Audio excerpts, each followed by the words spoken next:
Thầy Vinh Quang nhá.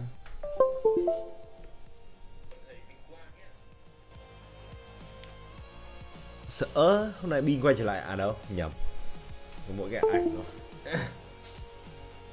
nhầm anh em ơi. Anh em xin một like anh em nhá. Không biết là cái LCK hết chưa.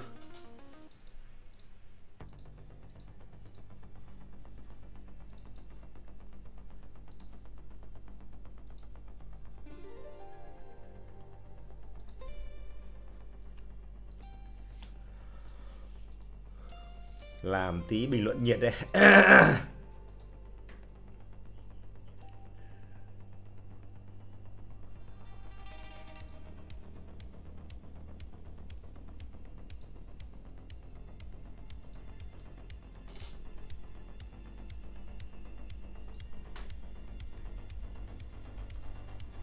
Xin một like bác Vinh Quang.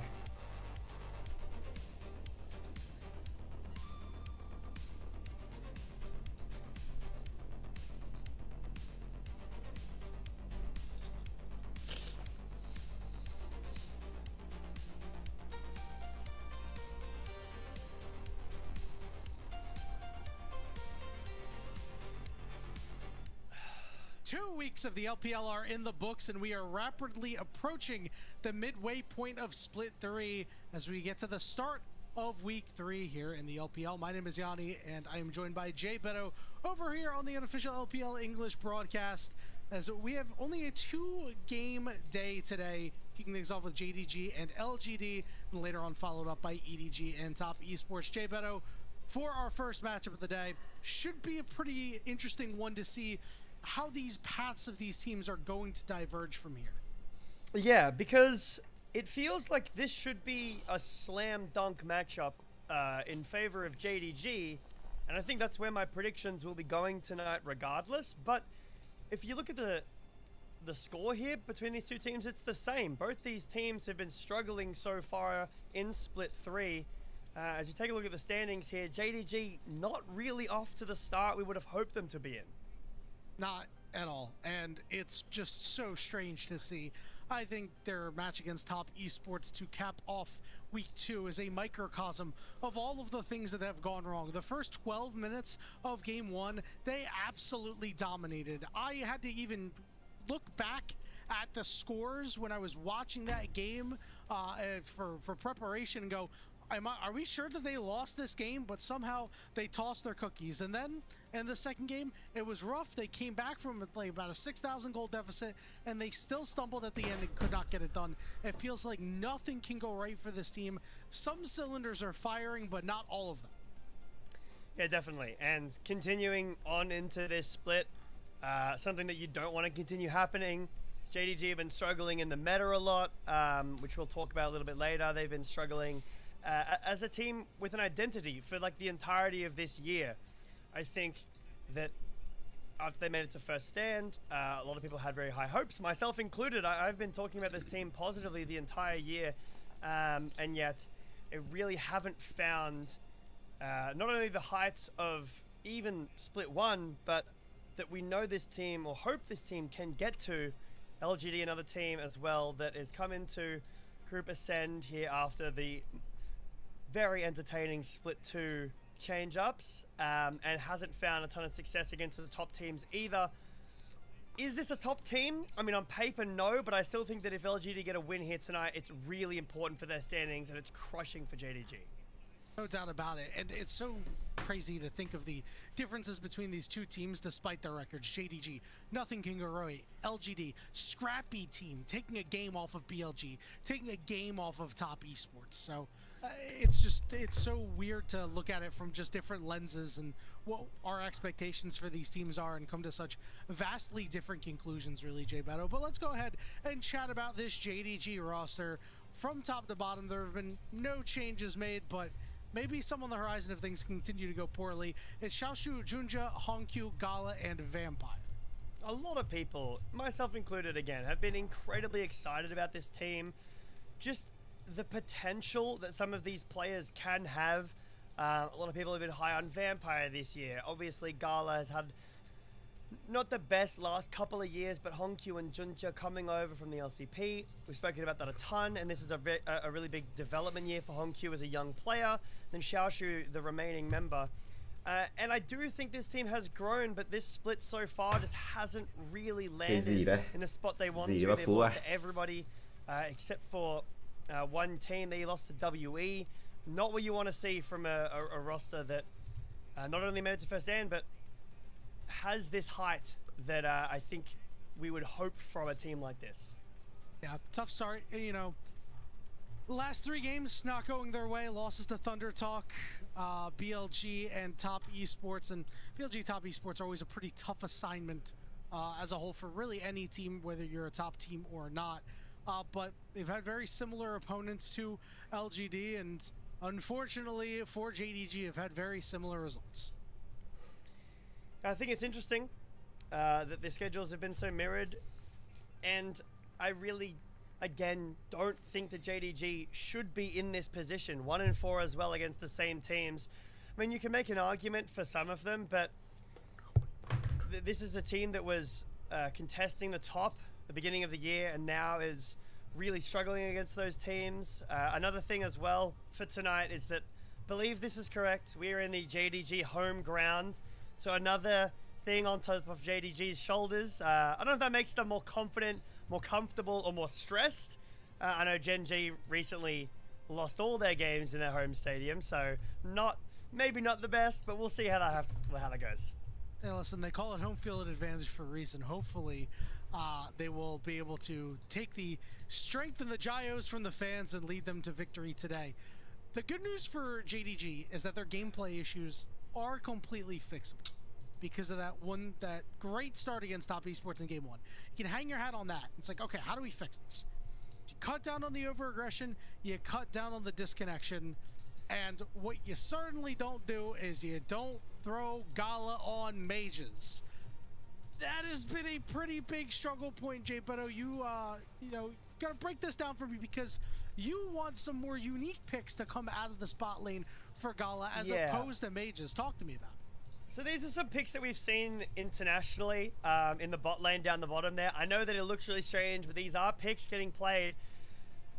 Gala has been really struggling on the mages. He hasn't even really been playing them. It's just Ziggs, and he's lost every single game so far, as you can see here. His Ezreals look good. The Jhin hasn't looked good in the LPL so far this split. He doesn't have the games on these picks. I'm not saying that, oh, look at Gala's Akali, it's really good. If the mages aren't working, try something different that might end up countering out those mages. Akali into something like a Victor or a Mel is really good. Maybe Jace or Aatrox can do a similar thing for Gala. But get something else out of the champ pool from this bot laner because a lot of these picks, they're just not working. Not in the slightest. And what was really concerning about his Ezreal game in game 1 against Top Esports was got 2 kills really early. It's like things are great. But once he shifted forward aggressively, died for really no reason. If you look down, he was down 30 CS somehow, some way. I don't know how that happened. So I don't know.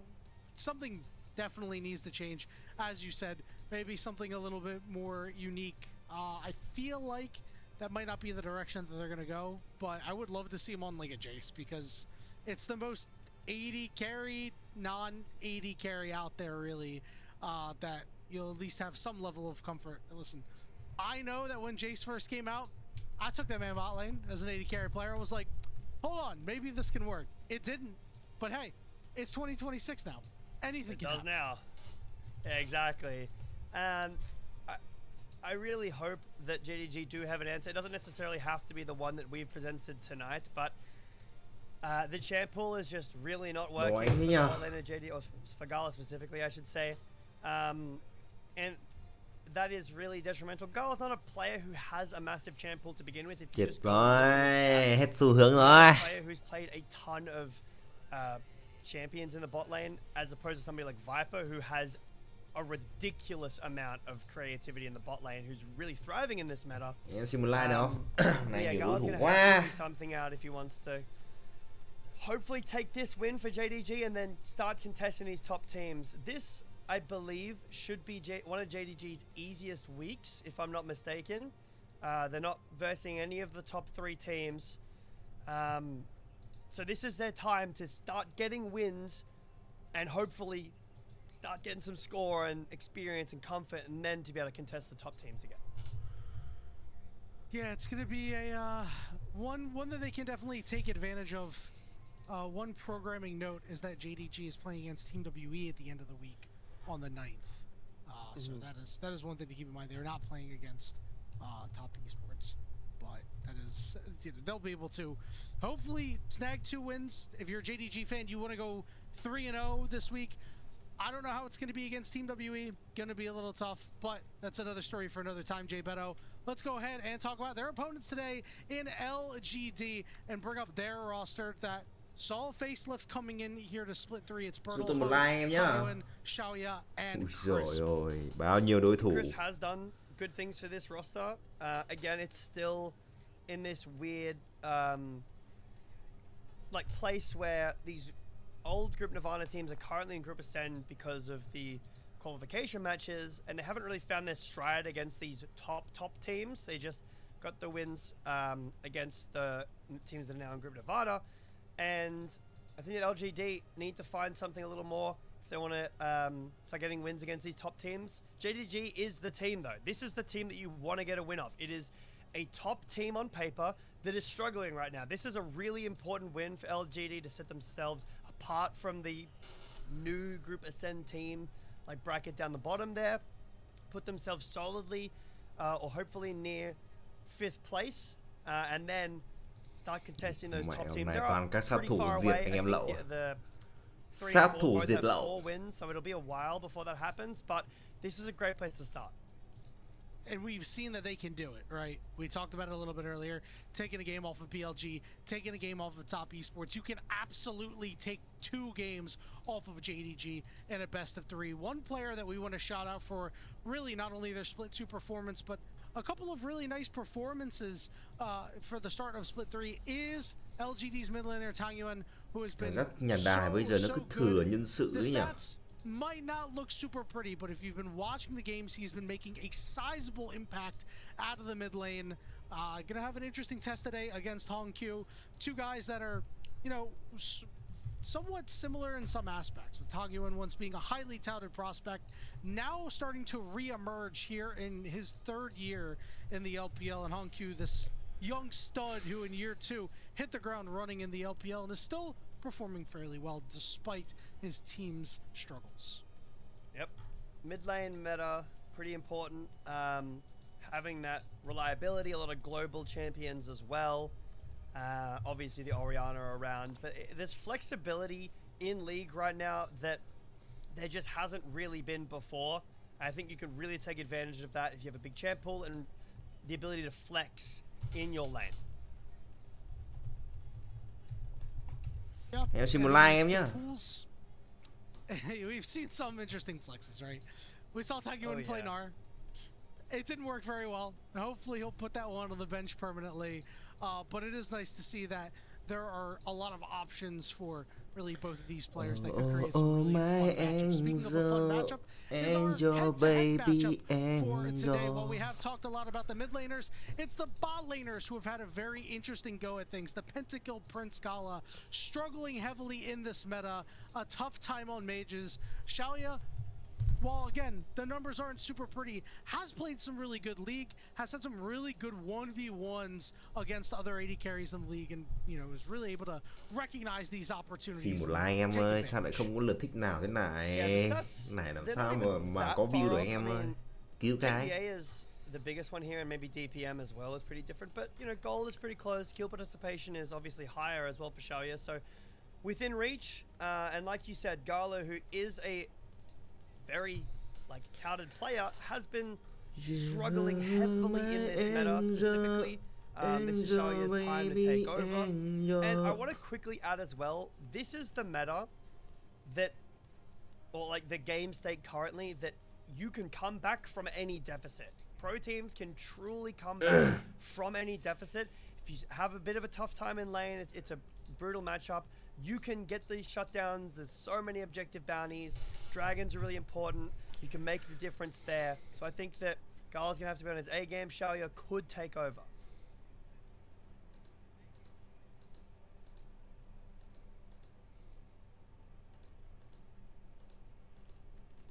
I think one of the things to really mention is that these AD carries have kind of struggled, at least in the kill department, generating kills for their teams, at least in this split compared to what they've done as a whole. JDG's kill leader for the season has the fewest kills among all AD carries this split.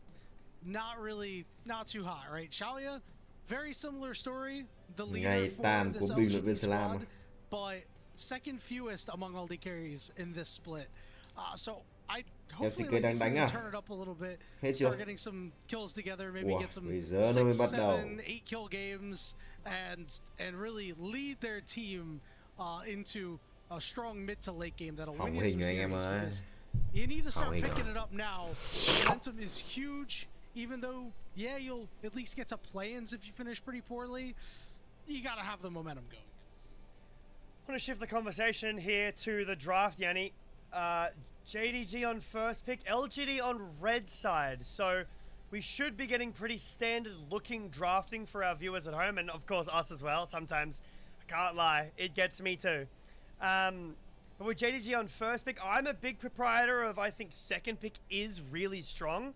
Maybe not necessarily stronger, but equal in strength. Vãi cả lều 13 view. Have something that they want to go towards. I mean, it could be a top lane prio, something like a rumble, although I really favor counterpick when it comes to top lane support recently. I think if you're going to take first pick, you're looking for a really solid mage or a really solid jungler, something like an Orianna, a Ryze, a Cassiopeia, maybe a Xin Zhao, a J4 if you're up with that prio, maybe a Nefiri. The LPL still really valuing this Nefiri, something that JDG could go towards.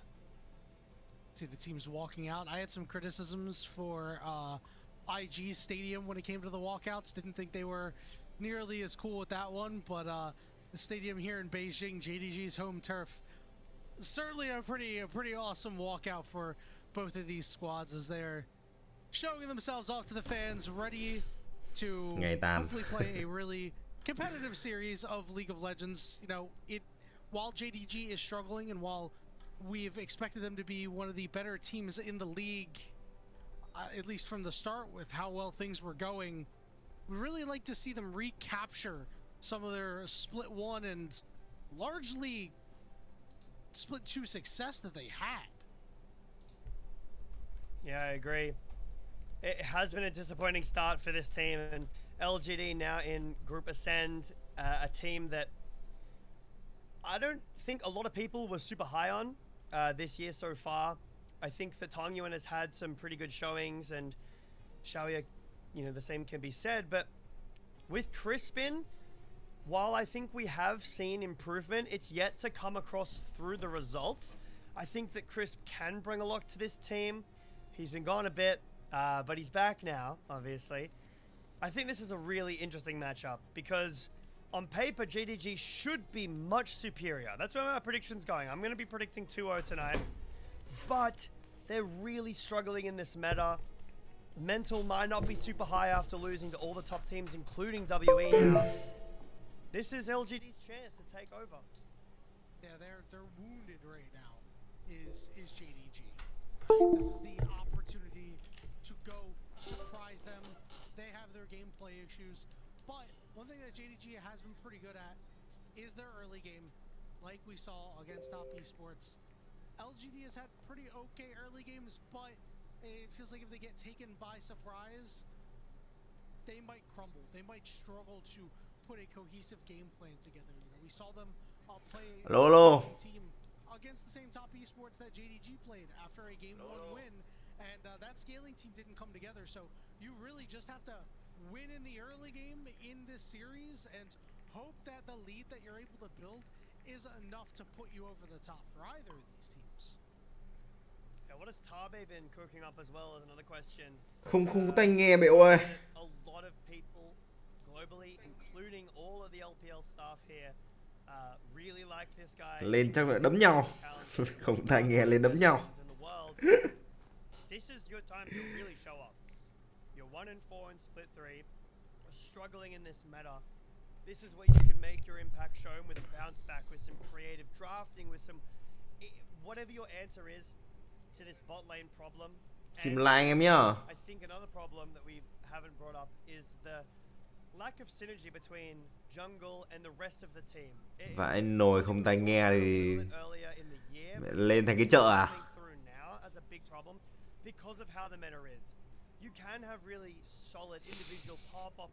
Không có tai nghe lên thành cái chợ hả bố? Tôi trả lời bố kiểu gì? Mostly your solo lanes, your top and your mid lane, and I think the JDG haven't really been able to do that so far this year at all, especially not in this split.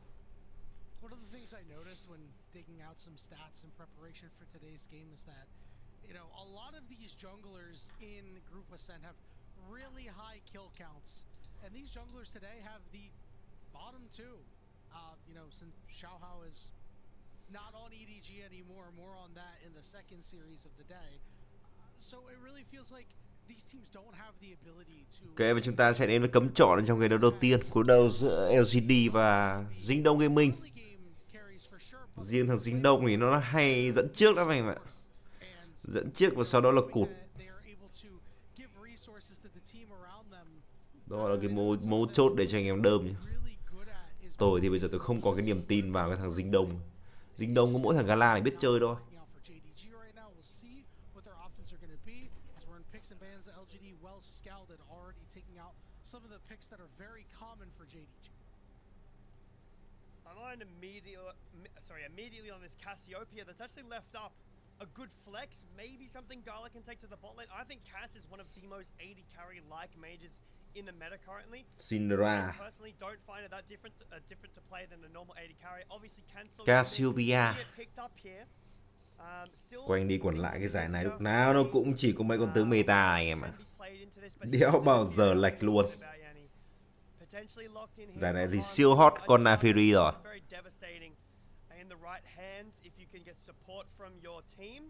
Also, I didn't know Maokai was globally banned, but I just did pop up. So no Maokai tonight.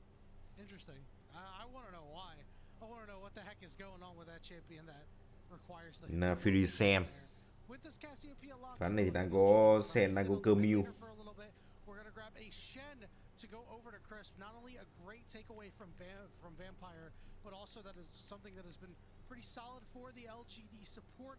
His work on Enchanter so far has been a little rough, but otherwise, when it comes to these roaming supports, he's fit right into the meta. So J4 not necessarily the best into Nefiri specifically. Akali đối đầu với Cassiopeia. Hơi khoai đấy nha. Thực sự là hơi khoai đấy. Nên suy nghĩ trước khi mà pick con Akali này. Here, Tongyuan picking up something that he's had success in this year so far. It is tough into the cast, but really can shut it down. The thing here is that JDG have a very quyết định vẫn cứ lật chơi một đội hình siêu công rồi bên phía cái LGD. Ván 1 à? Tôi nghĩ là đợi thằng Zingdog dẫn trước rồi sau đó bắc vào LGD bạn. Cái thằng Zingdog này lúc nào đi đường nó cũng khá là mạnh. Nhưng mà tôi để ý là thằng này đánh được có 5 phút đầu, 10 phút đầu rồi. Sau đó nó sẽ ngửa tung cái L.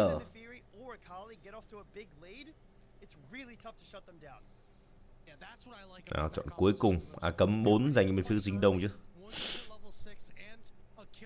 Cấm ở khu vực cánh dưới hoặc là đường trên.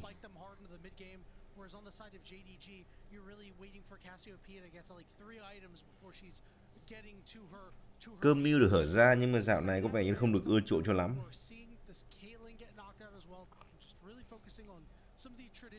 Dinh Đông đã nghĩ khá là lâu.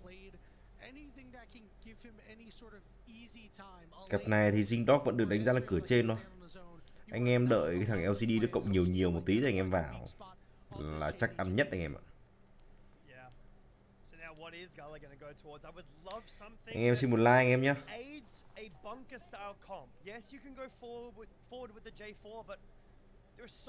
Nghe cái ông này làm cái gì bị flop vậy ta? stopping that from happening, there are still options. You could go towards something like the Jhin for Gala. He hasn't really found a lot of success on that, but it does allow you to play really far back. It's good with Cass, it's great with Rumble. Jhin, Rumble, Jarvan is a great combo. LGD here with their pickup, most likely going to go towards their top lane because Rumble's been picked. I could have very likely see a tank here, except it's going to be Corki blind. This is a little surprising to me. Okay, it will just be the top lane in the Yorick. That makes a lot more sense. LGD thấy ngon đấy anh em ơi. Now JDG, we need to see a really solid bot lane here. You've got a lot on the table here. ADC counter pick any, not super important. So I'm not too fussed about LGD's last pick. JDG potentially going with the Corki themselves. And it can fight the Nefiri, can fight the Akali, but it's very close range into a close range comp that LGD have. LGD và suy giảm Q anh em nhé.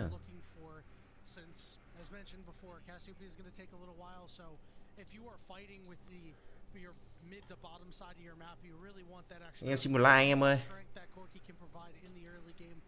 Cuối cùng thì cái meta xạ thủ cũng đã được quay trở lại.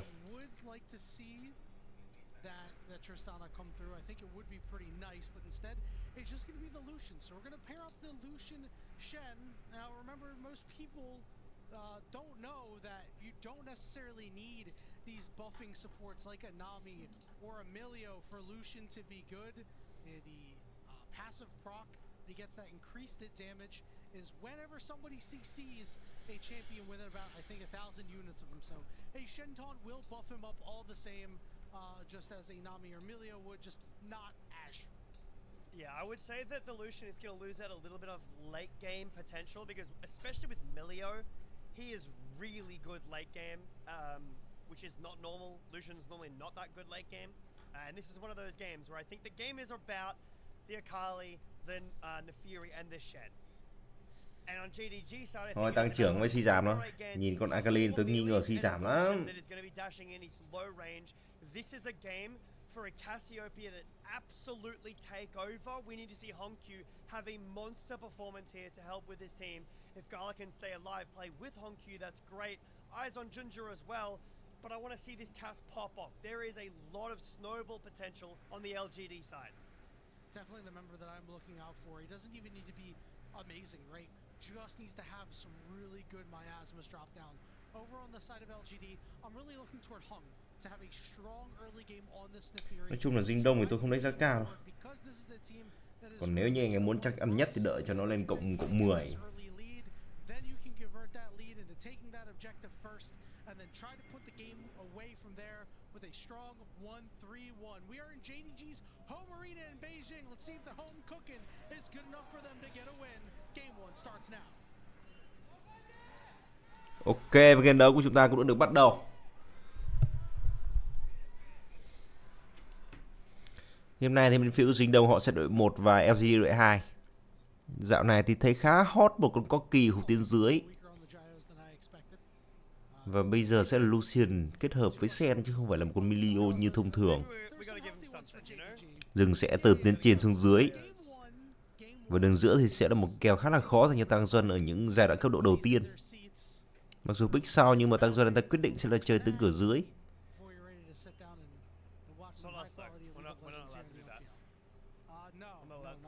Đường trên tôi nghĩ Budo anh ta cũng sẽ thoải mái khi phải đối đầu với Rumble thôi. Rumble thì không phải là một con tướng mà áp lực lên được Zurich. Trừ khi là có rừng ganh hoặc là rừng... Còn vợ Zurich này quá là non tay. Cuối game thì Dinh Đông tôi nghĩ là sẽ có lợi hơn so với đối phương đấy. Giai đoạn đi đường đang là vô cùng áp lực đến từ Hồng Quy. Tăng Duân thì bây giờ còn 1/3 cây thôi. Nhưng mà anh chàng Tăng Duân này cũng chưa bị chịu bấm bình máu. Không biết là tiếc cái gì nữa nhỉ?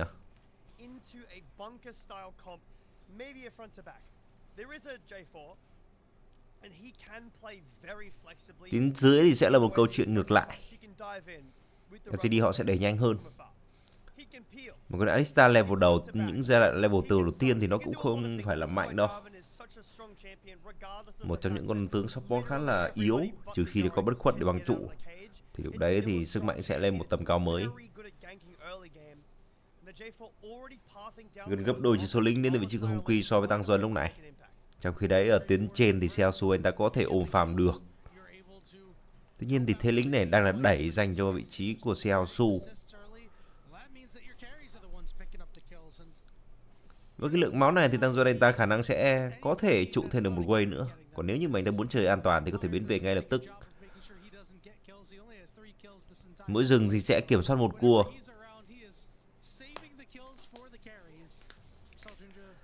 Giai đầu tiên thì khá là chậm rãi đến từ đôi bên. Và Hồng Quy thì bây giờ anh ta cũng không còn nhiều năng lượng nữa đâu. Một cái dao cam Brakin được tung ra. Tuyến trên thì thế lính đang đẹp dành cho bên phía của Dinh Đông lúc này. Và thậm chí là Junji anh ta có thể kiểm soát con cua cánh trên này. Tăng Duân và Hen cũng đã có mặt rồi. 1 đấu 2. Khi mà Hồng Quy cũng đang bò ra, Crispy thì cũng đã tới. Vampire chuẩn bị có mặt rồi. Sẽ là một tình huống cạnh tranh con cô này thành công dành cho Junji. 400 vàng cách biệt. Đúng là một khởi đầu xuân dành bên phía Dinh Đông rồi. Vẫn như mọi khi. Lúc nào họ cũng là những người có được lợi thế trước những đối thủ mà gặp phải. Trong khi đấy thì một cánh dưới này sao dây anh ta đang đơn độc. Nhưng Vampire thì anh ta cũng không còn nhiều máu. Tầm này thì băng trụ chỉ là tự hủy thôi. Tốt nhất là bên phía của Dinh Đông họ nên chơi đã an toàn. Vampire thì anh ta cũng đã lộ hình. Lúc này thì Hồng Quy ta quay trở lại với nước mắt. Không, chính xác hơn là Hồng Ngọc và Thủ Thực Hạ Ám. Tăng Duân anh ta cấp độ 5. Và bây giờ thằng Tuân anh ta cũng đã bán kịp số lính so với vị trí của Hồng Quy rồi. Dinh Đông 1-0 à.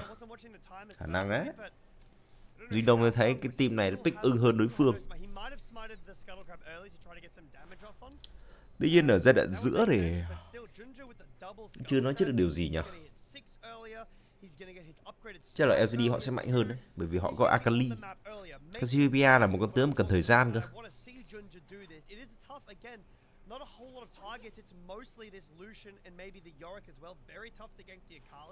Mẹ cứ cái trận nào có Akali là y như rằng là suy giảm kill.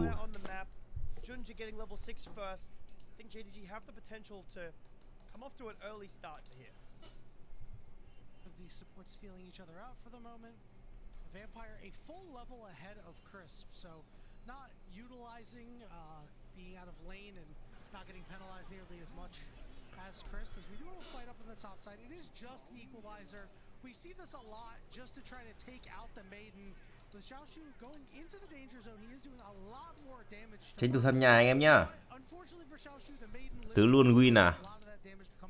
Không biết là thầy Peo Hùng thầy có on pet thì thầy.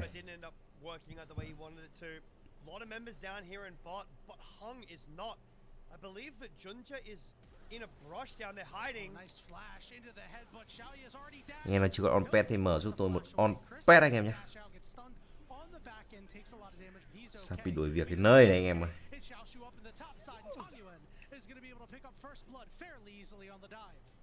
This dive has to work on the cross map here.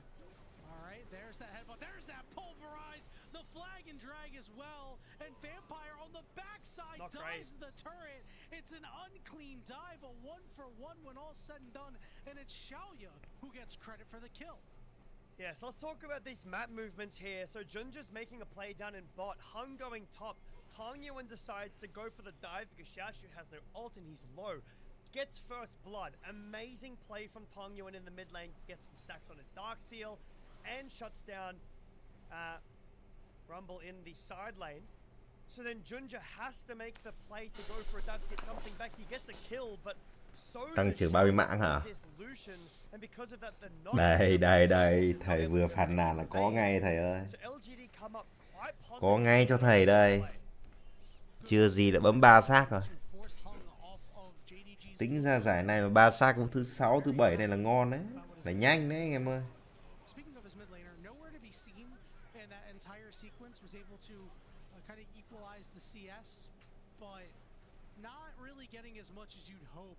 When you're not showing up to plays like that. Dragon already up for a little bit. We'll see which team goes after it first. Not too much interest in this objective right now. Tính ra cộng thì bên phía Dinh Đông đang ngon đấy chứ.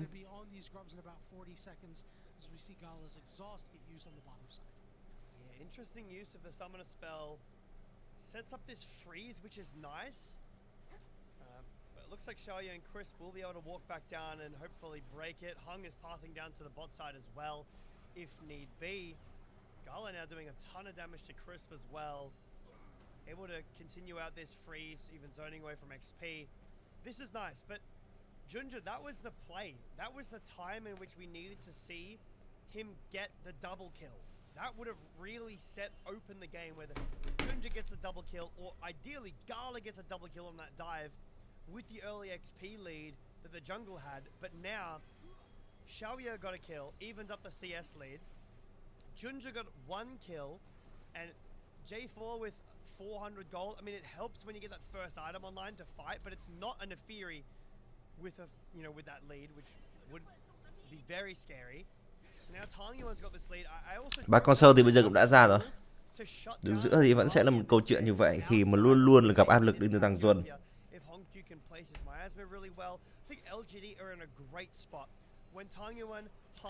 Có vẻ như quả LGD tăng trưởng của tôi về anh em ạ. Thể đâu cái thằng dính dog ở trong cái giải này tôi ghét dã cả man. Lucia anh ta sẽ kiểm soát được một con sâu đầu tiên và anh ta đang là người không trừng phạt thời điểm hiện tại. Heng thì cũng tương tự như vậy luôn và sẽ là còn một máu với con sâu thứ hai.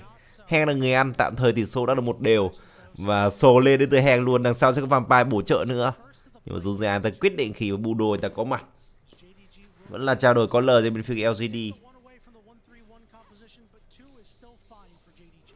Vàng thì đang là bằng nhau. Nói chung là dính dog suy giảm thì cũng chưa thể chết hẳn được. Vẫn còn khá là nhiều cơ hội khi bây giờ với là phút thứ 9 của trận đấu này mà thôi. Vô ảnh bộ giữ chân với chữ Vampire lại thành chân được xây ra nó hơi xấu. Và sẽ có thể chuyển luôn đến từ Cassiopeia. Dinh Đông họ chưa tìm kiếm được ai cả. Nhưng mà ít nhất thì họ cũng đã kiểm soát được con sâu này.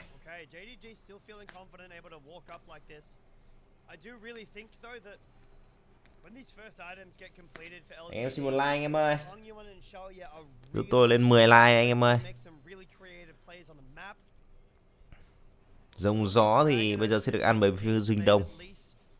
Bây giờ mới ăn được con rồng đầu tiên thì khả năng là phút thứ 40 mới ăn được game đấu ấy nhỉ. Tăng dân đã quay trở lại. Và tầm này thì trông cái lượng đồ đến tăng dân cũng ổn luôn đấy chứ. 2 cái thu thập các ám. Tuyến trên thì cũng chỉ là farm hòa đến đôi bên thôi.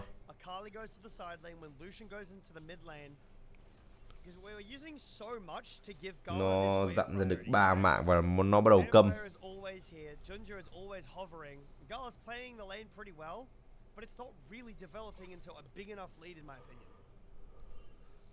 Yeah, I think it's just a matter of making sure that this Lucian isn't going to be that big mid-game force. And you already lose out on a little bit of it because you don't have a Nami, because you don't have Emilio. That's where Lucian can really shine. Bọn này đánh còn buồn ngủ hơn cả mấy thằng LEC anh em ạ.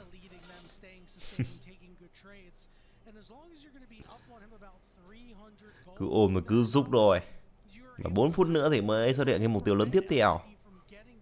Thì khả năng ở phút thứ 15 thì cái tỷ số này là vẫn là 1-2 đấy anh em ạ. Triệu Trường Sinh đã có từ Hồng Quy. Xiaosu thì cứ mưa tên lửa dọn lính thôi. Không muốn vào nhà một chút nào mà căn bản nó bây giờ nó cũng không phải là đối thủ so với Budo nữa cơ. Budo thì khả năng hồi phục máu đến từ con vợ này rất rác luôn. Mà nó gây đam cũng đau. Rất khó để đối đầu khi mà cầm một con Rumble. Du ngủ chiều mưa Hà Nội à? Hà Nội đang mưa à? Chỗ tôi lúc nãy cũng mưa to đùng xong rồi nó lại tạnh rồi. Em vợ xèo xù này chắc thế. Nhưng mà chắc thì liệu rằng thoát được không? Không thoát được. 3-1 cho LGD. Chính thức có thể khẳng định nó là LGD bú handicap rồi đấy anh em ạ.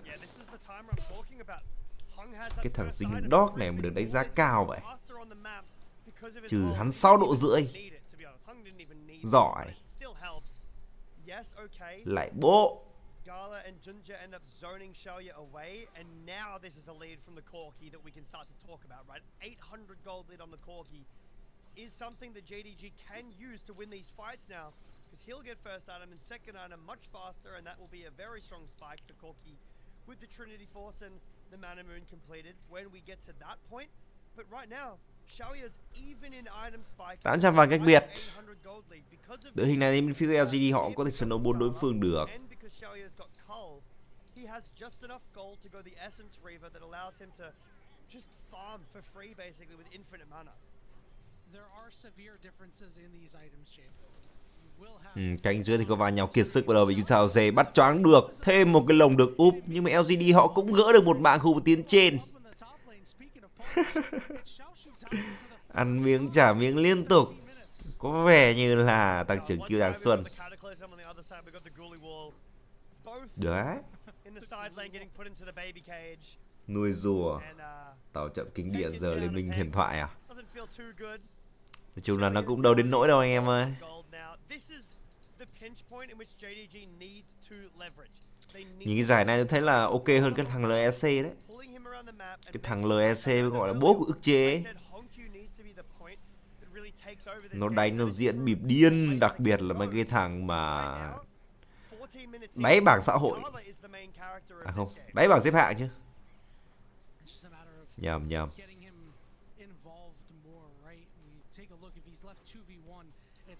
Hôm trước người ao 15k vàng mà phải phút thứ 4 mấy mới end game mày kinh tởm. Không hiểu cái chuyện gì đang xảy ra trước mắt mình.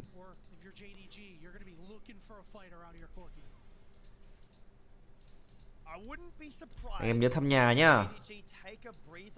Rất mong là anh em mở giúp tôi một on pet anh em nhá. Đang có mãi khuyến anh em ơi. On pet thì nó quá là uy tín rồi.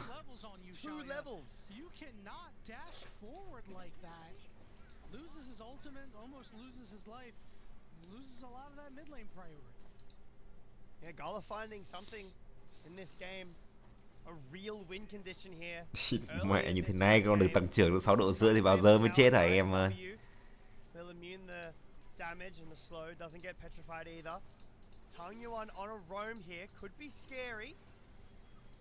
Gonna be met by Honkyu. Not gonna really have too much here, but 15 seconds till these objectives are up, and Honkyu's ultimate being down is a very big deterrent for JDG. Trình ngang xấu xa. Cái thằng xấu xa không muốn nói nhở. Qua tôi làm cái thằng LES này phải tắt máy ngay lập tức cơ. Bắt đầu bấm rồi đấy. Thằng Duân đến hơi trễ tình huống vừa rồi, 3-4 rồi. Dinh Dog là vượt lên dẫn trước. Nhưng mà với cái chất tướng dành bên phía Dinh Dog thì cảm giác như LGD nó hơi nguy hiểm rồi đấy nha. Hơi gặp nhiều nguy hiểm rồi đấy.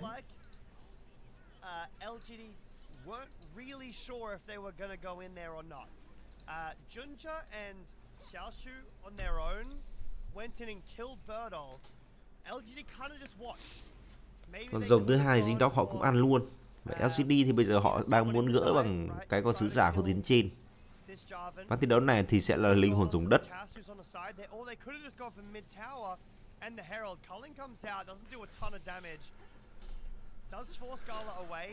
Tôi nghĩ là ván thi đấu này có thể về được tăng trưởng kill đấy anh em ơi. Mặc dù bây giờ mới có 7 xác thôi, nhưng mà đôi bên đang khá là cân bằng ở thời điểm hiện tại. Với cả là cái giải này thì thường tầm 20 phút đầu nó đánh hơi chậm đấy. Như này là ổn rồi đấy. Tạm thời thì quả handicap của tôi vẫn đang an toàn đó. Hello thầy Long nhá. Thầy Long có on pet chứ thầy. Anh em nào có on pet, chưa có on pet thì ủng hộ tôi một cái nhé.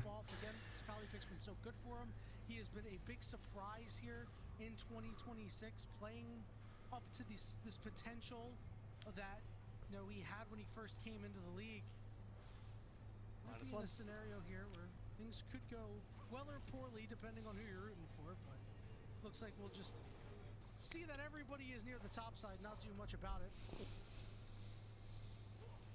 Bây giờ thì cũng chỉ là một tình huống đi gai khổ tiến trên đến từ bên phía Dinh Đông, nhưng mà có vẻ LGD họ cũng đã nhận ra điều này. Crispy thì anh ta có tiết thống, thì tăng dân anh ta cũng sẽ an toàn thôi. Trong khi đấy thì Nafiri thì đang muốn vòng ra khu tiến dưới này. Rumble thì đang là người có tốc biến và anh ta có cái lượng máu không cao. Budo anh ta cũng đã gọi vợ của mình ra. Xeo xuôi ta mất một nửa cây máu, chó săn truy đuổi đâm thẳng vào mưa tên lửa được giải ra. Xeo xuôi ta bỏ chạy nhưng không thể thoát khỏi vòng tay bên phía LGD được. Mạng thứ 5 cho LGD. Hù tiến giữa thì sau đây anh ta sẽ bỏ cái trụ này. Nhìn chung thì bên phía Dinh Đông họ có một pha trao đổi là lỗ nha. À không, cũng được đấy. Tôi nghĩ là tôi đã tưởng rằng vị trí Budo anh ta sẽ gỡ được cái hù tiến dưới cơ, nhưng mà không. Vẫn còn nguyên công trình thì bên phía của Dinh Đông họ hời khi mà đổi được mạng và lấy được thêm một cái trụ hù tiến giữa. Và Budo anh ta lết về được khá là may nhá.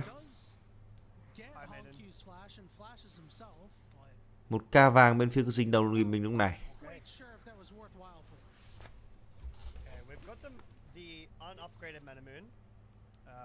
Need a decent amount more stacks before that's done. And Honky waiting on his second item. Hopefully should be able to, yes. If he does, and Xiaoya doesn't have second item, Gala is in a really good spot to go for Soul Point. LGD just can't really find their timers. They've got the Navori now, which is a really big pickup. So they're not too weak in terms of this next fight.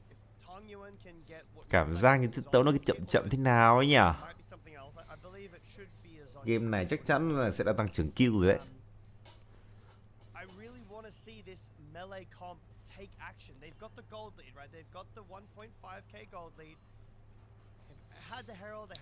Chung là cảm giác là một phần nào đấy bên phía Dinh Đông họ cũng không vội.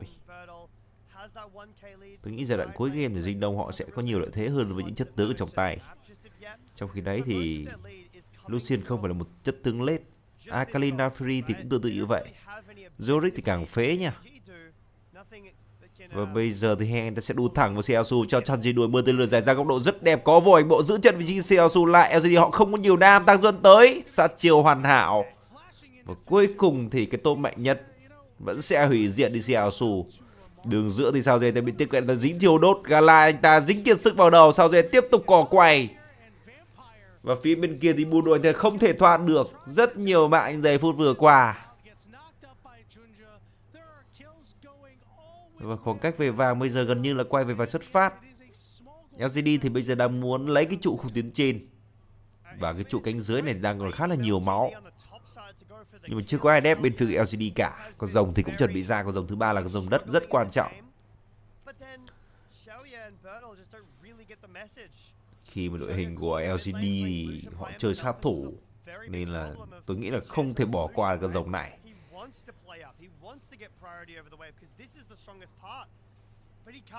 Và chúng ta sẽ cùng được xem mà bên phía của Dinh Đông họ băng trụ. Một pha mà Lucian anh ta có tốc biến và anh ta không phản xạ kịp. Và tốc biến ở góc độ cực kỳ xấu. Trong khi đấy tuyến dưới thì Budo anh ta bị úp sọt. Một pha mà dựng vòng cản với Chikasubi lại và sau đó là dịch chuyển. Đéo hiểu nghĩ cái gì. Rồng cũng đã ra mắt rồi. Heng bây giờ anh ta tới nơi 2/3 lượng máu của rồng này đã mất đi rồi. Lao vào nhưng không cản được vị trí của Heng. Thanh chưa được xảy ra giúp cho bên phía của LGD họ có được con rồng. Và Vampire bây giờ anh ta không còn nhiều máu nữa. Chưa có ai phải lên bảng điểm số cả.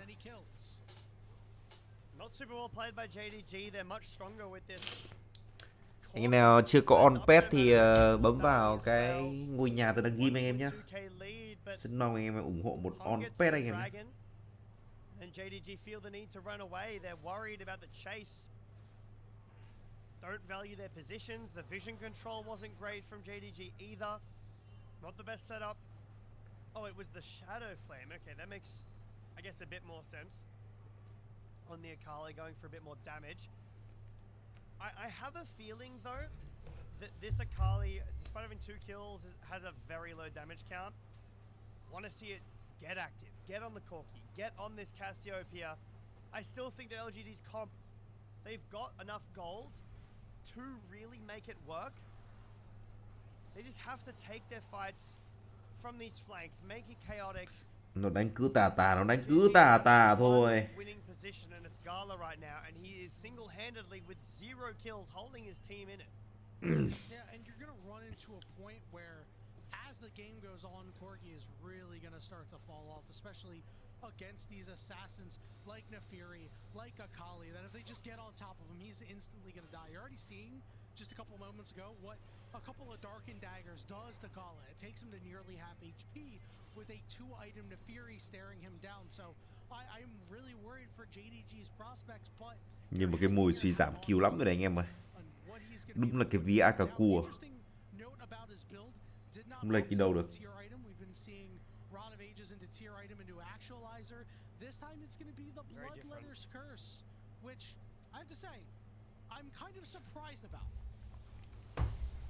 Cái la bây giờ bắt đầu đấm đau rồi đấy nha. Úp một cái lồng có vòi bộ đến từ Crispy. Dính đông của pha vừa rồi họ hơi hừng. Tự dưng lại mất đi một đống tài nguyên và không đem lại một lợi ích nào.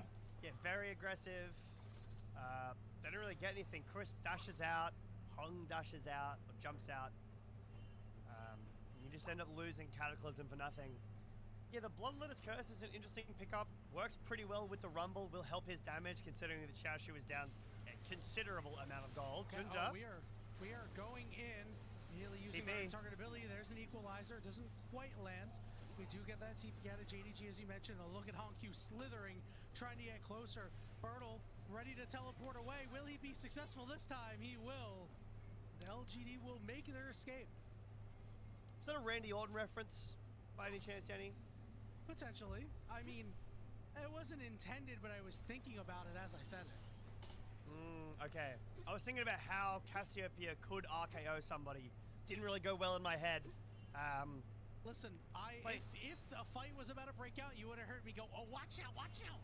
Yeah, I was waiting for it, to be honest. We're still fighting over the crab here. Hung going to be able to secure that. Take out a lot of the vision.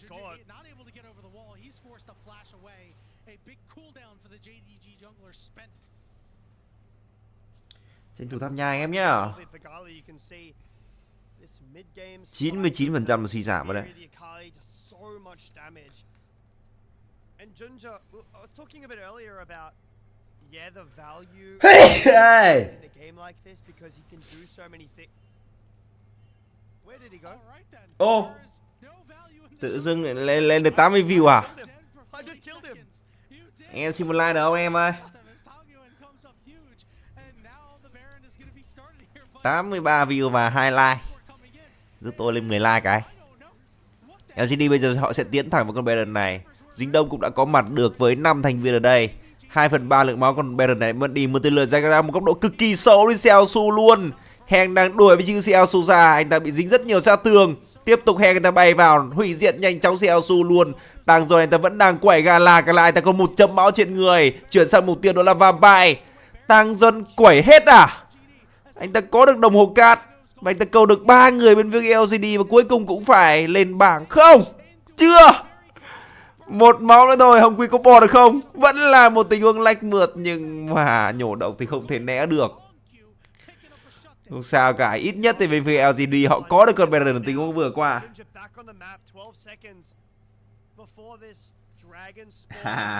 Đi ngang qua nhà, thăm nhà đi bác Jack kia.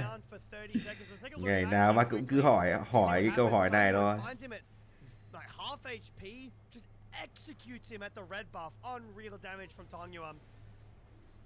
TP in now from Vampire actually to get Pryor back at the river. Both of them. Xiaoshu's going to show up too with that big shield. Tanguin's up for 15 seconds and he doesn't have the teleport. This should be sole point for JDG. LGD, I'm a little disappointed in them. They're not utilizing their Baron in the side lanes for the moment. They instead decided to show up to the Dragon just to say. Tôi bảo là HDC dành bên phía LGD mà. Làm sao mà lệch được. Equalizer's nice, but if it's not for Hongq who comes in a little bit late here in terms of damage, this is just a slam dunk from LGD. Hung does so much damage. Yeah, Tong Yuan gets exhausted, but Gala just doesn't have the tools to get into the backline here. He's getting shut down and out by Tong Yuan. Hongq ends up getting 1, which is all he can really do. It's something, but the rest of LGD, Dính đó thì anh em không nên tin. Mà dạo này tính ra căn bản là bọn nó phong độ chán lắm.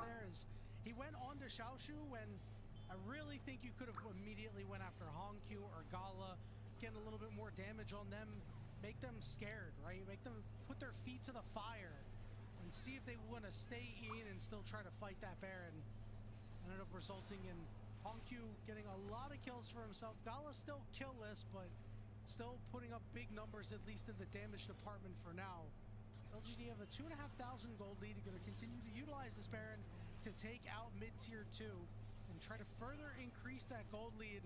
J-Beto, it just feels like from here, if LGD can control the dragons, they will be in a good spot. But if JDG happen to get that soul, it will be very difficult for LGD to have enough damage to kill these members quickly.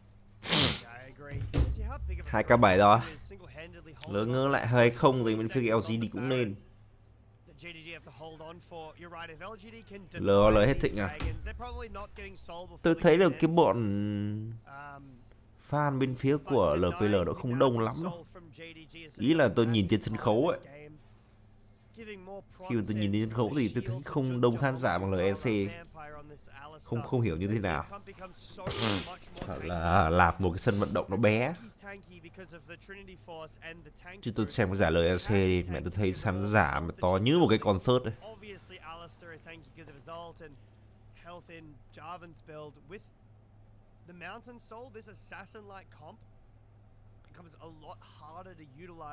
Thứ 29 rồi. Mọi thứ thì vẫn đang rất vất vả bên phía Dinh Đông. Tuy nhiên nếu như anh em nào bay bổng thì có thể làm tí hũ nhỉ.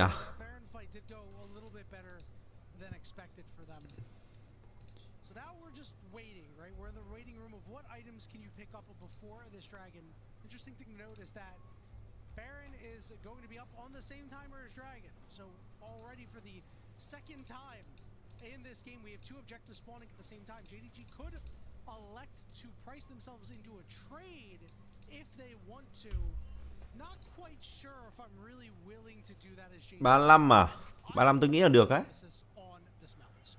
Bởi vì bây giờ cách biệt ở giai đoạn phút thứ 30 mới chỉ có 3k vàng thôi thì cũng không phải là một cái cách biệt quá lớn.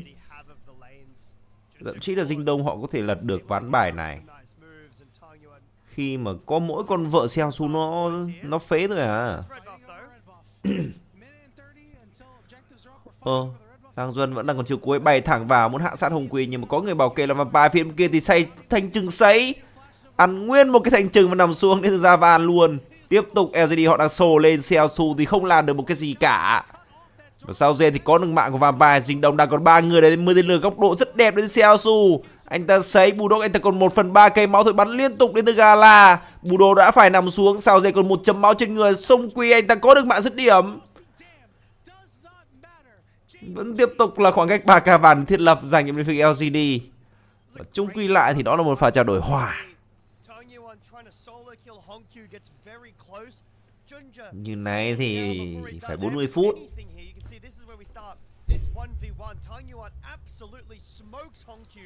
In this 1v1, really nice petrifying gaze to buy some time, and then Vampire peels. Look how close Tang Yuan gets. Junja's already dead here, but it's the equalizer. When we go a little bit earlier, LGD are over chasing here. This is still fine. Once that flash happens, it's over. Alice is dead. This is the fight done. The equalizer goes down.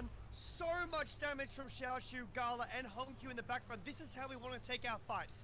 All bunk it up together. Đánh như thế này vợ vẩn lại ra quả tăng trưởng kill rồi chứ. Nghỉ lắm rồi anh em ơi. Tăng trưởng kill, tăng trưởng thà đã đứng trước mặt. Con rồng thứ 5 bây giờ sẽ kéo ra bên phía Dinh Đông.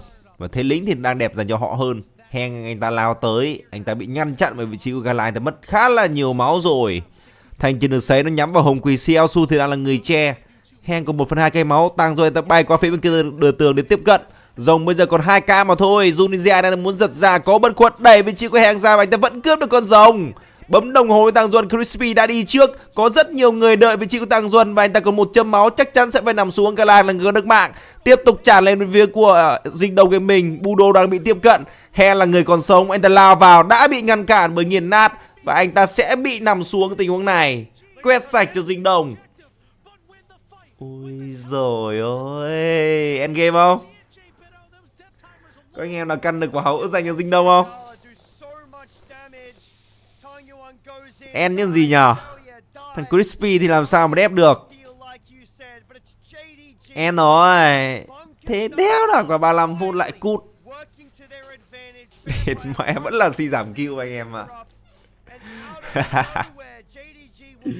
Anh em nhớ thăm nhà nhá.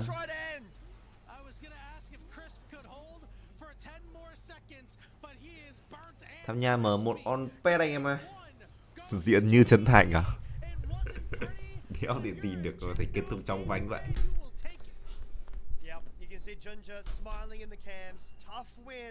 A tough win for sure. But a win is a win so far in this series. JDG can't have their cake and eat it too. They are struggling in results. They need these wins. They'll take game 1 against LGD. I think that LGD's comp was smart. It has answers to JDG, and for so much of that game they were on top. It's one over chase that gives JDG position around the dragon, vision around the dragon. They spot out Tang Yuan over the wall, and yes, while they're in the pit, that's exactly where they want to be, all together, where Akali and Nefiri can't get on top of them from different angles. They can't get split up at all. No way to mess up the positioning in that fight. JDG take it, finally, after a long slog. It was a very good fight for Vampire in particular. As soon as Tang Yuan showed himself, he said, nope, I'm stopping this man. We'll knock him up. We'll force him to kind of hold his damage. He got Junja low, but he couldn't actually kill him. And then on the backside of the fight, Junjo was able to come in and make some things happen. But then again, when Hung came in a little bit later, desperately trying, nope, once again, boom, pulverize. You're done. Get out of here. A tough loss for an LGD squad that, as we mentioned at the top of the broadcast, has been scrappy. Scrappy in this particular game too. You know, we talk about records and everything like that. Based on the way these players were playing earlier in the year, this JDG squad, I still have hope for them. I still think they're good players.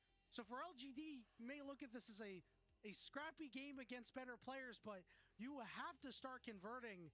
I was very disappointed in Xiaoya's Lucian performance. Lucian can get it done without Nami or Emilio, I promise, guys. But that performance may make other people think different. I was the most disappointed about Crisp and Hung. They had the tools to really take over that game by attacking side lane with Hung, with this Shen ult, and all they managed to do with it was kill Xiaoshu a couple of times, and he ended up doing just as much damage as Birdall did. His equalizer was crucial to one of the game-winning fights here. This is all that this combo ended up doing. There was no attack on the Corki ever.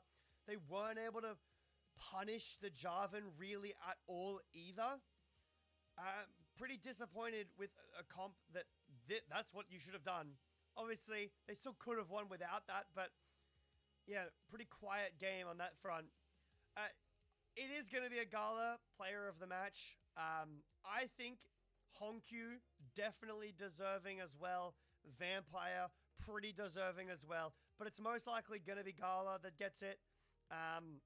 Because he did carry a lot of the mid game and did keep JDG in this first game. I think if LGD pull back a little bit of that one fight, we could be talking about a very different game. Yeah, because they would have position on the dragon. They would be able to take a much better looking fight. They'd have much better vision, and then maybe they can get the next Baron again and probably end on that Baron. It's these tiny mistakes in this season that could really cost you a whole lot. Yeah, we talk about it a whole lot. It's usually one team fight near the end, past 28 minutes, that really determines the game. And they had it. If they just put on the brakes right here, guys, why are we trying to dive when we have no minion wave coming in? And we know that this equalizer hasn't been used yet. Nobody called out. Why is Xiaoya dashing forward if you only lose Bertle there? All right, it's okay. You still go 2 for 1, but you lose Xiaoya too. Their death timers are going to be longer. And again, playing retake is just a lot harder than playing when you get to the objective first. And you can see it right here. Yeah, how well Vampire plays this fight. Like you said before, completely shuts out Tang Yuan. Not only that, shuts out Crisp, shuts out Hung early in the fight too. allows JDG to regroup a little higher towards the mid side of the map, and then they retake the space together after the Dragons have been taken. Really, really good team fighting from JDG in that last fight. Now, they got themselves into a pretty precarious position in that game to begin with, Yanni, which is not great, and we should be talking about, you know, top lane didn't go very well. I still don't think that the jungle support really linked up that game at all. Vampire did a lot. Jun just struggled. Yeah, it wasn't ideal. The good news, I guess, for JDG is this will be their first game where Xiaoshu does not get the MVP. Now, I know that doesn't sound like a good thing, but it actually is. It does prove that other players can step up when necessary. You guys still have it, right? These players are still good. We talked about that this is potentially the get-right week for them. You know, just because Xiaoshu has a clunker doesn't necessarily mean that all is doom and gloom. It is Gala with his 67% kill participation, a 5-0-5, a perfect game, really. A deserved MVP, even though I do think that Hongq kept them in that game with a key fight. Gala still wire to wire played a really good game.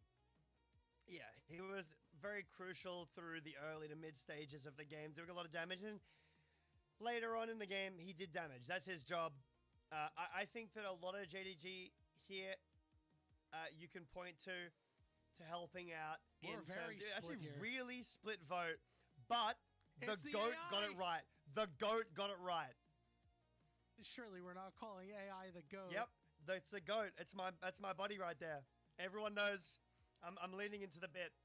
Well, I'd rather be with the casters. I would too. I actually think it was an amazing game by Vampire. Yeah, he played very well.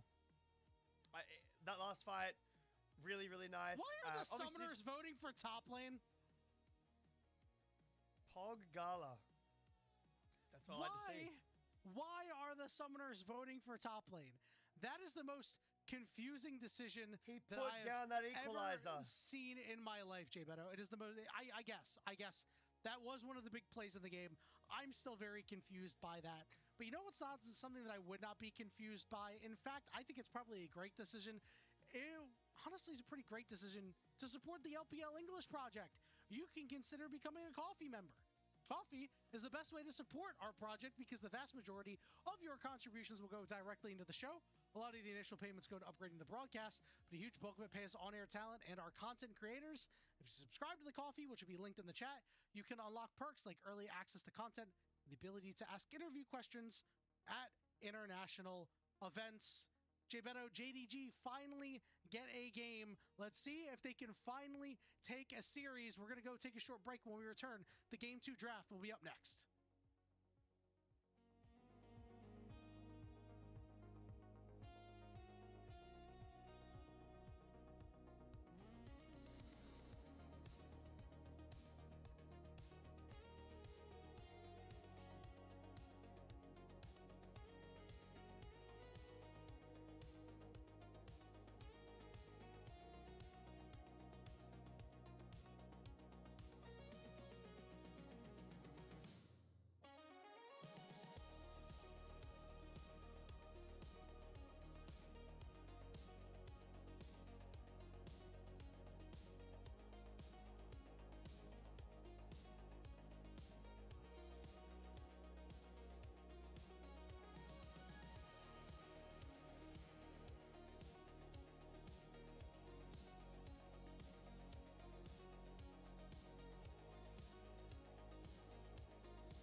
everybody, to the unofficial LPL English broadcast. As JDG has taken a Game 1 win over LGD, it is now their 13th straight individual game win against LGD. Yeah, LGD hasn't won an individual game against JDG since 2024 Spring Split. It has been quite a long time. They were oh so close to breaking that streak, but it extends one more game. Perhaps now an unlucky number for JDG. Maybe LGD just takes 2 straight. Yeah, very possible. I think after watching that first game, very possible that LGD can win not only a game, but the entire series, as you were alluding to there. JDG definitely had some issues in the early game, and I really think Tabe got one-upped in this game. Yes, JDG got their team fight later on, but to have to take such a specific team fight to win the game, maybe the idea is just, well, obviously you fight like that, but it felt like LGD had so many more tools to play the game. They kind of, like, they lost the game. It didn't feel to me as though JDG won. It felt like LGD lost. Yeah, they were able to, JDG, they were able to fight a little bit, right? You had this damage coming in from Gala, but they weren't able to put it together. Xiaoshu being so far behind, I think, really negatively impacted JDG's game plan and made them a lot more toothless than I think they expected to be. I think that Honkyu's build was more supportive for Xiaoshu instead of being individually powerful, which I think might have served JDG a little bit better. But hey, J Beto, none of that matters if you just mind control your opponents into fighting a 5v3 in close quarters and just drop an equalizer on their head. I mean, that's why Gala got the MVP, right? It was really cool how he did that alongside Xiaoshu. He was like, all right, I'm gonna pull them in here with my flash. That's gonna mind control them into this corridor. Make sure you have ult saved up and ready to go. And it did. Now, obviously, I'm joking. But yeah, really good from JDG to be able to punish that. I want to shift the conversation to the next game, though, because that game is now in the past. And I think that I want to move back to the Gala conversation again. What is he going to play? You're not getting Ezreal. It's not happening. LGD banned it in game 1. They're not letting you get it in game 2. It's not happening. Is LGD going to take first pick? Maybe try to take the Ezreal if they think it's that high prior? Maybe. I think giving over the Cass was a bit of a mistake in terms of drafting. Very, very strong. But where is Gala going to go? He's been struggling in this meta so far. He was the thing that linchpinned his team together. However, LGD did completely leave Xiaoya alone on a champion that he probably shouldn't be left alone on. I don't know if Gala is going to have the same lead in this game as he did in the game before. I think that Gala could take another page out of the book of Xiaoya with another hover that he had. Take the Tristana. Tristana is one of the champions that, you know, you've seen her in the mid lane in the past. You've seen her as a top lane counter to Gnar. Is a champion that can stand on her own, can play well solo. So if you are going and just playing in this roaming support meta, sure, you can just hang out. Problem is you can't freeze a wave, but the good news is you always have this very strong all-in potential. And if you are just doing it to trade, you can buster shot your opponent away and be like, okay, cool, I'm full HP, you're 25%, we can now set up a dive, or I can just re-dive you myself a little later on. So that's why I think that Corki worked so well. You've got the ability to move in, move out, you've got the strong all-in. Sure, you are missing other aspects. You're not bringing any CC to the party. You're not a particularly strong carry as the game goes on, like you would get out of a mage bot laner.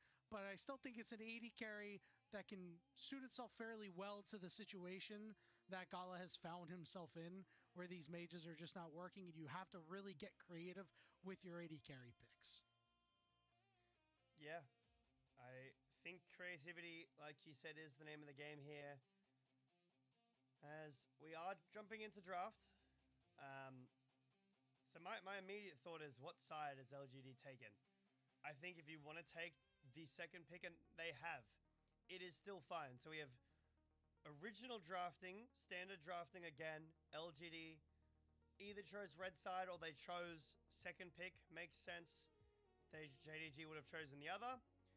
So red side gives the advantage of having more access to the dragon. LGD didn't really use that at all in the last game. No, and especially in that last fight, because everything went so poorly for them the fight before. Draft still the same mostly for LGD. They've taken out the Ezreal, they have taken out the Nocturne. Now the Rise is going to bite the dust, so we'll see what the options are going to be in the mid lane, because they have been choked out pretty hard with that Cassiopeia being taken off the table from it being picked in game 1 with Akali being gone. So JDG, you have a first pick. What would you like to do with it? Pick a Lee Sin or something like that. This is a champion that has been so good this split, and I know it's not Junja's style, but I think it would fit pretty well. Instead, we are first picking Victor. Not the biggest fan of that. It is a flex, which I'm not the biggest fan of here, because we know Gala on Mages. Maybe this is the turnaround game. Maybe this is just hubris. Could obviously be going to Honq, and most likely will. I'd say 90% chance it goes to Honq. Tons of pairings in the jungle with that. Xin Zhao, Lee Sin, like you mentioned. Could go to Kiana as well.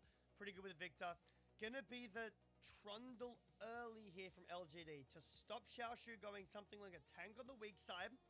And with Jarvan banned, not a ton left that can really survive the Trundle's invades, unless your name is Shun and you can play Kindred, which I don't know if Junja's bringing out the Kindred. So this Trundle, pretty scary, locked away with the Nautilus too. I think the Nautilus helps out a lot. I don't like a lot of LPL junglers on Trundle, and I think the reason why is a lot of these junglers that are the bottom half of the group here in Ascend really struggle with getting into a fight, which is why I like things like a Lee Sin, like an Afiri, like a potential Kiana that's easy to get in. Instead, Trundle is I walk at you, and I really hope that I'm able to put down a really nice pillar to be able to catch up to you. And a lot of times it doesn't work. The Nautilus does shore that up. So this Kiana lock-in, it does provide a little bit of CC, as well as a good amount of damage. And whenever I see a Victor in the mid lane, something like that's what I want out of my jungler. I want guaranteed CC.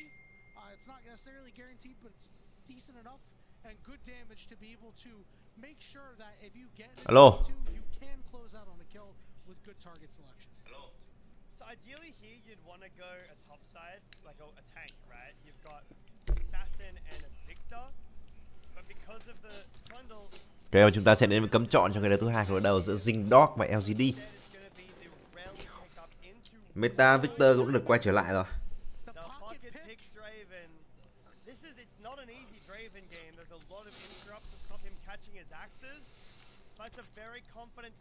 Game này chắc là tiếp tục nằm Zingdog tiếp ông ta.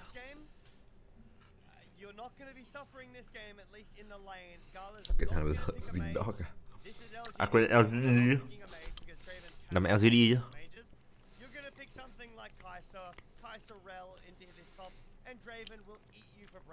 Chó lợn LGD ngu điên. Dẫn từ đầu đến cuối và thua.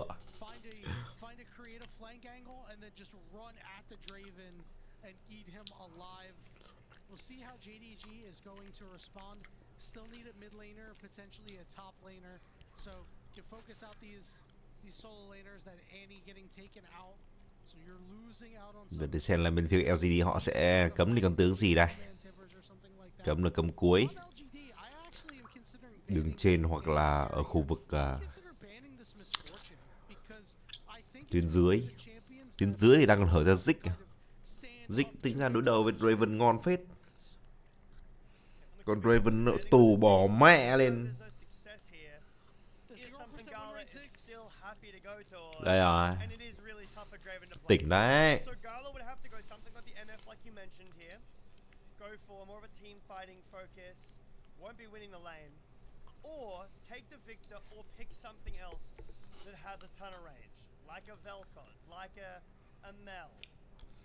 Or he can take like a Varus, I guess, could work, but it is tough. Gonna go over to the LGD side here, though. I think you just take a solid top lane here. Renekton is great. Silas. Now there's an idea. I don't mind. Okay, it is gonna get locked in. Magnet Storm is a pretty big steal to have. Team bên phía của LGD trông khá là cục xúc nhỉ. Are we sure that Silas is going into the mid lane? This is a matchup that can be very difficult early on, but once you get to level 3 you can sort of LPL bịp chúa à? take in too much damage. Bịp nhất thế giới luôn đấy chứ. If the Draven goes anywhere but bot, I'm throwing a riot. Khựa mà anh em à. Draven top does exist. I will be so mad. Renekton here, blinds. Makes sense. It's most likely going to be a Jack's answer. My interest here is what is Gala going? Is he taking the Victor? Is he going to pick something that can fight with the Draven like the MF, like you said, or is he going to try to sacrifice his lane? Hold on. This is pretty good into Draven, like I was saying. Mages good into Draven. Ton of range. He's going to pick it up. I think that will go to him on the bottom side. Obviously, there is a world where Xerath could go mid lane. Not sure if we live in that world, J Beto, but I do like the idea. It's just a matter of the execution. And frankly, if JDG want to be contenders, Gala needs to be able to play some of these champions Mundo à? in his back pocket. Trông khó đấy chứ. Lock in the big Cái thằng LGD giai đoạn late game nó mạnh ấy nha. question is, where's he Trông thằng going? dính dog này nó cứ thích nào ấy chứ. Up in that top side. Nhờ. Not too Một sure. đều anh em ơi. Against that Renekton, so not gonna have the jungle Mundo, but lane move. I love this LGD comp. I think it's awesome. Game 1 nó đánh hay mà. Silas has great targets. He's got supreme respect talent. He's got dominance, and like you mentioned, he's got Tăng trưởng 6,5 độ thôi. He's got the arcane and the magnet storm, which are both good on him. The Trundle has a target in the Rel, especially when she's crashed down, but the pillar is devastating into the mages this game. The Mundo, terrifying, and the Nautilus Draven, while the Draven can suffer, if the Nautilus gets a hook, the Xerath's still going to die. This is another game that Xiao is probably going to suffer a little bit, like he did in the last game. Probably not as much, as Xerath doesn't have as much playmaking potential, but I think LGD have a ton of tools to take over the later this game goes. Yeah, and it's another game where I am putting the spotlight on Hung. That first game, it was a little slow-paced in the early going, was kind of shut out from making an early impact on that Fury. But as you pointed out with those mages, these pillars are going to be very important. The flank angles that he decides to take are going to have to be well, warded, well cleared out, and try to go surprise them, drop the pillar, and these mages can go nowhere. Over on the other side for JDG, I hate to make it the cop-out answer, but it's got to be Gala. He has not shown that he can play these mages, J Beto. He's going to have to show it now. We are on Summoner's Rift for Game 2 of this best of 3 series. JDG, LGD starts now.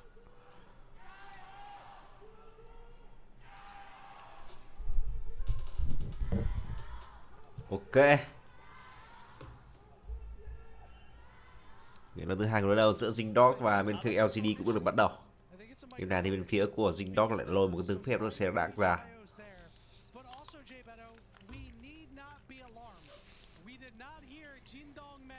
Cái gì để vampire?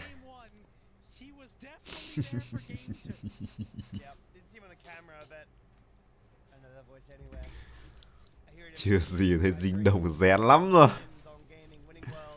Vampire là người che, 2 cái diều. Nhẹ nhẹ cũng tầm 200 máu pha vừa rồi ấy. LPL team winning worlds is definitely what I'm dreaming about. JDG is an LPL team. They are? No way. I've heard. What league is this? Where am I? I need a really important. There's a really important question I need to ask. Phóng lần 2 lại là giữ chân thêm một diều được tặng. So I think we need a name for the AI predictor. Gala bây giờ cũng chỉ dám hít kinh nghiệm thôi. I think the AI predictor does have a name. Tuy nhiên thì anh ta cũng chưa bỏ sót con lính nào đúng không? Bỏ sót con nào chưa? Đường giữa thì là một kèo hơi khó dành cho Tăng Duân. Nói chung là gần như đánh con Victor thì chả sợ bố con thằng nào hết.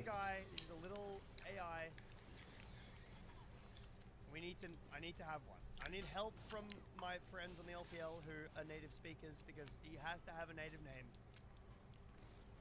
If he doesn't already have one. I'm 99% sure it does. Vẫn là một cái giai đoạn đầu tiên cũng khá là trầm thôi. Không có pha nào đi ganh sớm đến từ đôi bên.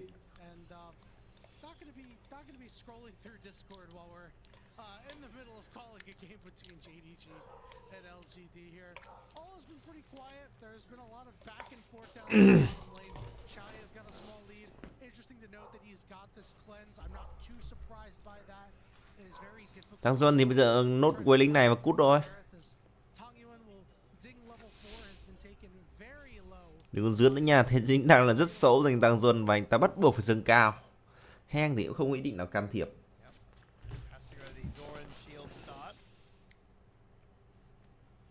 Mẹ sang ngày hôm nay phở lốp thôi nhở?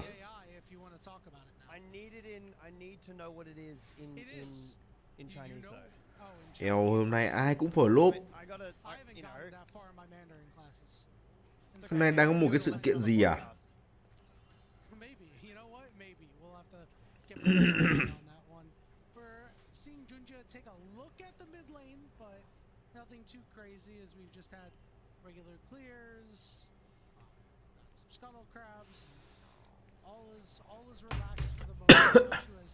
Lạ thật sự. Cảm giác như LGD nó ảo trình ấy chứ nhở. Có mỗi tên trên nó hơi khó là những Budo thôi. Nhưng Budo nó chơi một con Budo thì cũng không phải sợ cho lắm.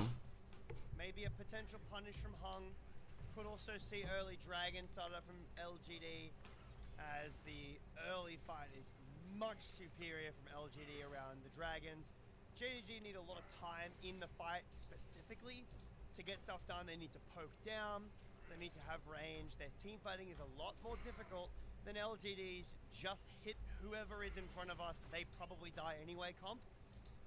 I'm really concerned about this Mundo. I've been thinking that this champ is good for a while. I watch a lot of videos, I've seen the clips, everyone has. But especially against mages, he is really, really good because you just can't kill him. There is a good amount of CC in this comp to hold him in place, potentially stop him ulting. That is one of the biggest ways you can counter Mundo. Get rid of his spell shield and then CC chain him into death before he can ult. I don't know if there's enough damage to actually chew through this health bar consistently enough, especially if he gets ult off. If he gets ult off, level 16, he's got the level the level 3 passive of his ult. He is not dying, and I'm really concerned as to what JDG are gonna try to even do into this.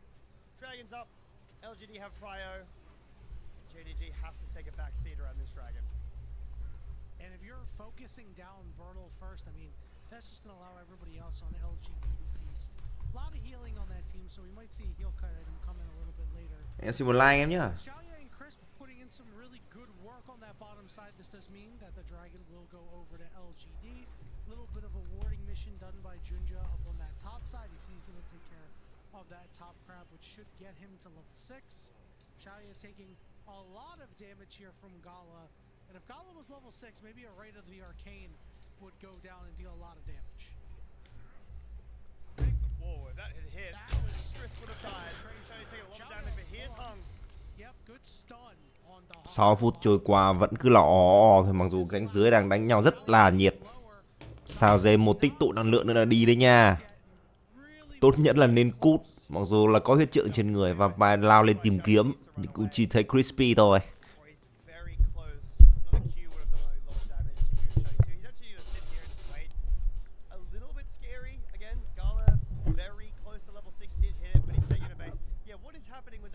Ngay ngày đéo gì mà thì mẹ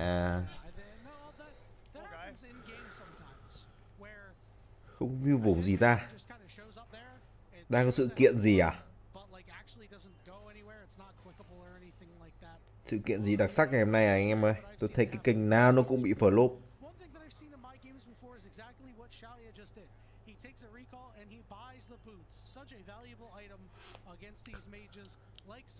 Tầm giờ anh em có thể làm một quả tăng trưởng Q được á. Tạm thời thì LGD đang ổn áp với quả tăng trưởng 6,5 độ. Chưa có một cái mối nguy hại nào. Team cách biệt bây giờ cũng chỉ là con số 500.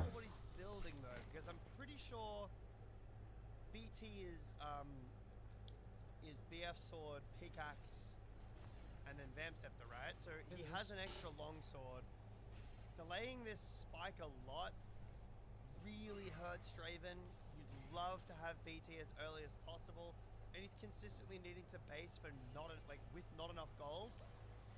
Ginger down in here in the bot lane will be spotted by this ward. Hung also hasn't gone for any kind of invading so far, which is Hôm nay có cái sự kiện gì đâu ta? fairly slow. Mà sao thế anh em nào cũng bị flop? Ảo thực sự. Some scrapping in bot lane, but neither Ginger or Hung trying to do anything sneaky on the map, just farming it out, waiting. Anh em xin một like em nhá. Maybe these grubs. Yep, and with the grubs happening, everybody's gonna be in the lane. It's a good pillar. Follow up to be had by Thịt mẹ mấy thằng LLEC mở rộng là nhìn đánh cáu thật. JDG gonna take full control of the top side river for the moment. Gala's gonna head back down to the bottom lane as Xiaoya to now move up. This will give LGD the main advantage since Gala does not have a teleport. Xiaoshu is also very low, so JDG may have realized they might not be able to contest as Hung has started up these grubs. Does have that sheen. LGD support in mid lane holding the line. Ba con sâu lại miễn phí luôn. Cánh trên thì Budo anh đã bắt đầu trâu rồi. LGD. Really thought Gala was going to stick around with his ult available, but ends up just dropping that. Shaya will move down. I believe that was all 3 grubs to Hung. It was. So this is a comp that loves that. Mundo Trundle. Thịt mẹ mấy thằng chó này. 10 phút không ra một kill nào. Tao sợ chúng mày luôn rồi đấy.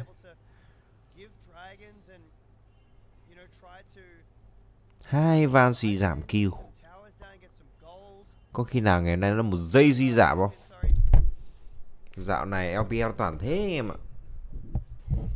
Yeah, the good news for JDG while they didn't give up these objectives is that their mages are scaling, and that's really what you're looking for is for them to get their first and second items to the right of the arcane. Bắn trượt mất 2 giọt đến từ vị trí của Gala. Not gonna take Xiaoya too low, so he'll go most of this, but once Hongqiu and Gala get their items, once Gala finishes his first item, it'll be infinitely more dangerous.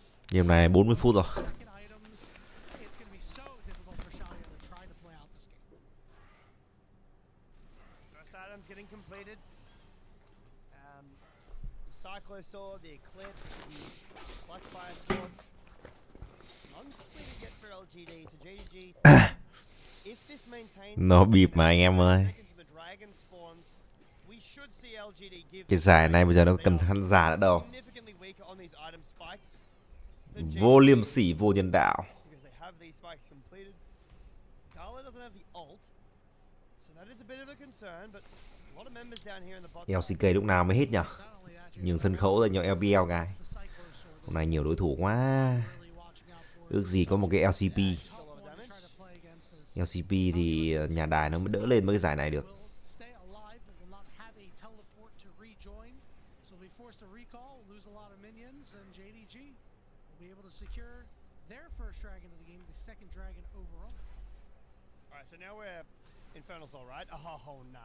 Mà tính ra ngày hôm nay anh em bận đi đâu hết rồi nhở? Hay anh em đang đi chống bão? Đến cả thằng LCK mà nó cũng chỉ có hơn 30.000 view thôi.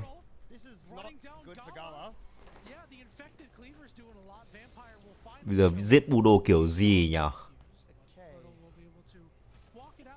Thực sự là đang rất sáng sủa dành cho một đều đấy. Anh em nhớ thăm nhà nhá.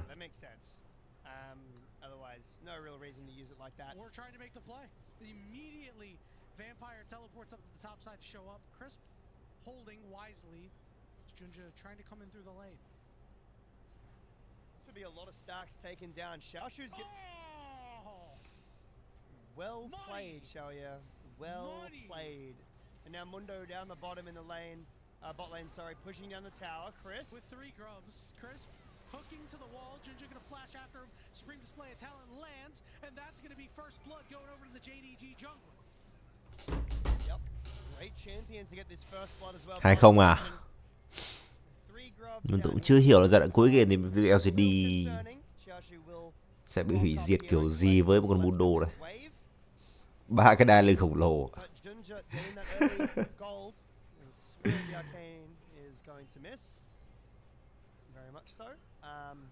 Chưa chắc 2-0 đâu nha. Tôi thấy cuối game thằng dính đó nó lỏ lắm. And then sold one of his long swords for BF sword. At least I'm pretty sure. The last time I checked, you can't upgrade a smaller sword into a bigger sword like this. What if you had And then he bought another sword, and then he bought another two. what the heck is Really confused as to what is going on in Xiaoya's build path, because he has got to be. This cannot be correct. I refuse to believe this is correct. Okay.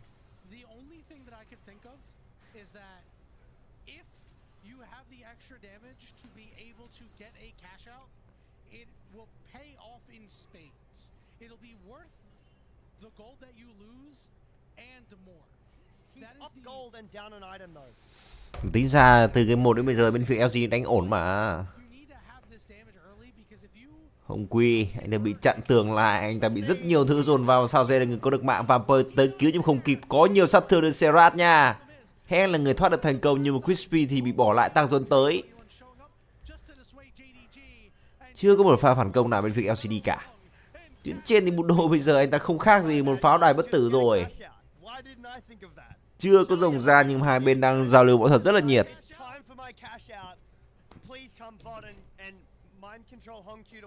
Và sao dê thì đang là người bị kẹt lại, anh ta bị tấn công bởi hai người, thế giới bùn tung ra, nó né được. Nhưng mà sao dê bây giờ vẫn đang bị quẩy tàn sang của dinh đồng em mình. LGD tới, gỡ được một mạng, dù là người nằm xuống và Tàng Duân là người ăn. 3-2. Vẫn sẽ là vạch xuất phát. Trong khi đây khu tiến trên thì bây giờ Xiaosu anh ta quẩy không nổi được nữa rồi. Budo thì anh vẫn đang còn chiều cuối trên người. Và Xiaosu thì cần phải có ít nhất cái giảm hồi máu cơ. Bây giờ thằng Budo nó có giáp máu thì khó dành cho Xiaosu luôn.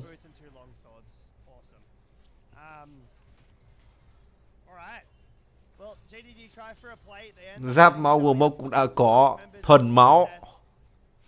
Mà tính ra con Budo là thuần máu này, nó đam nó cũng to đấy chứ. Lên đồ khó chịu thật. Đeo cần giáp, đeo cần khăng phép, nó chỉ có máu vào máu. Tàng Duân thì vẫn đang đứng đợi chờ điều gì đây. Bây giờ giết vị trí của Mundo. À đâu nhầm, quay vị trí Xiaosu chứ. Xiaosu thì anh ta đang có tốc biến nha. Có cắt bà sát trước đã, tiếp tục dí theo làm chậm. Xiaosu anh ta sẽ bị lên bảng điểm số với một tình huống mà không kịp tốc biến.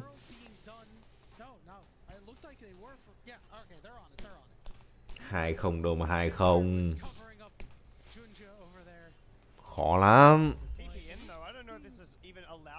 Có khi 2-1 thành LGD trong cái cặp này chứ.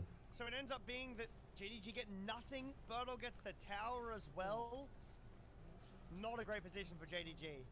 No, what a wonderful sequence from LGD there. And I'm a little bit surprised that JDG did not want that fight. They are the ones with all of their flashes up. Gala has flash, Hongq has flash.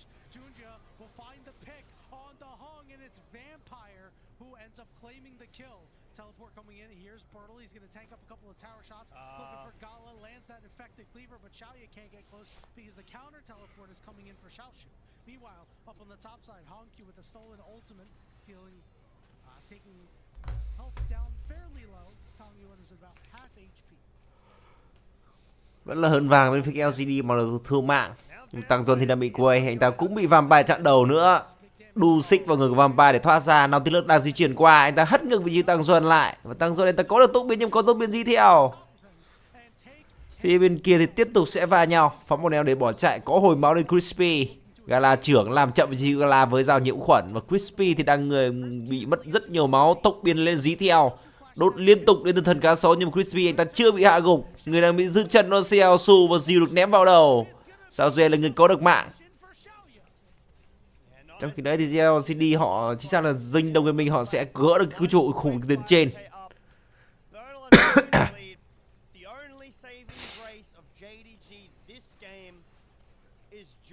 Cái gì, cái điện tích cầu cái gì đấy.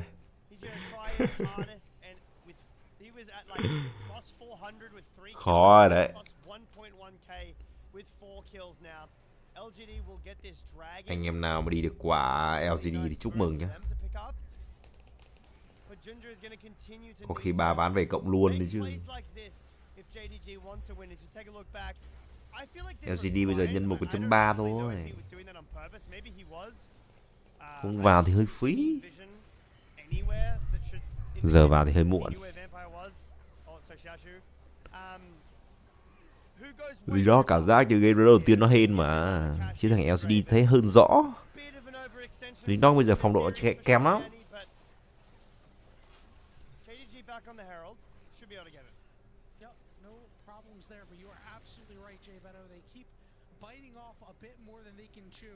And it is resulting in plays that should be favorable to JDG, either going even or being favorable to LGD. This cannot continue if this JDG team wants to see success in split 3. Looking to see a little bit of success here in the mid turret, trying to avoid that pillar, and does so as the charge goes in. Crispy immediately getting taken out with the Thế giới bùng nổ hất tung với chiếc Junia vào tường. Hay là người có được mạng tràn lên bên phía LCD tìm kiếm mạng hạ gục tiếp theo. Nhưng họ chỉ có 3 nhân sự đấy thôi. Trụ đường giữa thì cũng không còn nhiều máu nữa. Quyết định sẽ là gì? Chưa thể tiến tới được khi mà sao dây ta dọn lên rất nhanh. Nghi thức ma pháp được xuất ra. Budo là người hứng chịu sát thương, anh ta được hồi máu lại. Rất khó chịu với một con Mundo.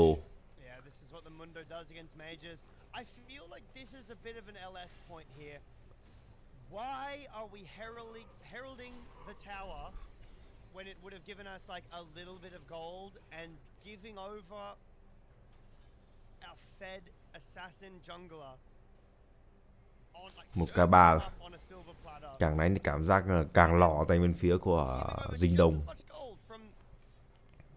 Căn bản là với chất tướng này thì LGD cảm giác là không thể thua được luôn đấy. Vừa có một cái bức tường vững chãi đó là Mundo, vừa có sát thương đầu ra là sao dây anh ta đang cực kỳ xanh. Và thậm chí là anh ta cũng đã có kiếm răng cưa để kháng phép.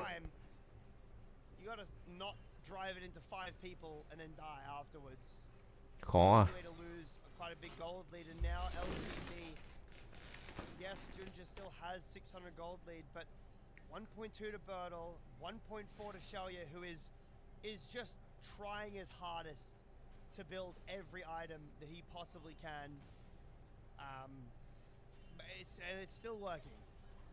Yeah, it's like when you go to a garage sale and you find some really neat stuff that it's like, hey, I can actually use this, or I like this. Sorry, garage. Yeah, garage. And you know what? You're like, you know what? I'll pick this up. This is undervalued. You know, you check the eBay price and you're like, yeah, this is a good pickup. That's the kind of value you're getting out of this last whisper. Do you guys have Aldi? Your Hextra. AliExpress? No, Em nhớ thăm nhà em nhá. Do you have that in America? Yes, we do have Aldi. It's like an Aldi deal, you know? You go and you're like, I have to get this. It's just so cheap. He's buying Aldi items. Speaking of items, Junja builds a not often built item in the Bastion brand. He goes in to try to make a play on the Tanyan. Ui dồi ôi.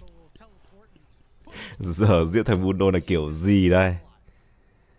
Mà cái thằng cặc Dinh Đông này còn không lên giảm hồi máu nữa. Cái con Serrat này bây giờ trưởng bao giờ cái thằng Mundo này mới chết đây.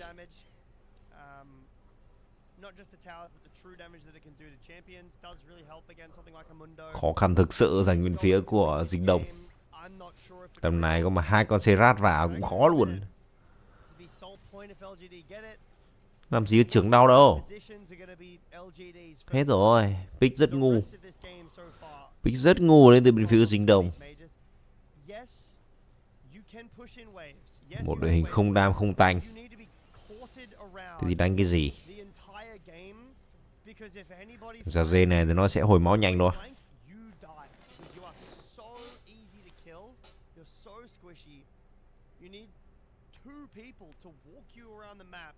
Pushing down the tower, getting into river.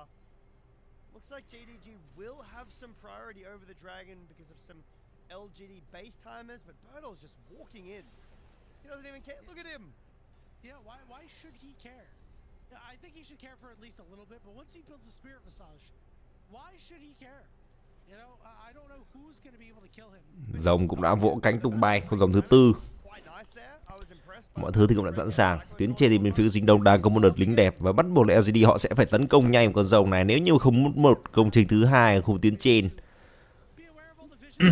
Dù đã có mặt, thế giới bùng nổ tung ra, nó hất tung được 3 người. Và sao Gen gần hết máu, và vừa rồi Junia đã nằm xuống. Sao Gen chưa biết làm gì cả và bay lên bàn đếm số. Tiếp tục tràn lên bên phía của LGD. Budo anh ta gần như là bất tử ở tình huống vừa rồi.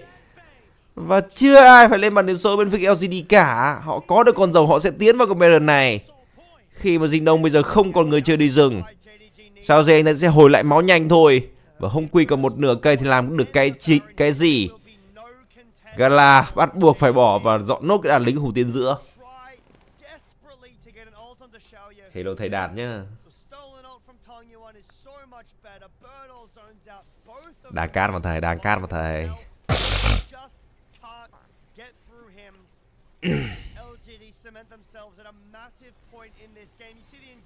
Một quả thế giới bùng nổ tung ra cũng đẹp như tranh vẽ đến từ Quizana rồi. Tính ra tình huống này là sao dây anh ta cũng không cần làm gì nhiều đâu. Gần như là mọi thứ đã làm hết bởi đồng đội. Bundo thì càn cả hai người đối phương. Nguồn sát thương chính bên phía của Dinh Đông tụ họp lại. Bundo anh ta vẫn lừng lững như một cỗ pháo đài vậy.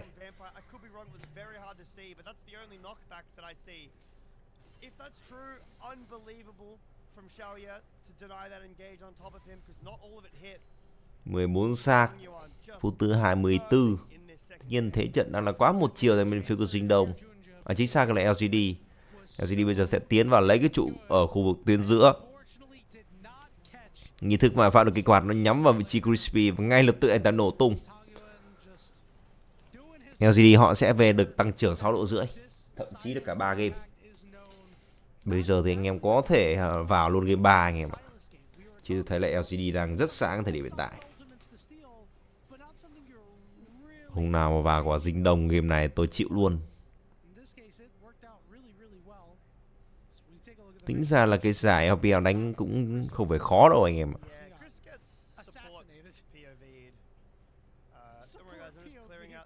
Bù đồ bây giờ 5k 1 máu. Gần bằng một nửa lượng máu của con Baron đó. Một nửa lượng máu của con Baron trên người Budo. Và bây giờ thậm chí anh ta tanh trụ luôn. Mất cũng tương đối nhiều máu, nhưng mà anh ta có giáp máu gô mốc thì cũng không sợ gì cả. Phía bên kia thì Tăng Duân anh ta đang bị dí và sẽ có làm chậm, sẽ có kiệt sức. Xuyên tấn kích lấy được tốc biến của Tăng Duân. Phía bên kia thì LGD họ sẽ đẩy thẳng vào cái mega khu tiến trên. Rồi một mình Xiaosu thì không thể phòng ngự được. Victor thì bây giờ mới về quá muộn màng. Bộ đội Baron còn 1 phút nữa. Tuy nhiên thì LGD họ cũng chưa vội.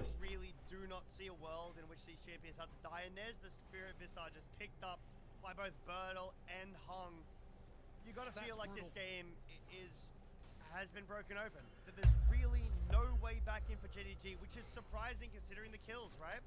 It's only 7 to 8, but Infernal Soul is around the corner. This massive gold lead that is so much because of towers. And I can't even blame Gala, really. Like, he had a gold lead over Xiaoya. He's been doing his job. Xiaoya had very little items, and then all of a sudden, the cash-in goes through. The double longsword. Yeah, the double longsword turns into a bigger sword, a much bigger sword. And now Xiaoya's build is very scary. Còn mẹ gãi ngứa thật Budo rồi. 3 thằng quay được không đây? Budo nó còn chưa thèm bật chiêu cuối cơ mà. Vai cản nồi nó khinh. Xiaosu chưa gì mất thần khá xấu rồi. Nghi thức và pháp nó trúng được 1 lần, nó trúng được 2 lần. Áp lực vẫn là vô cùng lớn khi mà Kalai bị cấu xỉa.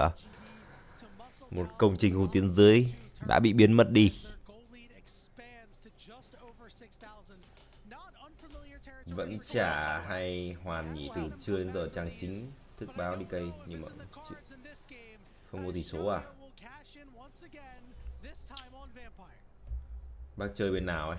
Anh em nào mà chưa có on PSPet, chưa có on thú cưng thì anh em mở cho tôi một on anh em nhé. Đang có mãi khuyến anh em ơi. They can do whatever they want in this game. 30 seconds until Infernal Soul. 16. Khó để ra có tăng trưởng kill. Chưa tăng trưởng LCD thì về thôi. Too much damage from Xiaoya, Tong Yuan and Hung providing the front line alongside Crisp. If Junja hits a 5-man ult and pentakills, Cái gì mà dịch chuyển tụ họp nhanh vậy? Con rồng thì bây giờ cũng chưa ra. Bên phía của Dinh Đông Gaming họ có 3 cái dịch chuyển à? Đã được tận dụng để tranh chấp con rồng thứ 5 trên bản đồ này. Hai bên sẽ dàn trận ra. Budo thì đang cứ tiến đầu, người ta càn lướt đội hình của đối phương, người ta cầm con dao đe dọa đội hình của LGD. Gala nhanh tức bị thời diện. Budo người ta vẫn đang còn rất trâu ở đây. CLSU thì làm gì có đam. Giao tranh rất lộn xộn bên phía Dinh Đông, mà ngay lập tức họ mất đi 3 người. Junji thì liệu rằng có cửa về không đây? Anh ta có được tụng biến qua phía bên kia bờ tường, nhưng mà Hồng Quy thì vào ngõ cụt. Quét giờ dành LGD. Endgame không?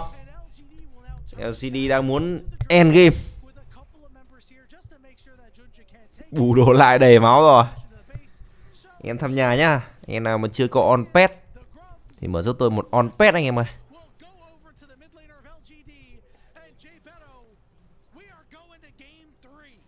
Ghi chưa không chat anh em nhá.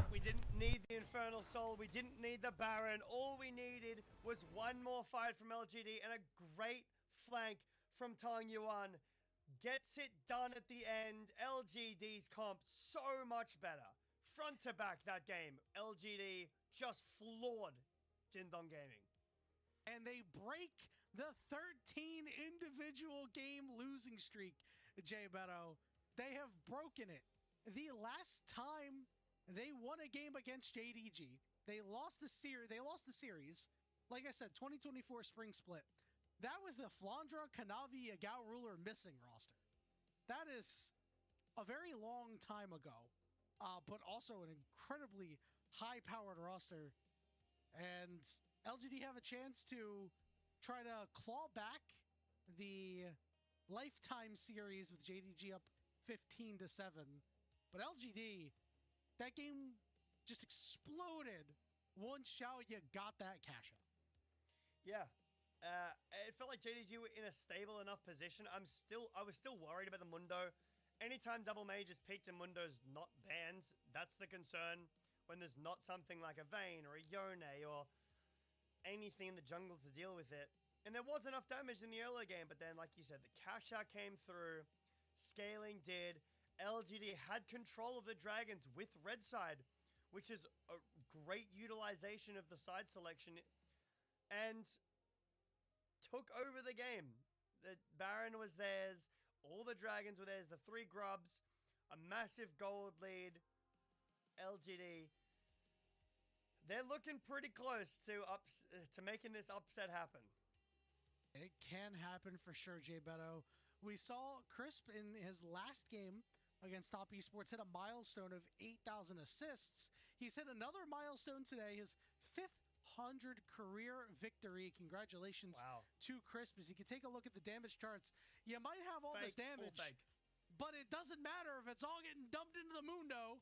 Yeah, it's Mundo damage. What was it? A Broken Blade over in EU, I believe. Did he? Yeah, it was him that set the new record, right? I can't remember who was him. For most damage taken in a game. I know somebody in EU set the new record last week. I cannot remember who. Unfortunately, because that was just a tweet that I glanced over and I went, huh, that's kind of neat. But oddly relevant in this game as LGD not up the series and will force a decisive game 3. Yeah, I mean, it's a frustrating, game state. You're trying this mage. This is the big... Honkyu has flash here, by the way. I just want to say. He doesn't have to die here. He could have flashed and gotten away.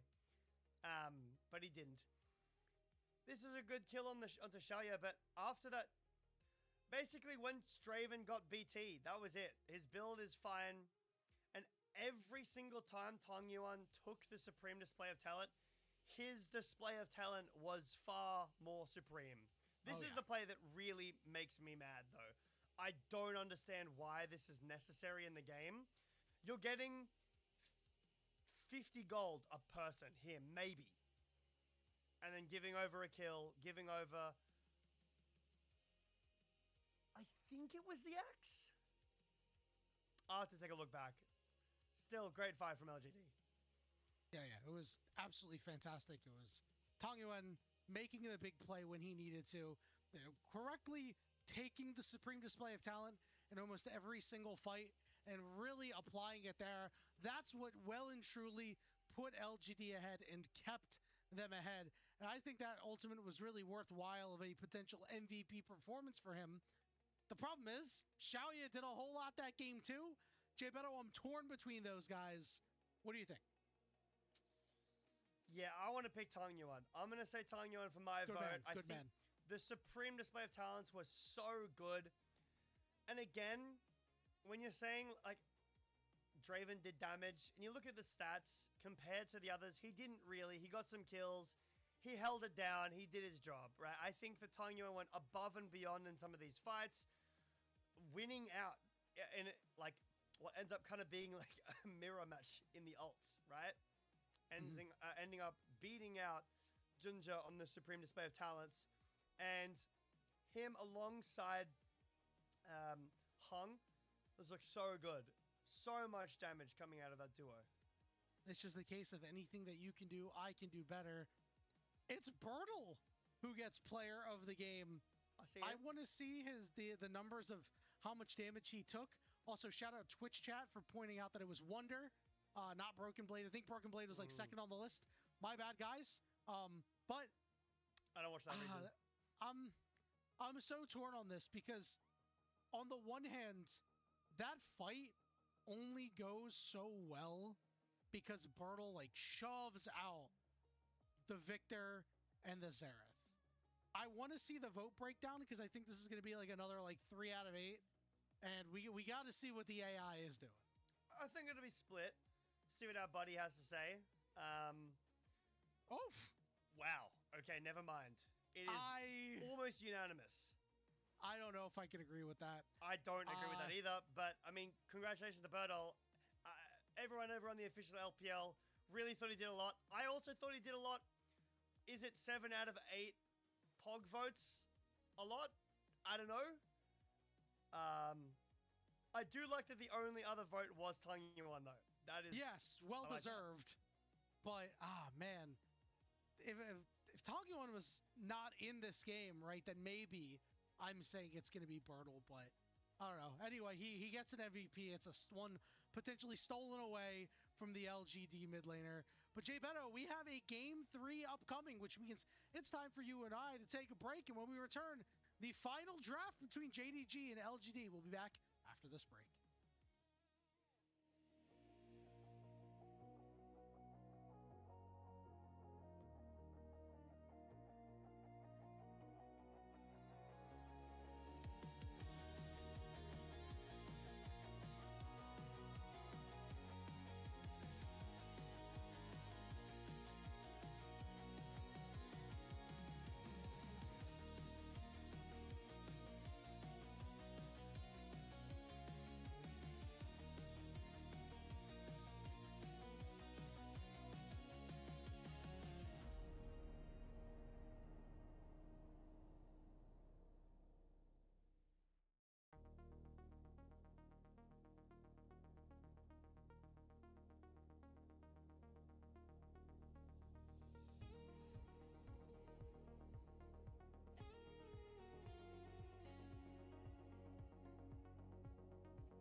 Giờ mới đọc.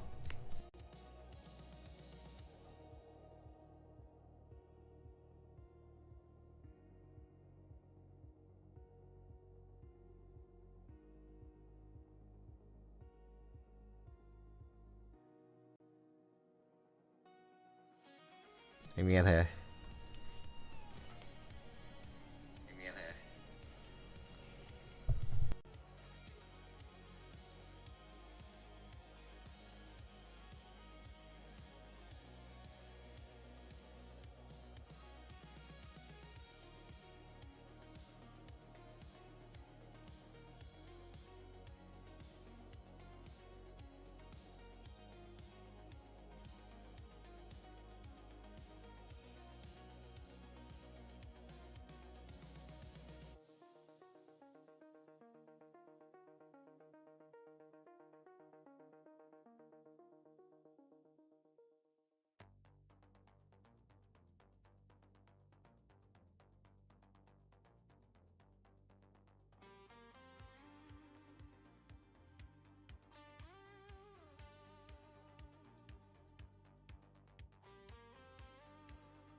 Welcome back, everybody, to JDG versus LGD here on the unofficial LPL English Twitch and YouTube channels.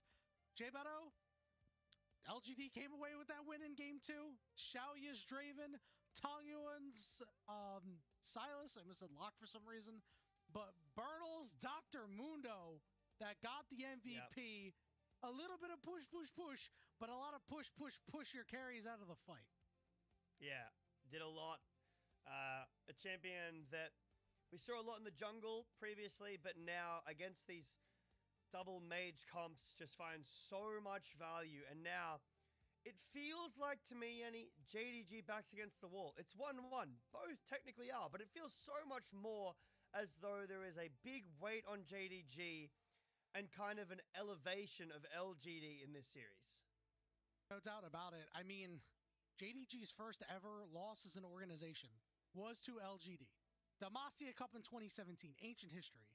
A loss today, while certainly not as impactful as having your first loss ever as an organization, a loss today is pretty damning because we thought that this was going to be the week that JDG was going to right the ship.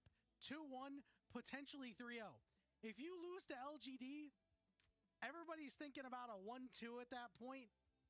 Maybe an 0-3 if you just absolutely lose your marbles on a loss.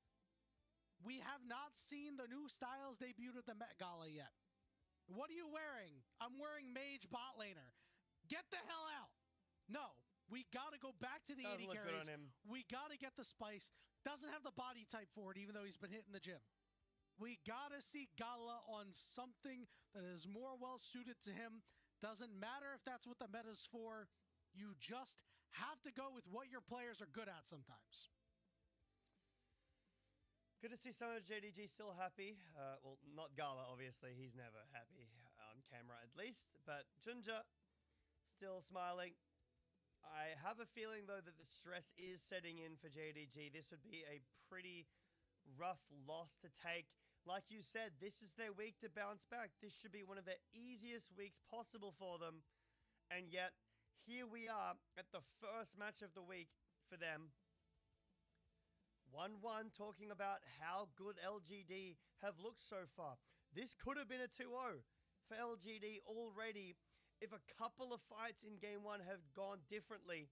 If Vampire hadn't really stepped up, if, you know, Hongq and Gala hadn't really stepped up, if LGD hadn't literally stepped up too far.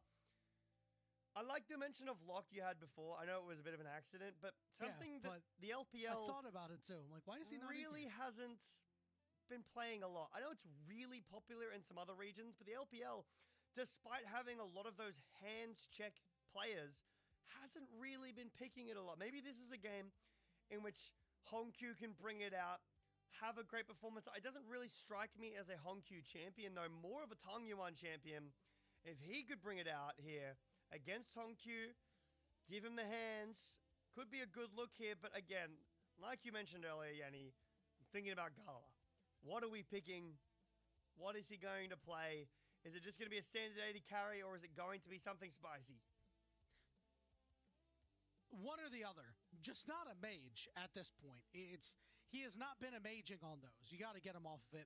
Here we are, JDG, LGD. Our first deviation in the LGD bans. This time, Seraphine has been banned away. We've seen earlier the Nocturne get taken off the board, so we'll see if it's going to be left available here in this game. Also, Orianna. Nocturne was banned in the last game. That's up. Orianna's up. There's no chance either team is getting the combo of the two, but there could be a possibility for a swap, like a handshake, sorry. I think if you're giving Hongq Orianna with a Kali out, that is a big mistake. So I would expect an Orianna ban here, but then Junja very easily can go towards that Nocturne with no concerns. It's going to be the vibe ban, so Orianna left open for Hongq to take. All right, now it's a matter of what is JDG going to pick up. Are you going to go for the Nocturne? Are you going to go for the Ori? Are you going to go for the third option, which gives that combo over to LGD? That third option sounds pretty bad, J Beto. I don't know about you. Yeah, it does. Yeah, that doesn't sound like It sounds like a 1 in 5 option to me, Yanni. I don't want to give over because the Nico's open too. You give over Nocturne, Nico, Orianna.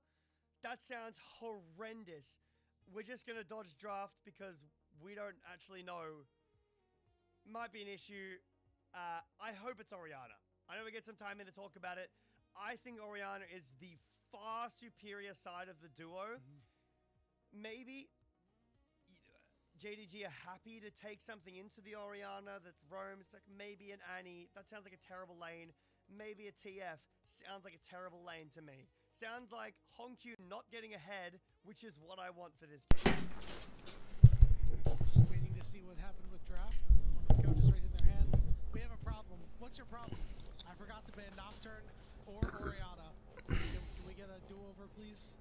We thought they would ban one of them, and don't know which one to first pick. That's not legal.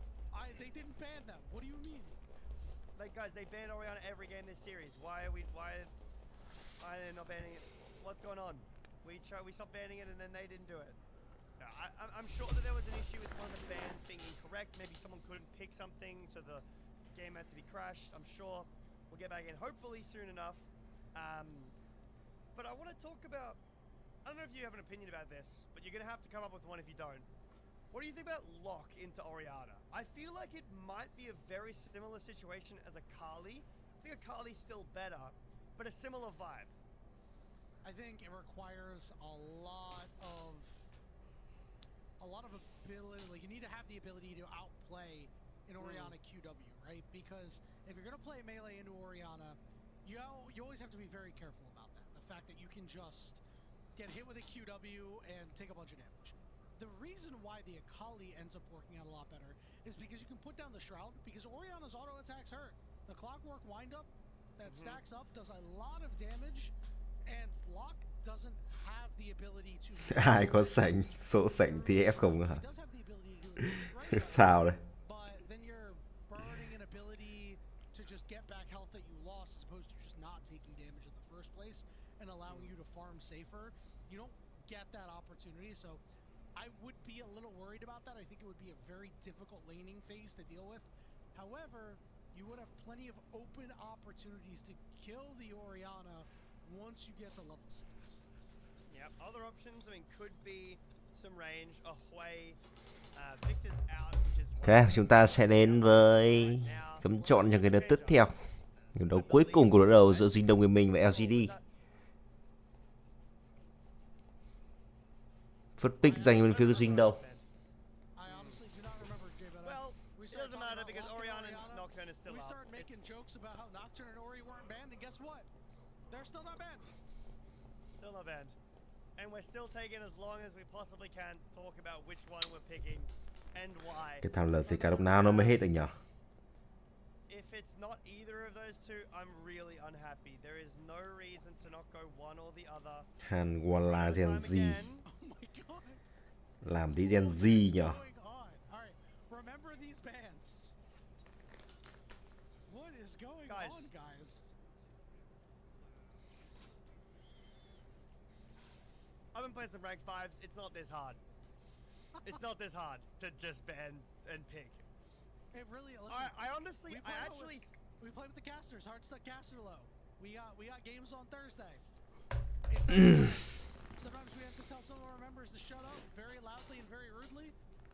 But we can pick some bans in on time. See, that's me right Chúng here. mày po cái lồn má chúng mày. Now, do it. I assume that there is a genuine issue, but the problem is that every time this happens, you get more time to talk. Not now, but when the draft starts back up, you get more time to talk about your draft. This is not. It's not supposed to work this way. You're not supposed to have 2 pauses. JDG just taking as much extra time as they can to be like, guys, we really don't want to lose a 5th series. We know we just lost this last game. They're kicking the can down the road so they can kind of de-tilt after losing that last game, you know, kind of put it out of their mind.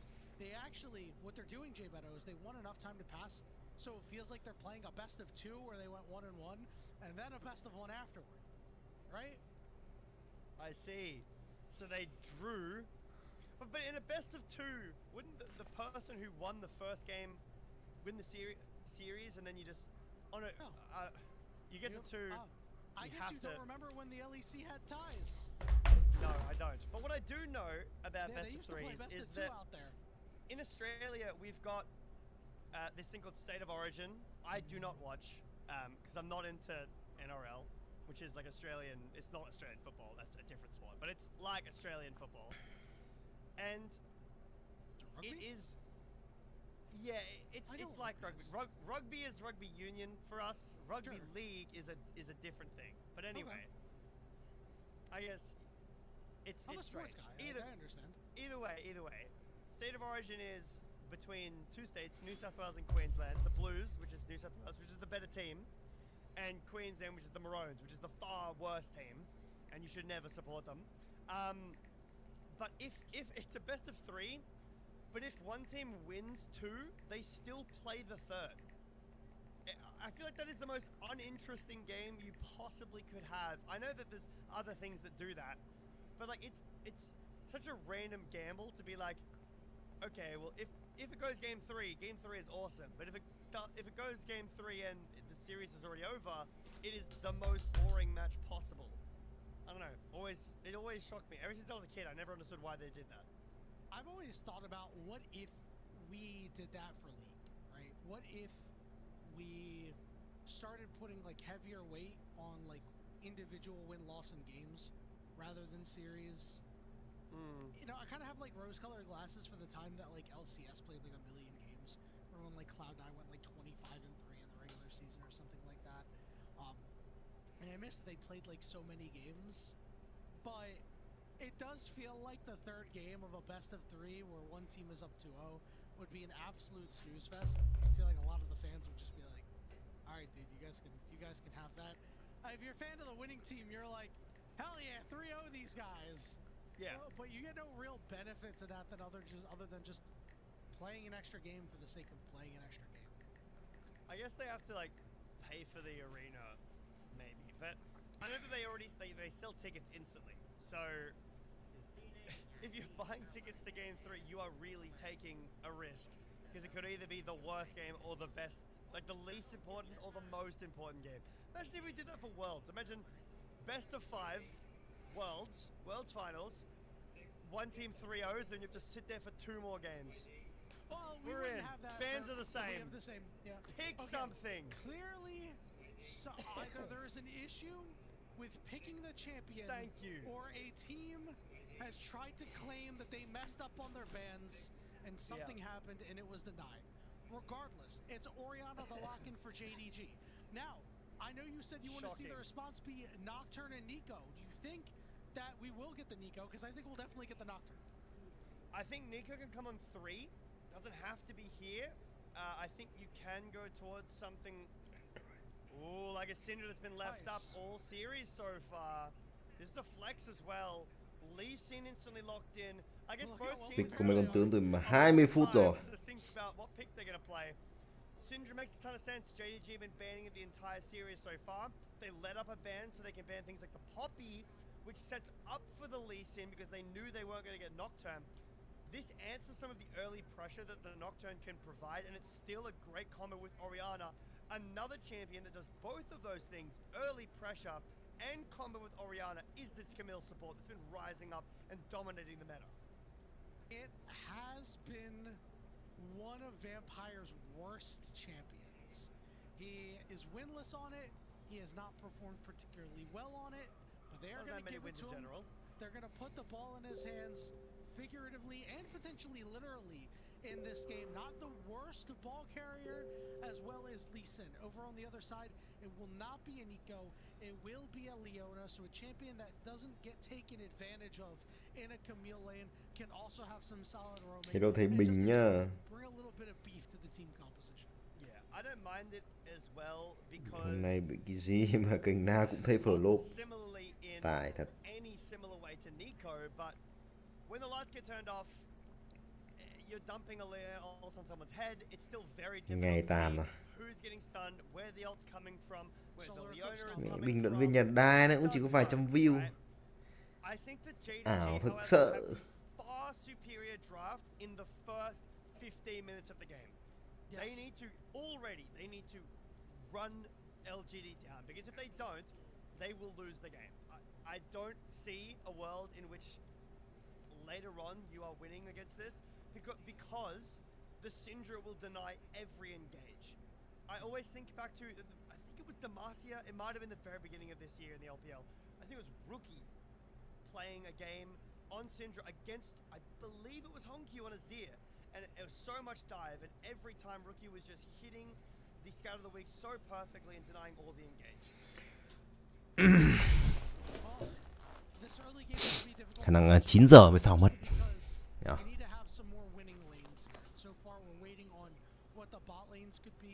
Still potential for that Syndra to go bot lane, but I think you might find it a little bit harder to get a champion that's going to either go even into Ori or get push on her. Em bet xa được khóa. So we're looking for more single target pick like we have with the rest of the comp. It's also a good takeaway from Xiaoshu, who has been a pretty good Ambessa, but also happens to be a good ball carrier. So really well drafted there by LGD on their 4th pick. I think that means you're assuming that this is a Syndra bot. Giác thì cũng chỉ đi hòa đường được với EMEA thôi. Trừ khi còn EMEA nó quá gà.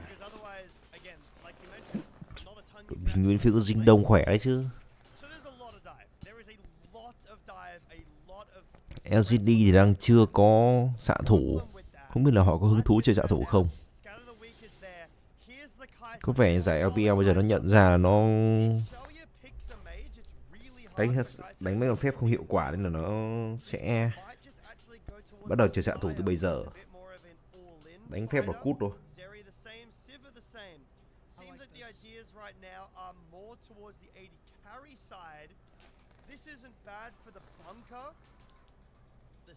I'm not a fan of the virus, however. I think the Sivir is the best choice, like you mentioned. Zaya's not too bad. Gonna be the Zaya. Helps against the dive with the ult. But this is a time where I think JDG's draft is excellent as long as they get off to a good start. Kai'Sa and Jax can help them through the late game with Orianna damage.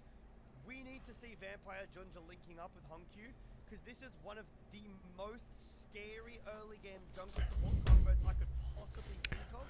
Any other player, any other champion, làm quả LGD phát. sounds like the worst dude LGD đến chết.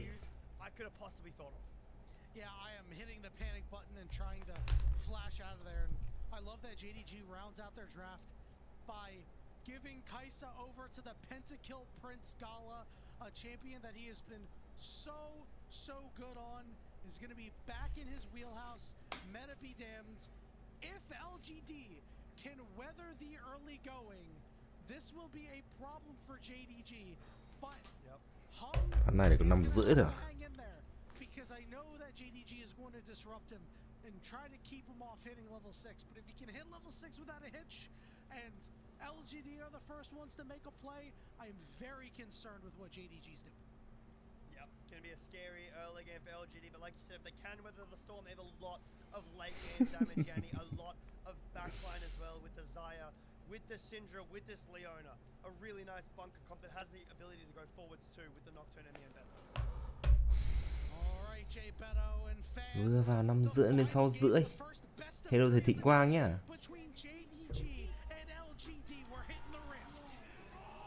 Ok, và cái đấu thứ 3 của đội đầu giữa Sinh Đông và LGD cũng được bắt đầu.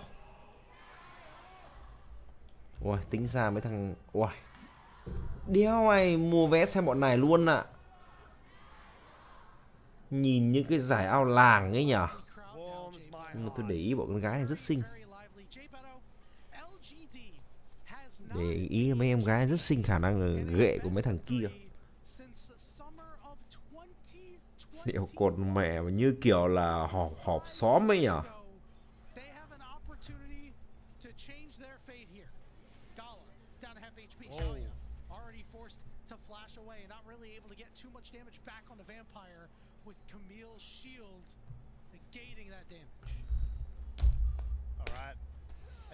Đi lấy 30 phút à.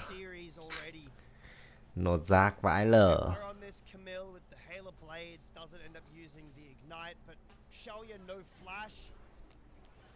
Here's the They have to exhaust burn the use as exhaust well. on the vampire. He's getting taken pretty low, and Gala's Mason's down to coming. half too. This is a 3 camps into either invade or dive start from Junja. He's pathing down, but he might get spotted on this ward. I don't think that JDG know this is going to be massive. Junja thì đi qua mắt của đối phương rồi. Invade pressure. Và anh ta cũng không có nhiều máu đâu. Looks like Junja's gonna start Tuyến heading giữa thì LGD đang chủ động đẩy. Thế này liệu rằng có ổn cho Junja không? to keep Hongkyu away. Tốc biến đánh tay. Lại lên cấp độ 3 với Hồng Quy và Tăng Duân có chết ngược không? Không có đầu tư tốc biến phía bên kia thì Lee Sin anh ta có được chiến công đầu và giật ra được. Crispy thì mới level 1. It's a disaster. Khởi đầu khá xuân này bên phía của dính đông. Walking over the ward, but Hung Đường giữa thì Hồng Quy anh ta không muốn so he skipped his có một entire pha mà phí đi tốc biến à. for nothing. He didn't save the gank. He Có didn't vẻ get con a vợ kill. Hồng Quy này không muốn đột phá cho lắm. A good start now, can go back topside, and he's even cleared despite the start. Telling you on flashes in onto Hongkyu. Can't get the kill. Hongkyu levels up just as the flash comes through. So now no flash on an immobile Syndra. JDG have their best start to this series so far. It's already up near 400 gold. Junja's up over 300. And I just wonder, what if Tangyuan decided, I'm gonna head to the bot side, and I'm gonna move Đường giữa thì Tăng Duân cũng đã quay trở lại rồi. Chúng ta sẽ cùng được xem lại một tình huống mà bên phía của dính đông họ lao vào. Đá vào mặt của Sao Dê và sóng âm thì cũng không thể né được. just as simple as hitting level 2. Và vừa rồi thì Sao Dê đã cũng đầu tư hết phép bổ trợ. Shaoya still level 1. The exhaust was Kết used. quả thì vẫn là vô cùng nghiệt ngã. Such great play in the lane in the early game for JDG. And this doesn't break open the game by any means. JDG need to continue this pace at an absolute pace. They're losing their Raptors for a Krugs invade. Should go towards Junja, but he might be looking for a gank in topside first. All right, Brittle's gonna be the look. The counter strike is going to be flash. Here comes Junja as well. Brittle still Bù đó có điều này. moment gets slowed up. Có vẻ như chưa thể chết được. Might just be able to walk it out, and he does. Very Tuyến dưới thì tiếp tục có va nhào thù lồng tốt đến từ Sao Dê. Nhưng mà Gala thì bây giờ cấp độ 4. To defend his camps. Junja knows Heng thì đã lộ tầm nhìn. but he can't go for Junja thì tương tự như vậy. Tuyến dưới thì lại chuẩn bị có va nhào. slowly. Tuy nhiên thì LGD họ không dám ổn in khi mà thấy lính đang xấu. Gamble gives over his Raptors for an invade. Sorry, for a Bắc gank. Giác à? Invade doesn't work, but now he's Không để ý luôn. Raptors looking for an Để invade. tí nữa quay lại xem như thế nào. Turned pretty tough. Bắc Giác thì nói chung cũng không phải là hiếm giống như ngày xưa. Ngày xưa tôi nhớ là có một đợt nó mở ra Bắc Giác một lần thì phải. This time we're gonna see pings go down onto the Krugs. Nhưng mà cái trang phục xấu bỏ mẹ lên được cái. Nó chỉ được cái hiếm thôi. And meanwhile, down on the bottom side, Nhưng mà ngày xưa kiểu Shaoya stuck under the turret. kiểu ra quán à không, hồi xưa cái hồi mà Liên Minh không phải là cái map này, mà là cái map cũ cơ. But you can see JDG Thì quả Bắc Giác này gặp phát là looks for it. giật cả mình luôn, há hốc mồm luôn. Do it. But Chris is forced to come Hồi đấy là có Bắc Giác với Bắc CV à. that Hongkyu and Junja are generating. Hiếm vãi lìn. So this leaves a Zaya by herself. Nhưng mà Bắc CV thì cũng có một đợt nó mở ra hay sao ấy. Tôi mua được. Aggressive bot lane, and you can see how much damage they do to Shaoya. Nói chung là xấu lắm. Gala on one of his best champions of all time. We've been waiting for Gala to be able to shine on his traditional picks. I like that when the chips are down, JDG say, this is what we're going with. We are going to go down swinging. Ngày trước có được Bắc Giác thì thôi. I think more teams need to Bán được cái nick cái đống tiền này em ơi. style. Giờ thì trông như cái củ căng cọt. Thì còn mẹ đúng là thời thế thời. Open up for a little bit. Nobody really taking a look at it, turning their noses up at it. And why would you if you're JDG? Đợt sau tôi nhớ có một đợt nào đấy nó mở ra. Nick tôi cũng có Bắc CV hay sao. On the map right now, in terms of just the kills given over. Nói chung là mấy cái trang phục ngày xưa bây giờ nó hết thời rồi. One and second blood. Nó xấu lắm. Also see the difference in those. Kể cả cái Riven quán quân bây giờ nhìn cũng xấu. Resulted in almost a full level lead. In fact, it might even be more than Ngày xưa Riven quán quân 2012 hay sao. very close to over Xong đến năm 2016 nó mở lại thì phải. the goal. Xong đợt đấy tôi mua. The clutch stacks.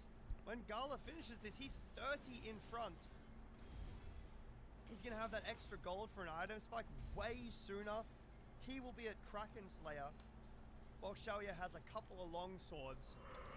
Any fight, will be terrifying for LGD.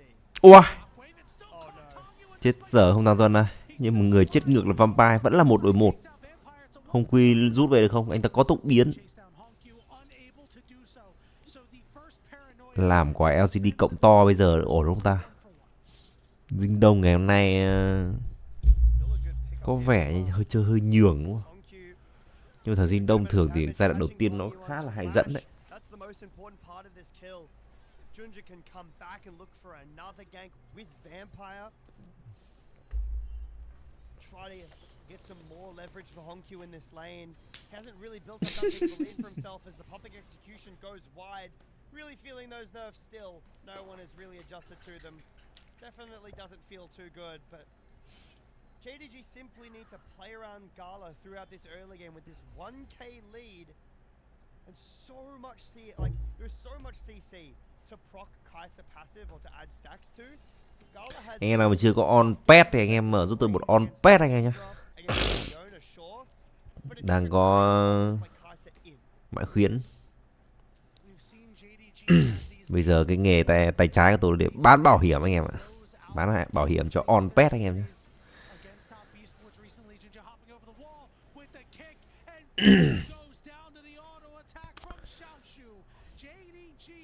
Dính đọc đánh thật rồi.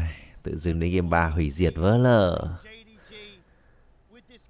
Game 1 thắng khó, game 2 thua, game 3 hủy diệt.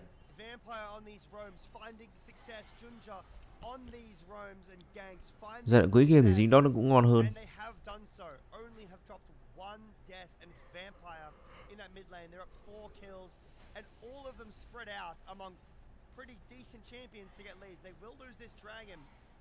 Getting some grubs on Jax is really nice. Should be able to really start to do damage in the side lane when he gets these items online against Birdolf. But I am really scared for LGD when this Kraken Slayer gets picked up by Gala. He's going to be significantly ahead of Shalia, who does have the BF sword, so that is a good pickup. Means that he's probably going towards the Yuntal and a much better first item than the Essence Reaver start. But still, Gala will be here so much quicker. Hong's paranoia is now off cooldown, so we're looking for the second one to make an impact if you're a fan of LGD. Remember? 2k nhẹ nhàng phút thứ 9. They can weather the storm. They have Chưa thấy một cái hy vọng nào bên phía LGD. Đội hình này lỏ điên. even taken by JDG. It is going to be a tough mountain to climb. Hong on the recall is going to start walking toward Oriana thì cũng lên đồ như sách giáo khoa rồi. Thằng này mà khả năng đem lại solo kill dành cho thằng Duân cũng khó. 291 à?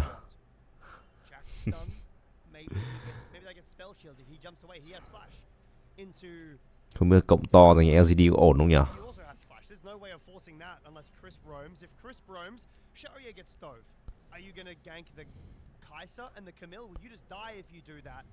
Gala has cleanse and flash and enough damage to kill you. Yes, you do have the first item spike here for Hung, the experimental hex plate.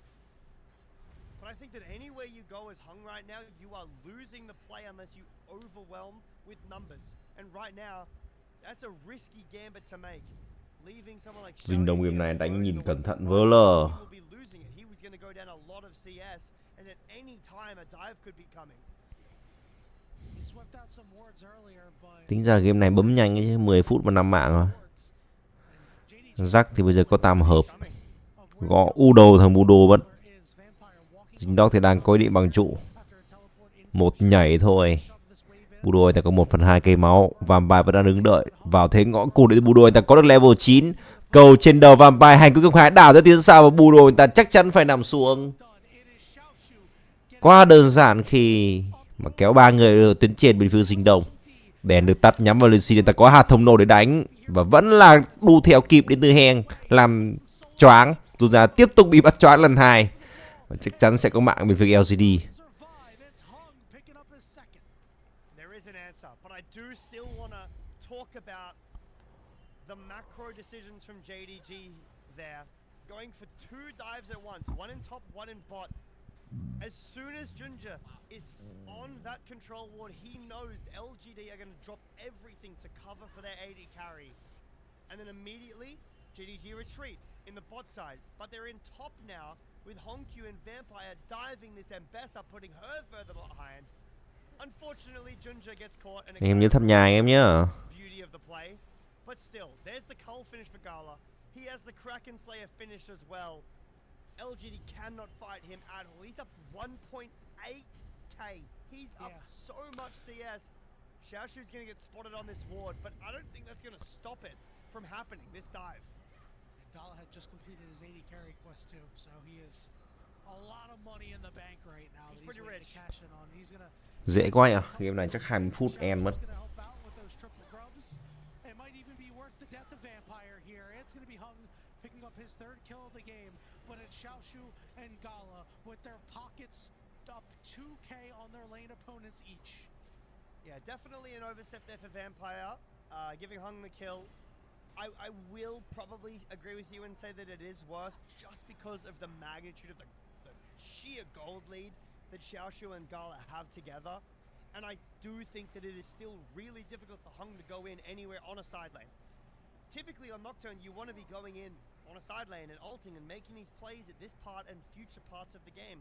But anywhere you go, you're probably dying or at least not getting a kill. Gala just dies in mid. There you go, Tangyuan, and now we're going to try to make a play on the top side. These chain lace crushers are going to reduce the CC, but that's not going to matter when you're publicly executed. And the fourth kill for Hung. Wow. LGD have knotted up the kill feed. Tôi bảo anh em chuẩn chưa? You can kill Honkyu. Tôi bảo anh em vào quả cộng to mà cái thằng dính đó thì lúc nào nó cũng dẫn trước rồi nó thế thôi. Walking up and dying to Syndra in mid. He has no reason to do that at all. Has flash up too, doesn't need to get hit by anything and still does and dies. Huge mistake from JDG here. There's two crucial members and it won't. Chúng ta sẽ cùng được xem là tình huống replay này. I guess he's caught out of vision. Một tình huống mà quét tay kiểu chính xác là anh ta bị dí từ nhà đến trường. Không có một cơ hội là thất thân khi mà anh ta cũng không trả người sát thương để kích hoạt bản năng sát thủ.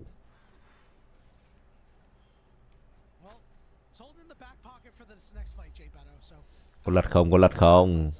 Tạm thời tăng trời 6 độ rưỡi bên phía LGD đang khá là an toàn. Khi mà phút thứ 14 này thì mới chênh lệch đó là 1k3. Rồng thì họ cũng đã dẫn trước. Hóa rồng không sao. Hàng bị gửi tới hội thư. Anh ta có 1/2 cây máu. Gala bắn lấy được tục biến của Hàng rồi. Tính ra đội hình bên phía LGD họ bắt lẻ khá là tốt đấy chứ.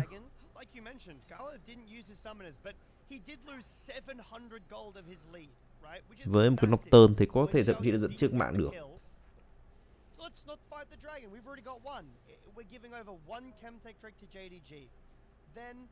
The Orianna ult gets spell shielded by Nocturne, well timed by Hung. The flash shot from Gala was way too far for his team, and Gala ult can't get the kill. LGD, I think, are pretty happy with that play. They lose the dragon, sure, but it doesn't particularly matter a whole lot. And now JDG are left kind of scratching their heads. They've got this gold lead. They have this early game dominance in a comp, but they can't use it. Only about 1,000 gold lead now. Herald going to be started up as Hong looking to link up with Bartle, who's down to about half HP as Honkyu trying to shove him off, but Honkyu doesn't have a whole lot of mana. Blue buff is going to be secured here by Junja. Có luật diệt bắt choáng với chữ Junji, anh ta bị dính thai xương Asan, cầu được điều nhắm vào sợi dây thản lông ra, quay tay không bắt choáng được ai cả, rắc anh ta bị giữ chân. Anh ta có được bậc thể vũ khí để giúp cho mình trâu hơn sứ giả bên phía của Dính Đông Gaming. Dính Đông họ đã muốn tràn lên Heng, anh ta thấp máu. Junji đứng đợi thời anh ta đu lên với hộ thể, anh ta đá được một người thôi, lườm dao gắp thịt Heng đi. Hành quyết công khai lao thẳng vào đến từ bù đồ và anh ta vẫn đang quẩy hạng, anh ta thoái thác, anh ta liệt trả, anh ta giật ra, anh ta còn một máu và anh ta sẽ nằm xuống. Crispy bắt choáng được Hồng Quy nổ tung và sao dây còn một máu trên người Gala vẫn bắn chạy. Triple kill dành cho Ori.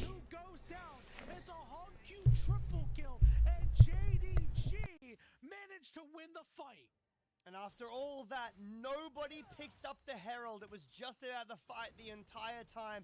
JDG get there, yes, but we'll take a look at something after this replay. First, let's talk about this replay. So Xiaoya wants to be running backwards, so does Tangyuan. watch how much of this fight they are spent running backwards. It is a perfect fight for LGD. Running backwards the entire time, layering in damage. Yes, this looks like a good fight for JDG, but I don't believe it is, because you're not actually winning it. You're going even in a fight that you should be winning at this point in the game. Honky with a triple kill looks great. Gala has the cleanse to get in more damage. Yes, you do get some kills, but it ends up being, what, a 4 for 3? Look at the 80 carry gold lead right now. That absolutely was not worth it. Yeah, Shalia able to pull it back. The good news for JDG is they did increase their lead. It's back near 2,000, but the proper member of LGD, Shalia, has got a huge injection. 17 xác tăng trưởng kill. But not as bad as it once was. And if you are a JDG fan, there's got to be a lot of nervous stomachs in that stadium right now. We've seen this team get a huge lead early and fall apart. We saw it at the last game of last week. It could be happening here again in the first game of week 3. Okay, Gala's got rage play, but if Shalia has Infinity Edge here, I think that's a better spike. I think Gala needs 3 items to really come online. Shalia gets his base cancel, that's nice. 1 minute until this dragon, but I think LGD are happy to keep this. Xong rồi chính xác có tắt đèn bay vào, quét liên tục vị trí của Orion này, ta xoáy không ý nghĩa gì cả, thái dựng Asan vào hư vô, lao vào với thiên đình kiếm rung rẽ giật ra.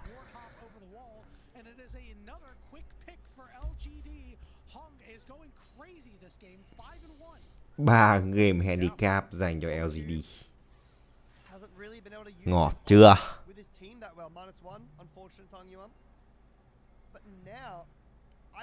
Anh em ở đây chưa có on pet thì anh em mở giúp tôi một on pet anh em nhé. Bây giờ tôi đang đi bán bảo hiểm anh em ơi. Mở giúp tôi một on pet đi. Bảo hiểm đang rất chất lượng.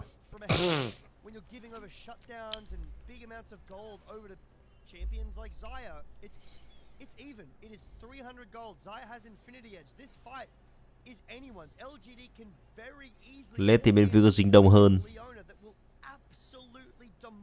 Dính đông có Ori, có Kaisa và có Jack giai đoạn cuối. Trong khi đấy thì LGD không có cái gì. Tuy nhiên để combat thì bên phía của LGD vẫn có cửa, bởi vì căn bản là dính đông nó cũng không có tanh. Nhìn chung thì LGD họ vẫn có khả năng gây ra đam. Con rồng này sẽ được kéo ra bên phía của dính đông gaming. Hàng đứng đợi sẵn, điều một cái cầu ra, lấy được khá là nhiều máu crispy. Và bây giờ sẽ có dịch chuyển đến EMEA. Jack thì cũng tương tự như vậy. Và rồng còn hơn 1000 máu thôi, cạnh tranh 50-50 và Gala là người thắng ạ. Xoáy cái gì đây? Tràn lên bên phía cái LGD khi mà dính đông họ không còn nhiều tài nguyên nữa, bắt cho được crispy, quay ngược trở lại từ Jack. Crispy anh ta vẫn sống với 1 máu và Jack anh ta còn 200. Và tắt đèn lao vào hơi hớ hành khi mà có quay tài. Cuối cùng Jack cũng đã bị hủy diệt. Junjia lao vào giữa đội hình của đối phương và Giao dây bắn được.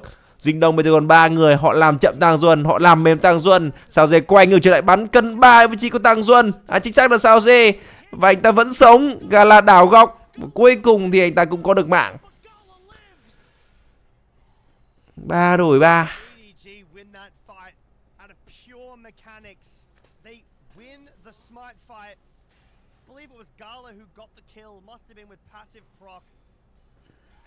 Càng đấy anh em ơi.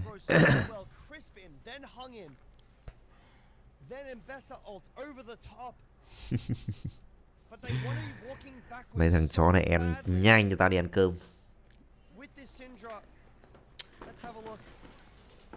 Anh em nhớ thăm nhà trên khung chat anh em nhé, đang ghi mà anh em ơi. Mở giúp tôi một on pet nhé. Tôi đang đi bán bảo hiểm cho on pet anh em ơi.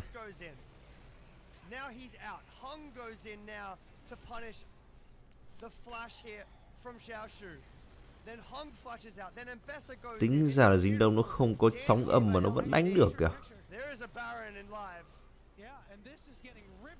Dính đông họ sẽ tiến vào cái Baron. Hàng thì anh ta không có tầm nhìn à. Không có tầm nhìn để lao vào với tắt đèn luôn. À không, chính xác là con vợ này chưa hồi. Và dính đông tận dụng thời cơ tốt để có được con Baron đầu tiên.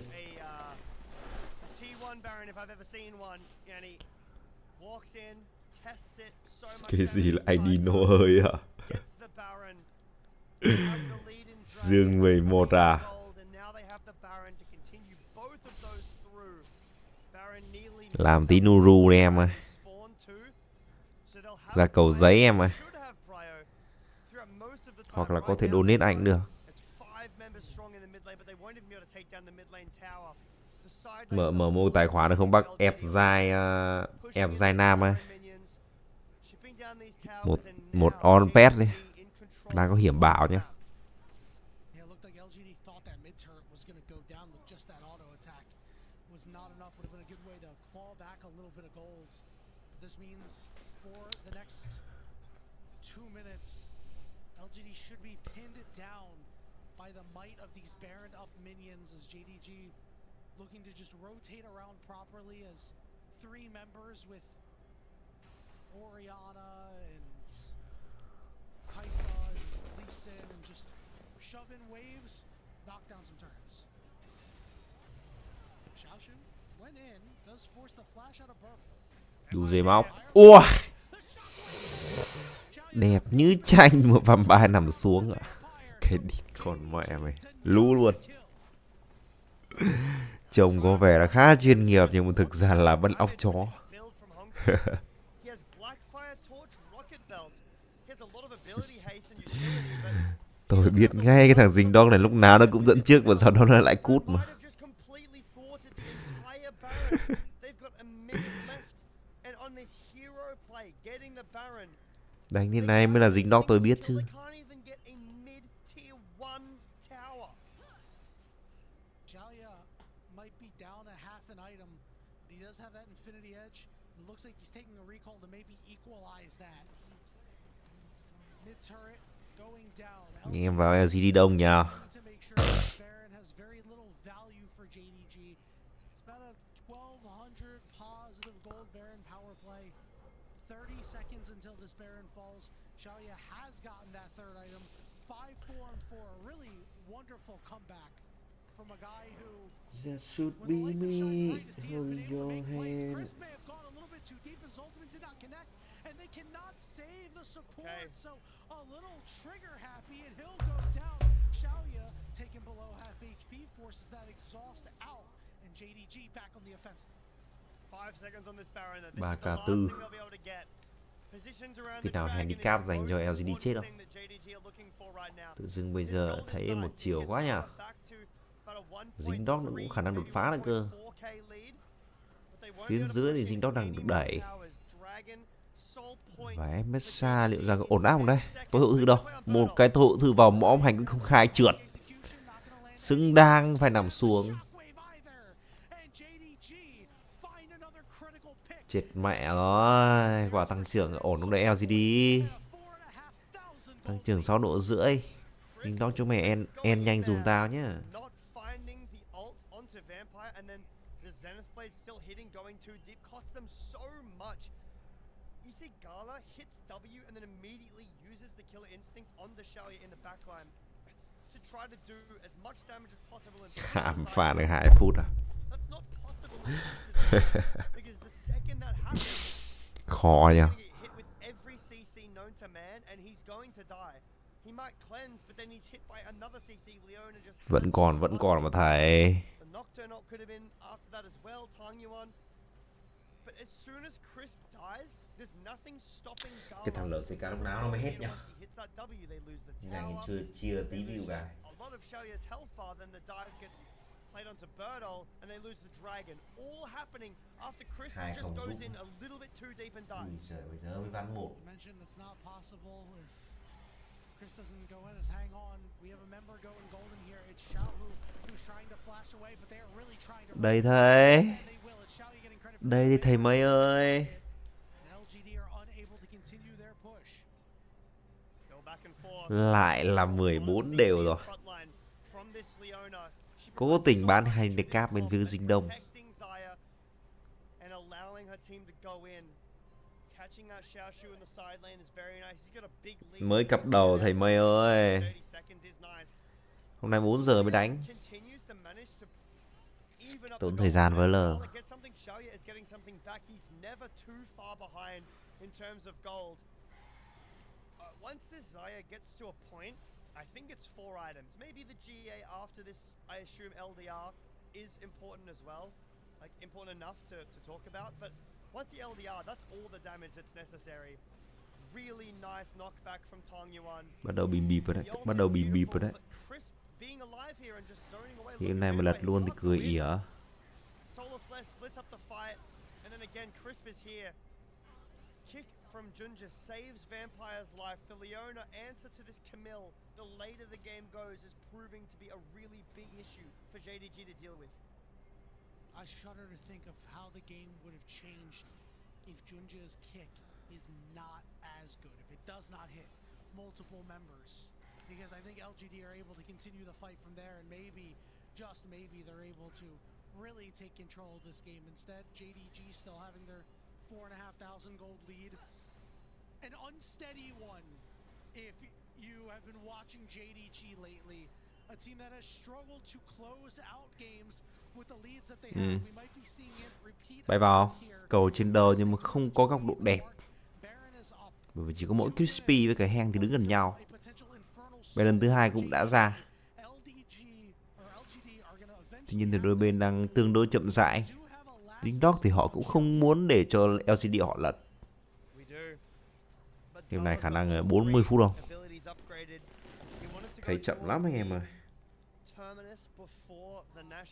So delaying that spike a little bit, but now he has it up 1.5k. But like you said, if Xiaoya can get to LDR before this dragon spawns, he's dead even.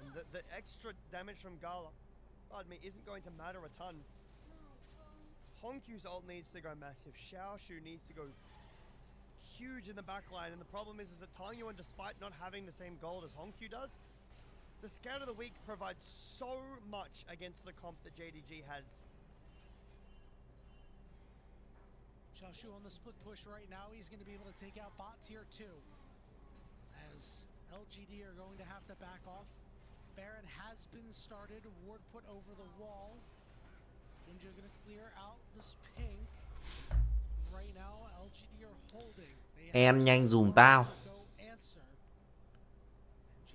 Chuẩn bị xuất hiện con rồng nguyên tố thứ 5.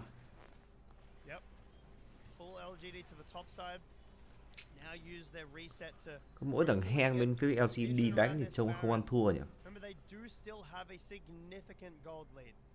Gala and Xiaoshu are very, very strong.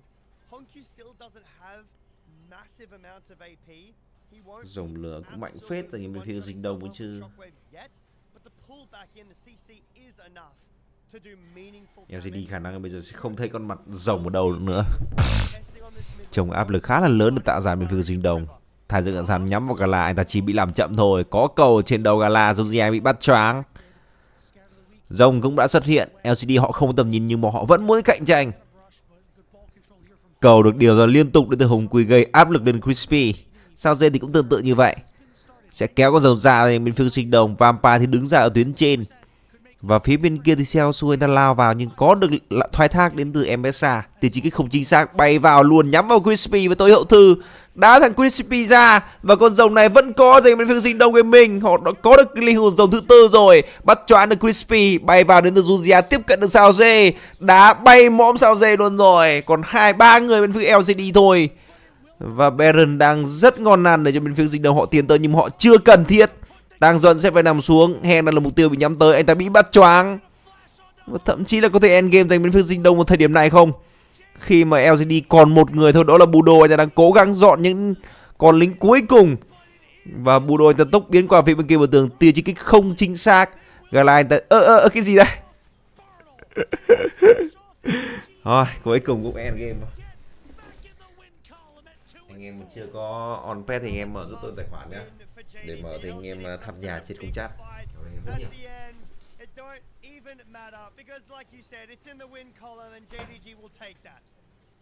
Đi còn mẹ mày. Hèn đi cam vẫn về à? Đi cam vẫn về. but they came up short in game 3, and a critical game 1 mistake is the reason why they're walking away 1-5. LGD could have won all 3 of those games. That last fight, I mean, they put themselves into a really bad position to try to steal the dragon. When that doesn't happen, they try to retreat and then just run down by this Lee Sin, by Gala. So much damage coming out of them. I still think that there are significant issues that JDG need to deal with, but a win here is very important for the mental. Not being 1-5, not being like 6th place is important. JDG will start off a hopeful 3-0 week for them with this 2-1 victory over LGD. I don't know if it's going to be a 3-0 week. After what I saw against LGD, they can certainly lose the Team WE on the back half of the week. JDG opened with the very first game of day 1 and the very last game of day 5. But in the middle, they have to play against EDG, which is a team that we'll see up next after we get through all the post-game festivities for the first series of the day. We don't even know what that team's going to look like, Jay Beto, with JJ coming in. We could have, he's back, the new old jungler, and, maybe this team gets a new direction, all of a sudden becomes a little scary. And maybe we're looking at JDG at 1-2, who knows? Either way, regardless, JDG have shown that they need to tooth and nail fight through every series. On paper, this should be a 2-0 easy victory for JDG, but LGD putting up a really good fight here in this game. I could have won all 3 games if a couple of things had gone differently, if some team fights had gone a bit more LGD's way. JDG will get the win, but they're definitely not feeling good about this. They have a lot of work to do for the remainder of this split if they want to make it to that split 3 playoffs and be in contention for the title.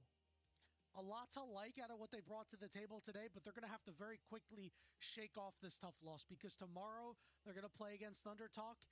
These 2 teams in LGD and Thunder Talk are going to be fighting for that 6th seed. Remember, that 6th seed automatically gets you into the playoffs. You skip the play-in. With how EDG could look, who knows? Maybe we're going to have a different conversation about that. But right now, we were thinking it's going to be Thunder Talk or LGD as one of those teams that's going to get out, and the other one's going to be in the bottom 2. So you have to really lock in tomorrow, the first game of tomorrow's day, and take a win over a Thunder Talk team that you could absolutely beat if you were able to do this to JDG, push them this far to the brink. Yeah, absolutely. I think that it's a good thing for LGD to be able to get these games like this where you're not getting blown out.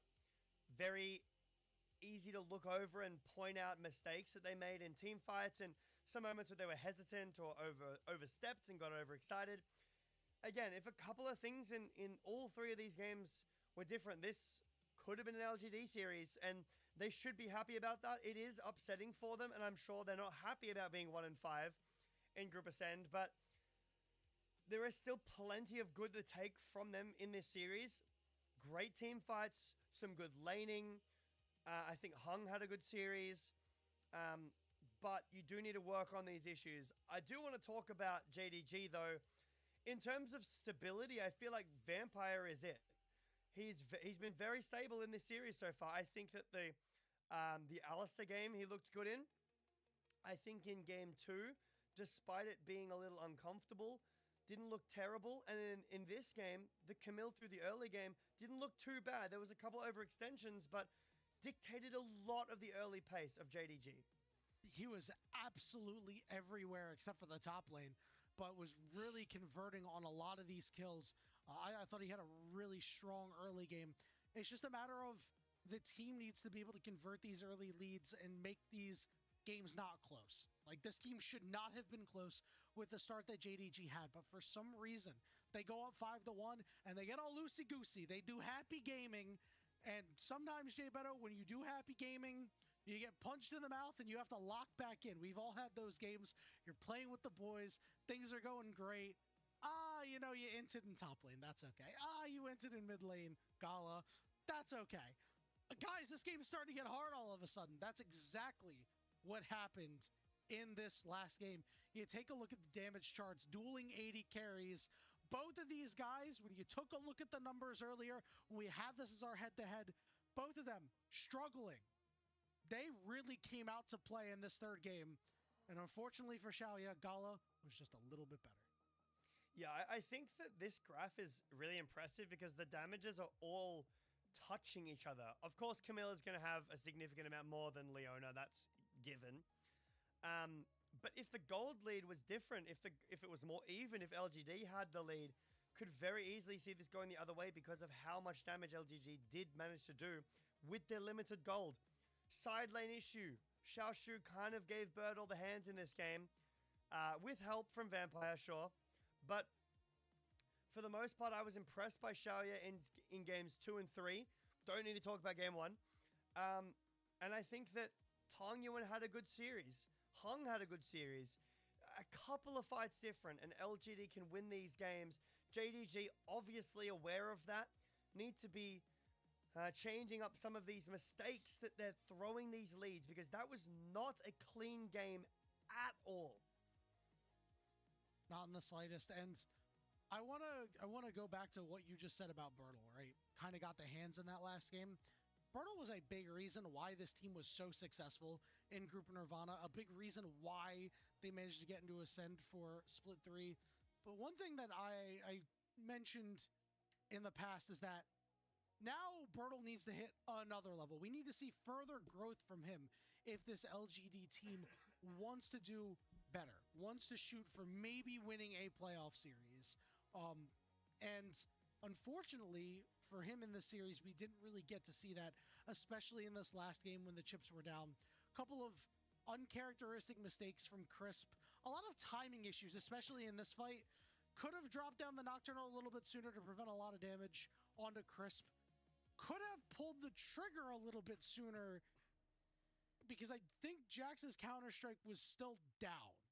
But by the time he went in, it came back up. I do want to say that game 2 for Birdle was a game like that. He got 7 out of 8 votes for MVP.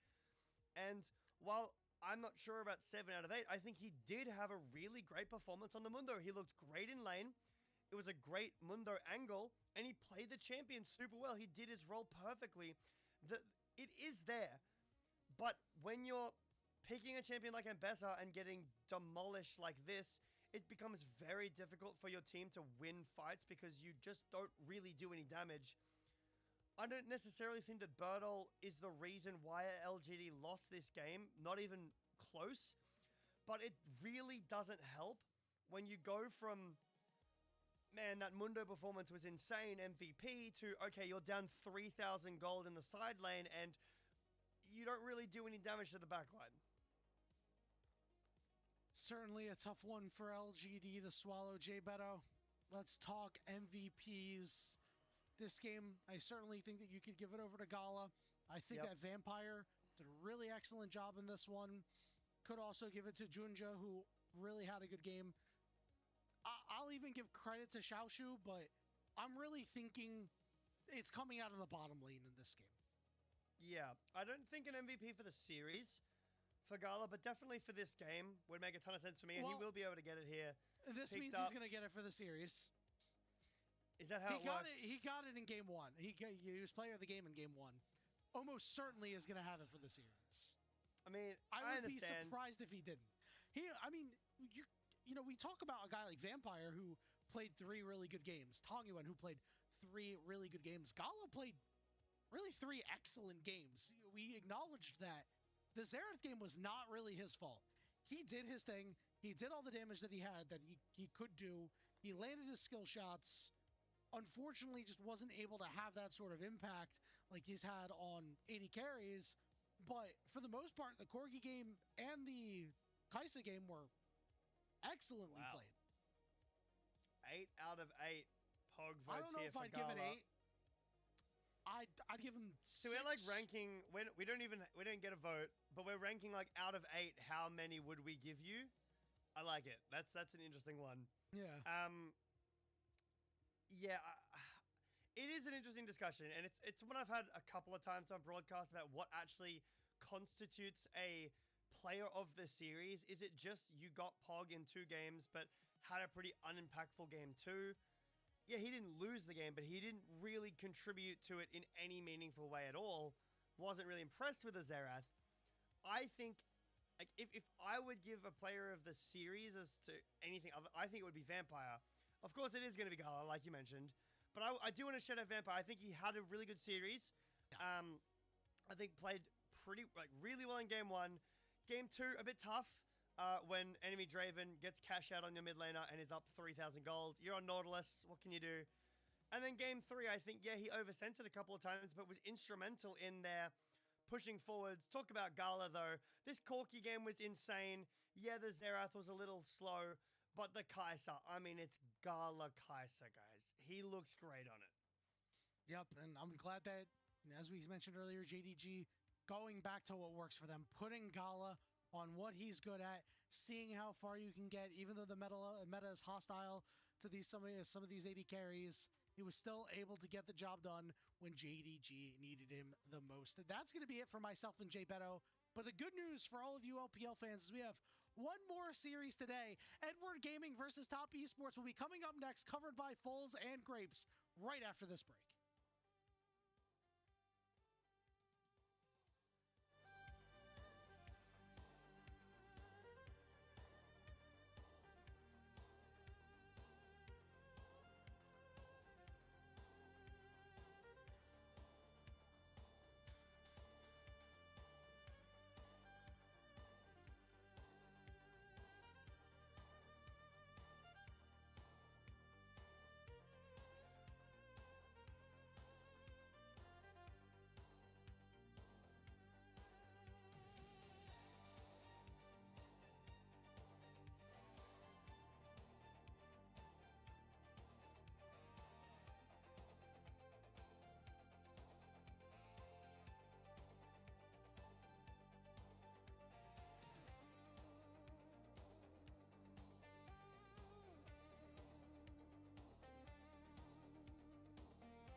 opening day of Week 3 continues here on LPL English. We have our second series of the day between Top Esports and Edward Gaming. Welcome everybody to the caster desk. Grapes and Fulls here with you. Fulls, you're sounding a little bit better this time around. How are you feeling today?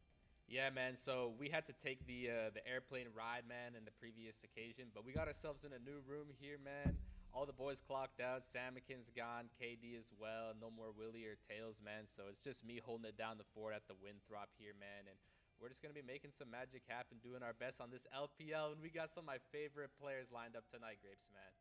Got that new microphone set up for you as well, and lucky for you, we're covering one of your favorite teams in Edward Gaming, who certainly need a bit of a turnaround after what has been a very slow start to the season so far.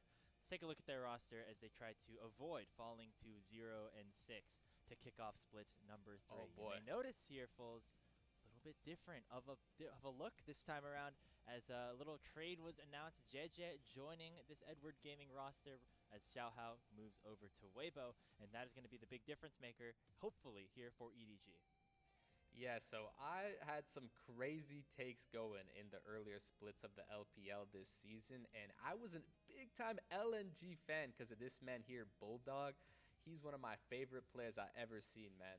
He's coming over here, playing into, you know, China and the LPL. It's just one of the coolest things ever. And I made this crazy statement. I said, Bulldog to Worlds. Bulldog to the World Finals, man. But the problem is, we got no way to get there until now. We got JJ. We got a World Finalist on his team. So he got someone to guide him straight there. And, yeah, I think he can totally make it happen now. Yeah, Edward Gaming, we're a very exciting team to many people going into 2026. And they had looked good at certain stages in the various splits that they were participating in. But so far in Group Ascend, it has not been the same case. And this has been the story for Edward Gaming over the last few years. They've been able to perform well in some of the higher tier groups like Group Nirvana, Group Perseverance. But when you play up in Group Ascend, things had not looked so good for them. The last time that they were here was in 2024 in the overall LPL, and they finished 3-13. They then went to Group Nirvana, where they had remained over the last couple of seasons. We thought that things might have been turning around for them here going into Ascend, but they've only taken one total game so far to the 5 series that they have played in. Yeah, it's not looking the prettiest here for EDG, who was able to sneak their way into this Group Ascend, but just kind of stuck here on the bottom side of the table. They really want to be able to start taking some games off of some of these teams to start proving that they can do a little more than what WE did last split, where they just kind of stick at the bottom of the table, don't win anything, and then show up at playoffs. I want to see them show up now, you know, and now that they've made this roster change with someone like JJ, who really has a lot of potential, I think my main man Lee Tae-young, the Bulldog, can really get this roster over the finish line and make some magic happen here in the LPL. JJ will be a very important piece to try to fill in for the shoes of Xiaohao. Obviously, finishing top 3 with Weibo in Split 1, that roster has had their share of issues over the last couple of weeks, and so some changes were made down there. And looks like Coach Clearlove decided to donate JJ back over to Edward Gaming, who won a world championship with him back in 2021. It was crazy looking back at some of these old clips. This was 5 years ago at this point. JJ was just a little 19-year-old kid, the youngest player on this EDG roster, but he was stealing dragons, barons, left, right, and center, and helping his team all the way to the first LPL victory at Worlds since 2019, and the last one that we have seen from an LPL team at Worlds. Yeah, I remember watching this back in the day, and this was a super stacked roster when you come back and looking at it now. You got Viper and Scout when Scout was in his prime. I mean, Viper's always been one of the best players in my opinion. So all these guys together, Mako, Flandre, these are some of the most highest tier stocks in the LPL as when it comes to names. So all these guys being on one team, it's no wonder that with JJ, he really was one of those star players. So yeah, I think that this is a super huge equalizing factor coming into the series tonight up against, you know, the top esports. Yeah, if JJ, of course, last year was brought onto a Fun Plus Phoenix team very late into the season to try to turn their season around. didn't really get all the way there, but now a little bit more runway this time on Edward Gaming to try to put some wins on the board before they head into the play-in series and eventually their hopeful road to Worlds. But let's take a look at who their first opponent will be with this new roster, and that is Top Esports here, Fulls. Another team that made a roster swap going into Split 3. Feng Yue out, Zhuo in. They looked inconsistent towards the start of the year, but they're coming off of a very important win, a dominant 2-0 over JDG, where it looked like they were finally starting to put pieces together. Yeah, this is, in my opinion, one of the most wildcard rosters in the entirety of the LPL right now, but one of the mainstay players who's able to drive this ship and get them across these finish lines is the JackeyLove down there in the bot lane. Just makes you wonder how things are looking now that he's got a new support in Zhuo instead of Feng Yue, right? So you want to see if he's able to be at his highest level of performance down there, getting the best laning phases he can, even though they haven't been laning together as a duo for as long. And then other than that, this roster is really good, coming off of a really uncomfortable MSI loss where they just kind of got reverse swept by G2 and then one tap by Team Secret Whales in a 3-0 fashion. So you'd imagine there's some kind of a vengeance they have coming into this series as we get to look at some of the stuff they've been able to get done here. Main man JackeyLove. Again, yeah, this series against JDG was the one where we were finally like, okay, maybe now Top Esports is fully back. They're starting to get these pieces together once again. Still, you know, waiting to see what exactly they look like against the ALs and the BLGs, because that is really where they're going to make a lot of their money. Of course, they play against BLG here on Friday in Beijing. So getting a good ramp-up win against Edward Gaming would be very important for them. But taking a look at exactly who there is to focus on for this series, of course, we talked about JackeyLove, but the top laners also very important. Zoyan and ZDZ both have been very crucial to their team's success in the side lane fulls. They're very comfortable playing these carry champions, getting a lot of resources. The problem is sometimes when they fall behind, that is where their teams end up not finding success. Yeah, well, I tell you, in this meta, top lane is actually in one of the most fascinating, volatile states it's ever been in. We're talking about sending supports up their level 1 just to ward those top lane brushes, man. Those 3 brushes in the top lane with these ranged champions. You got Vayne versus the Gnar or Tristana up there just to be able to get some auto attacks in. You got Olaf equalizing the playing field. You got Jace. You got people banning for topside as well to really make it hard to pick some of these matchups. So that's why the meta's kind of developed in some of the ways that it has, is to get these supports to be able to be on the map, to impact this top lane where we see champ pools like this. And so I'm really curious to see what it looks like in the top lane in these games we played today. Is it going to be 1v1, or are we going to have some assistance up there? You know, time will tell. It's going to be very explosive up there, and whoever is able to get a big lead up in the top lane, I think is going to have a good chance to win this series.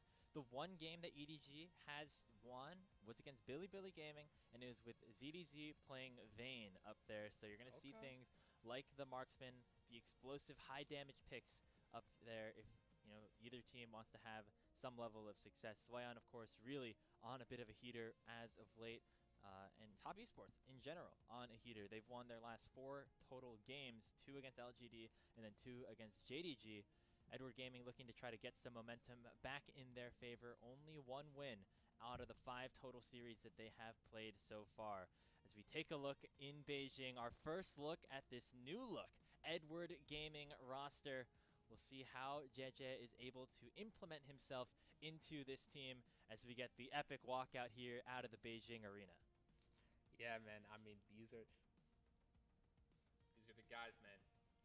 Come on. It's Aura. Come on. It's so cool. I love how the doors open up for them, and they're just ready to go. And look who is at the front.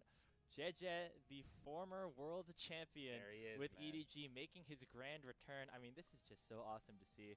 You know, you talk about Rookie and the Shy going back to IG. This is a very similar story, right, in terms of a former world champion going back to the team that they got that world championship with.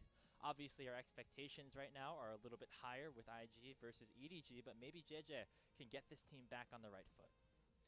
Yeah, you can tell that this is where he wanted to be, man. His heart was still with the EDG organization, And that is exactly why we have him coming out at the front tonight. And that is my story that I'm driving home tonight, Grapes. Now that he's back, this is the face of the franchise right here, man. Bulldog been waiting. He's like, where is my team, man? I'm Mr. Challenger every year of my life, waiting to have some allies to help me. Here he is, JJ the man. Yeah, the fact that he immediately gets put into the captain spot shows exactly where this team wants it to be, with EDG leading the charge with JJ. And they take a look at their opponents in top esports, looking better as of late, with Jackie Love, in my opinion, being one of the best players that we have currently playing in the league. It's going to be a really big story to see what top esports are able to do as we get closer to the end of our first round robin. Yeah, this team is very dangerous, I would say. With Jackie Love at the forefront, him taking on that captain of the ship for this team, he is really able to get a lot done. And he's adapted well to the meta from what we've seen. He's not just been, you know, one would imagine, at least for me, you think Jackie Love, you think traditional marksman, you know, only picking the likes of even champs like Tristana or Kaisa, but no, he's really willing to do everything he can to be keeping up with the evolutions of League. Yeah, I think aside from Viper, he's been the best mage bot lane player that we've had in the league as well. On top of course, his exceptional play on marksman. So being able to do both things, very important in this current meta. And we'll see exactly where the draft ends up. See two former world champions, fist bumping JJ and Jackie Love, our two captains for these two teams, as we get ready to wrap up our first day in Beijing. I mean, each arena has their own flair, right, Foles? But this one just has a little bit of extra grandeur to it. It feels a little bigger. All the screens super wide, and it just feels like you're in a real high level environment when you're in the JDG arena. Yeah, we were talking about this before the show and how incredible the LPL production is, what they really have going on here. You know, going across the country to these cities like Beijing or these cities like Shanghai and, you know, Xi'an, and they're doing such incredible cool things where each of these teams kind of has a home city and a home crowd and a huge fan base. And so this means a lot for a lot of these players, and this is an absolutely huge match tonight for EDG because, as we were saying, we need to see a win in that left column here. We need to see them getting something shown onto the board here, and if they can do something like that up against one of the more aggressive looking rosters here in top esports, that could really get them a lot of momentum for the rest of this season. It would really be a statement if JJ comes in and instantly upsets a TES roster that just made it to MSI. But, of course, that's not necessarily our full expectations. I know you're a little bit more hopeful for EDG's chances in this series. I sure am. I'm more leaning towards TES. I think that even though they have looked a little bit shaky with Zhuo integrating into this team, they just, I feel like, have the better players here on the day, particularly in the mid and bot lane. I feel like Jackie Love has integrated, has accustomed himself much better to this current meta, and Cream is still looking very solid. Bulldog's going to have to step it up, your guy, if EDG is going to want a chance to win. You know, now that you really mention it, hearing those two names beside each other, Cream and Bulldog, that sounds like one of the most fun to watch mid lane matchups, where I would almost specifically ask the observer, can we just look at the mid lane? If we got Cream versus Bulldog. Challenger mid laner, not biased at all, by the way. Yeah. I mean, these two players are such heavy lane phase focused players from what I know and what I've seen.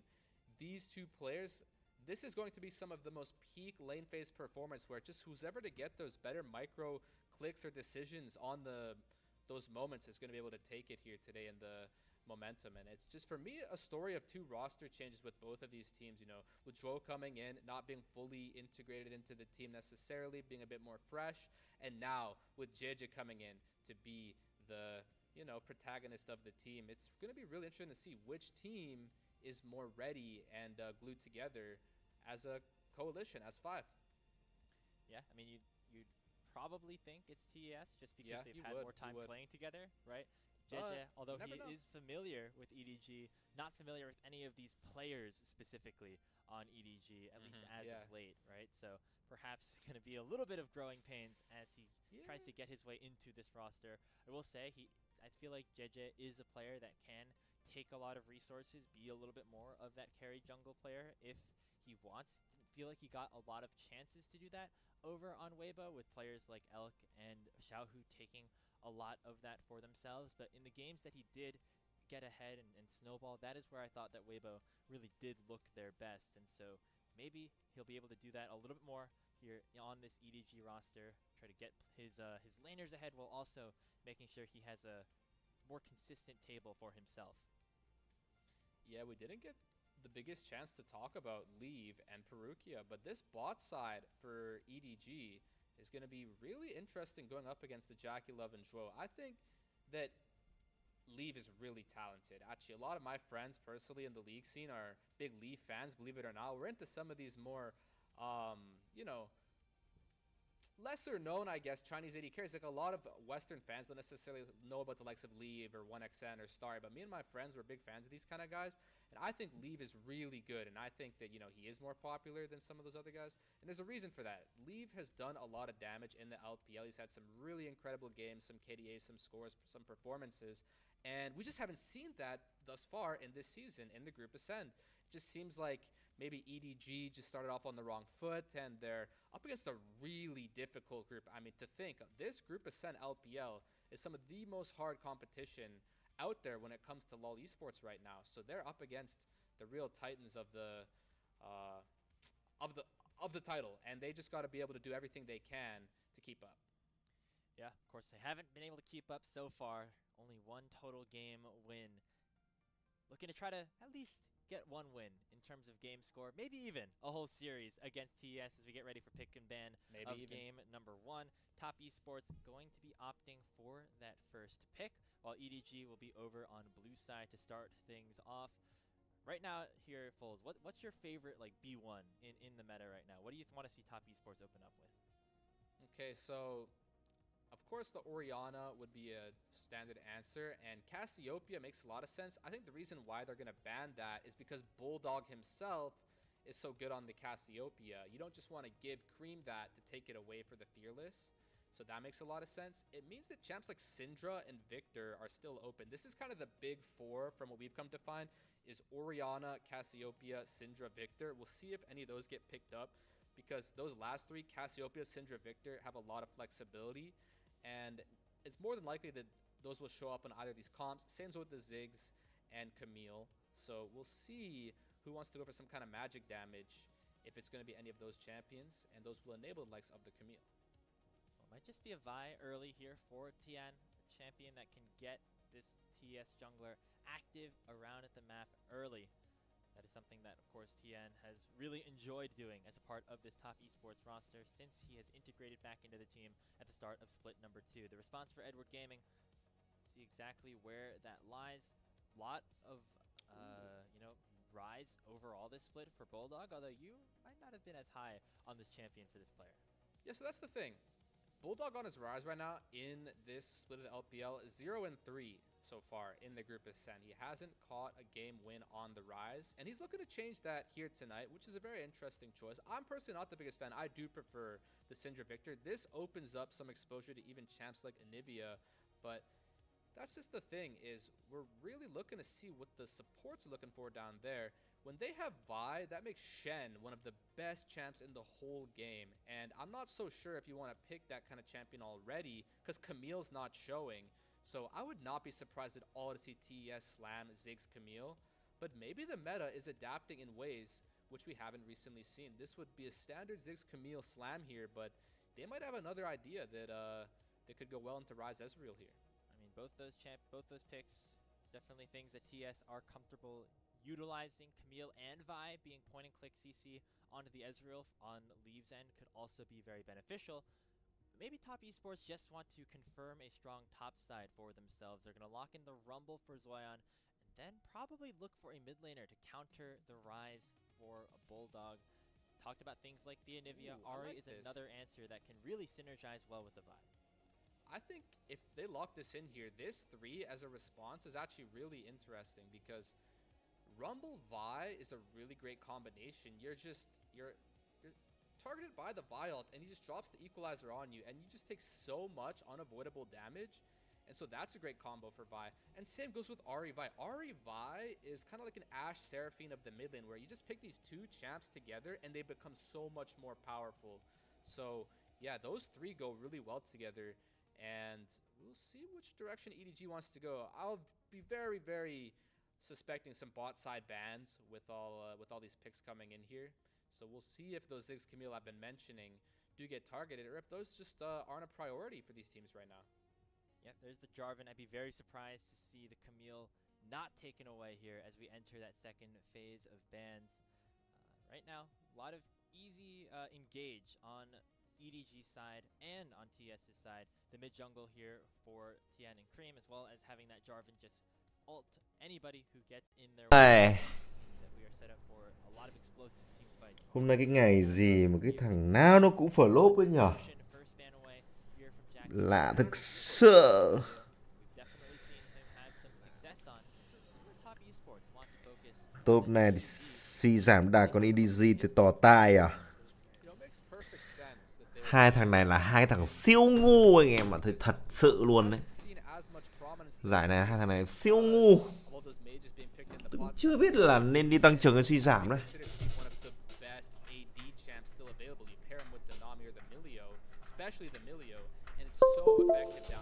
Thực sự một thằng thì 05, một thằng thì 14. Không biết phải nói gì hơn. Em xin một like em nhá.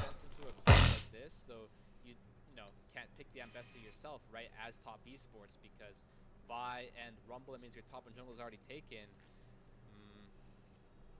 So it means, yeah, it's a good ban because they can pick it and you can't. And they just decide to take away the Bard as well, which is interesting, you know, considering some of these Gna Bard. But Bard is pretty good lại đánh theo một đội hình ngày xưa. You can drop a Bard, kind of give them a free Zonias and a chance to bail out, so makes sense. Yeah, Ezreal Bard, I think one of the most popular bot lane duos that we have that aren't, you know, involving mages at this stage, and so seeing Prukia not be able to play that one is definitely a good sign for top esports. Going to be a Gnar lock in for ZDZ, rather standard pick, but it's definitely something that will be able to do a lot both in the early, mid, and late game. Esports have to finish off their bot lane. I think the important thing to note here, Bulls, double AP solo lane means that we're most likely seeing a TES thì đội hình cũng khá là dễ triển khai ấy chứ. Yeah, so we're seeing a marksman here, and I believe it's the current patch, so you're going to want to be typically picking a champion who can benefit from the recent Yuntal buffs, but the Varus comes in here, a really strong pick as well. I'd be curious to see which Varus build he goes for here, if it's going to be more of the poke or the on hit. We've been seeing some effectivity from the, you know, the static shiv, even got Dusk and Dawn, and you know, maybe with Terminus buffed now as well, that could be a really strong champ down there in the bot side. So we'll see how Jackula plays this one out. And Rel gonna get to find a good angle here. You don't always get the best of Rel angles where you have allies who can follow up with you and be dive buddies with you, and they don't have like a range to counter you down there. Rel's really get into the Nautilus and break right through the shield. And yeah, this is a really good last pick. Để xem là lên cái gì đây. Cặp này khó đánh đấy, hai thằng này siêu đần. Nhưng mà EDG đần hơn nhá.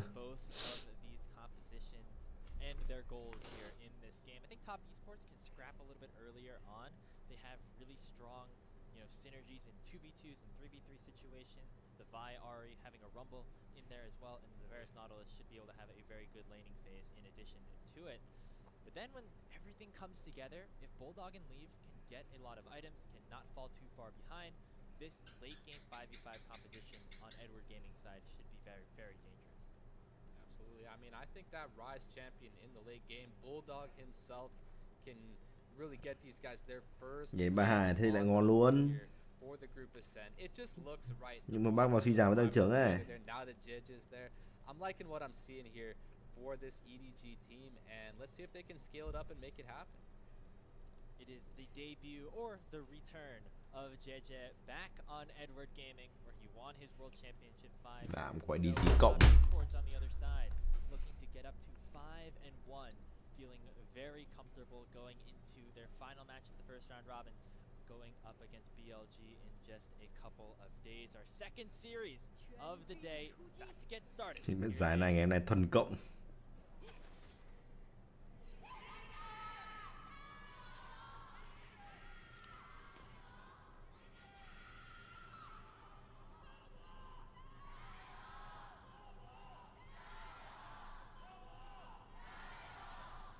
my god. Wow, wow, wow! I That- love it so we have much. one very big EDG fan here in this first game. Oh, that was crazy. Heck yeah, man. Heck Fire me yeah. up. I mean, that's what I'm saying, man. The LPL is the best show on earth. I said it before, I'll say it again. And I'm so glad to be watching Bulldog in that LPL. As I said, I'm seeing that camera mid. You see how much chunking and trading they're doing already in that Rizari matchup. Let's take a look bot if they go for something similar. Redline comes out onto Perukia, but he's able to land that crash that down in damage. response. Rose already down to 300 HP. Multiple summoner spells already being burned.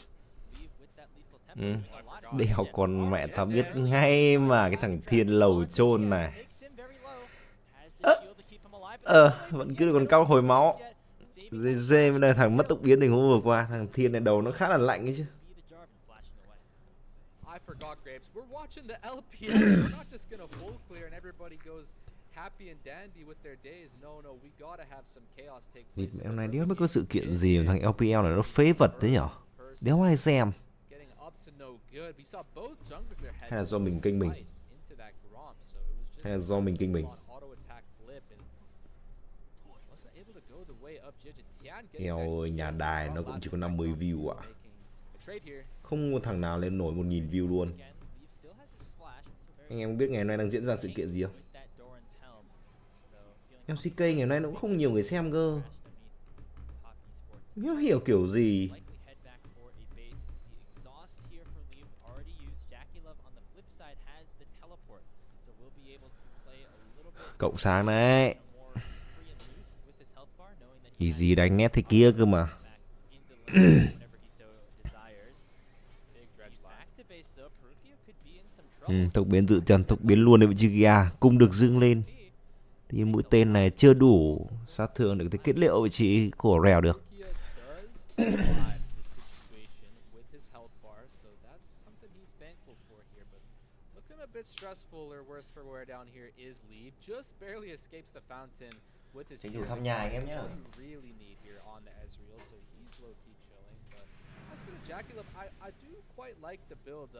Ever since the Doran's bow came out, I thought it's a really good fit actually for the Poke Varus because you're building all these high AD items and you're poking with so much damage, you don't really get to fit any attack speed anywhere into the build, and so that's why that Doran's bow can really allow you to be so strong with such high AD stat numbers and then make use of them even more in these close range fights or in this early game down here, even taking the TP as you said, meaning he has all that effective extra HP where he can trade his HP bar with a little less of that missing health he'd have from buying a Doran's blade and then just TP right back.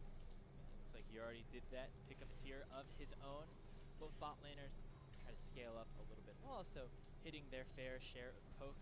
As our junglers now heading to their bot side, second spawning of each of their respective camps. We saw JJ going for that early play off of the invade, not finding too much off of it, so it is still a very neutral game state early on here. Swayon and JDG duking it out as well. We're talking about how both these top laners love to get early advantages here into the top side of the map, and so far, nobody has really been able to break open either of the lanes. Yeah, aside from JJ's shenanigans, this has been one of the more standard early games or even drafts that we've seen here in the current meta nowadays. You know, even with this Rumble Gnar, this is at least somewhat more classic, you know, more generic, where we don't have like Varus or anything crazy up there in the top lane. Rumble's a bit more, you know, realistic. And then as for the bot lane, these supports are laning bots so far, so everything's going pretty well and pretty naturally down there. But I bet you they're gonna start to look more around the map now with these levels. We got level 4 on Dro here, you know, looking to at least secure some vision while taking some trips away from this bot lane. So Jackie Love's gonna have to be a little bit cautious with Perukia now healing just to get a little extra movement speed. Crash down, connect. Jackie Love's flashing backwards to try to join his support, but it Rồi, won't cũng đã dặn ra được một cục. generated. Thì mẹ chiến công đầu EDG luôn. First blood for Edward Gaming. Flash follow from Leaf, we see Ziggs 2-0 cho EDG nới rồi đấy. making use of the Gnar into Tôi bảo rồi cái thằng the té này nó roaming ngu lắm. chances otherwise, but Leaf here, beautiful flash follow Cộng chính thức về em nhé. to secure the last hit onto Jackie Love there. And it's as we were saying, Zhuo has these timers to go around the map, but it's just about being on the same Ngọt page lịm. as your bot laner. You know, that's the whole name of the game nowadays, with even drafting these mages to get to have more safety from afar. Jaculov trying to have safety from afar there, but Perukia getting right on top of them and securing that first blood. For Team EDG. It's a life cycle in League of Legends, right? Where you see the heavy roaming supports come out, and then the response is first, you know, we're just gonna play all these roaming supports, all these mages bot lane, and then people realize, wait, we could just 2v1 kill the enemy bot laner, and we'll be able to win that way. And so now we're kind of going back into that way. We're starting to slowly observe Cuối game thì đội hình của TES nó cũng chả có vẹo gì. in reverse, right? And now we're seeing this more standard bottom lane serve. The realm of Nautilus is going to have opportunities to roam. 2v2 favored enemy game so far. Mà bây giờ chưa gì đã thấy gặp bất lợi đấy. In this game currently. JDG có level 6 đó nha.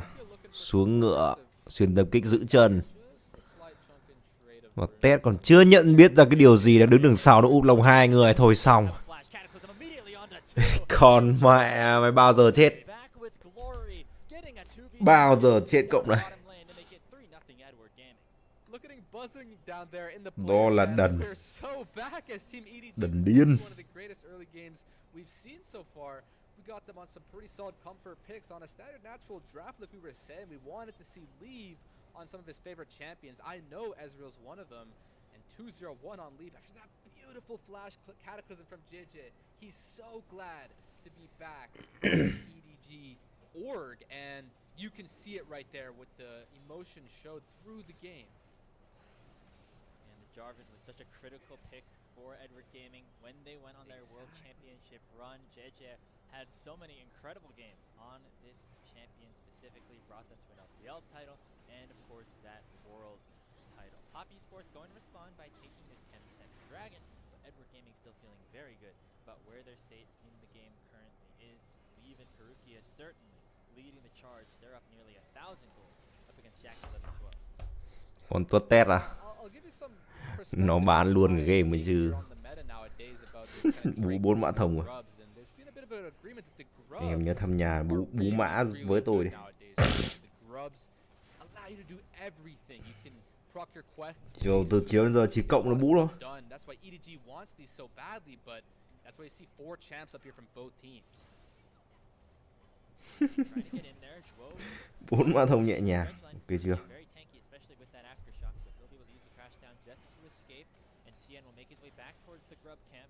Jaculov and Leave fighting a little bit down here. We see the chain of corruption being used, but Leave gonna still get that wave shoved in as Tien finishes off the rest of the grub camp. So overall, Edward Gaming up in gold, while Top Esports have had their fair share of neutral objectives so far. Yeah, you would have loved to have all 3 grubs with EDG there, but Top Esports, you know, more power to them. They were ready to respond to that look, and they get rewarded for it. Tính ra là cũng chưa được chủ quan đâu. Tôi Sport ở giai đoạn giữa game nó khá là mạnh đấy. The objectives that does negate some of the implications. Thật là LCK sắp hết chưa anh em? I say that there is still 1 grub left. That's low key helpful, but it's not going to be something you're writing home about. You really want all 3 to have a really good start and snowballing the amount of gold you can get. You can even at that point send your 80 carry top and just trade plates. It doesn't even matter if you're not getting the boosted quest progress from the bot lane. You just take the plates and one-shot them with the grubs, and you win the quest race anyway.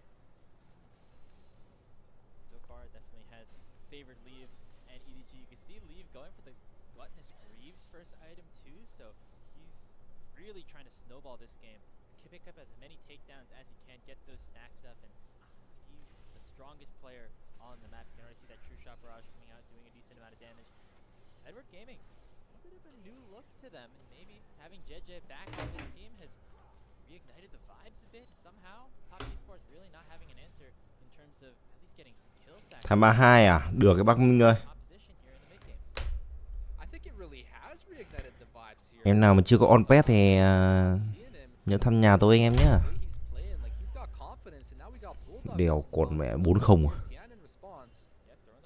Nhùn đấy. Quả đấy đánh có khi là được ấy chứ. Thằng bút đó có tốc biến, có tăng tốc mà. Mà JDG thì cũng có nộ đẹp. Thằng Zuya này làm gì có đam đâu. Nhùn điên.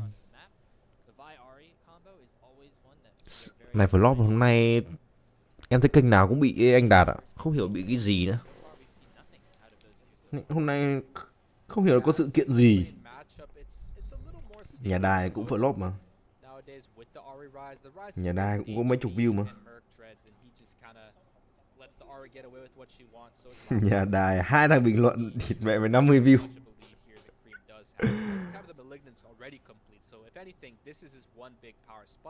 Hôm nay nó bị cái gì ấy anh ạ? Chắc là đợi thằng LCK nó hết xem như nào.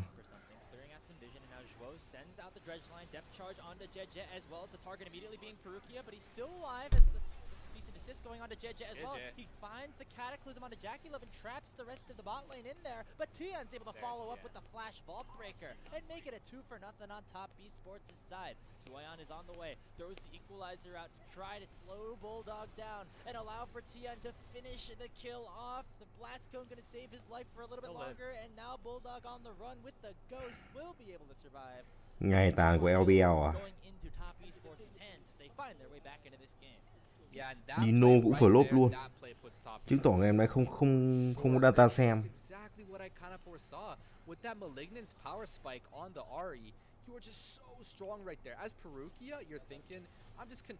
Hình như nay có gậy á hả? LCK CL đó thầy.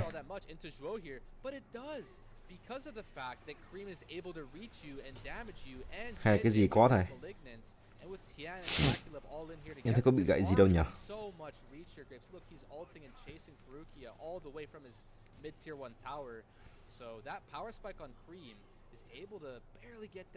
LPL sao thấy không thằng nào like nhiều mà thầy. Em thấy có thiếu sót thằng nào đâu.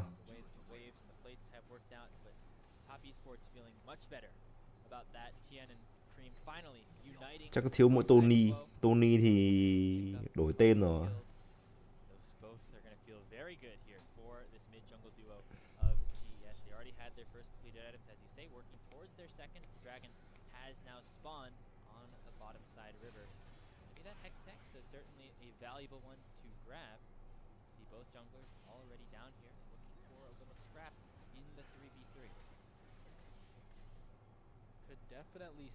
Tắt hết like rồi á.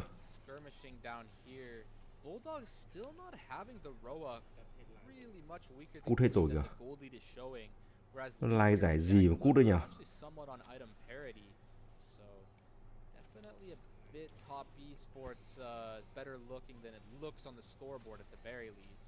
But Leave is very strong. That's the one thing. With this extra combat sum of the exhaust as well, you can just plant that on the Ahri even. You know, in these kind of fights down here where giải gì mà ăn gậy tại em cũng không biết luôn. Because the thing with last fight is it was just kind of Perukia overextending with JJ. Leave wasn't able to San LPL mình quen ai nhỉ? Cá mập thì cũng không quen.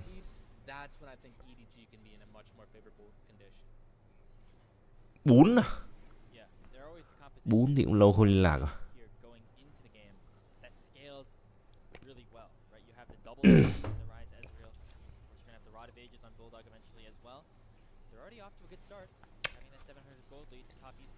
Flop thầy ạ. Hôm nay nhà đài nó cũng chỉ có 50 view mà. Cái thằng nhà đài FPT ấy. Mà mấy thằng bình luận viên, mấy ông linh cao thủ với cả ông Hoàng Sama cũng lên cũng có view đâu. Không hiểu.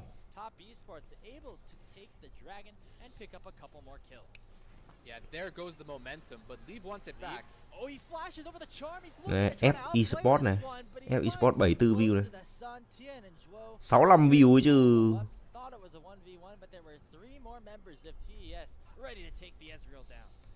I really thought Leave was gonna pull a rabbit out of a hat at the end of that there, but just barely comes amiss. Flop hết thầy ạ. You can't really access Cream on this Ahri. It's such a strong pick here into the Jarvan, but Perukia trying to get something done in this backline with ZDZ. Look at the ulti from Tian. That's what really disrupted ZDZ. They're not able to get. Không hiểu ngày hôm nay anh em trốn sang nền tảng nào.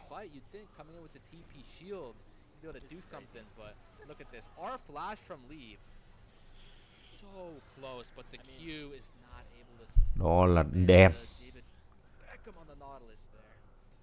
I kind of respect it because he's naughty at a 1v1 kill angle, but you should know that after top esports take the dragon, Tính ra 40 view cũng là nhiều ấy chứ. we have seen far too often. Chẳng qua là ít so với bây giờ thôi. Has such individual talents, right?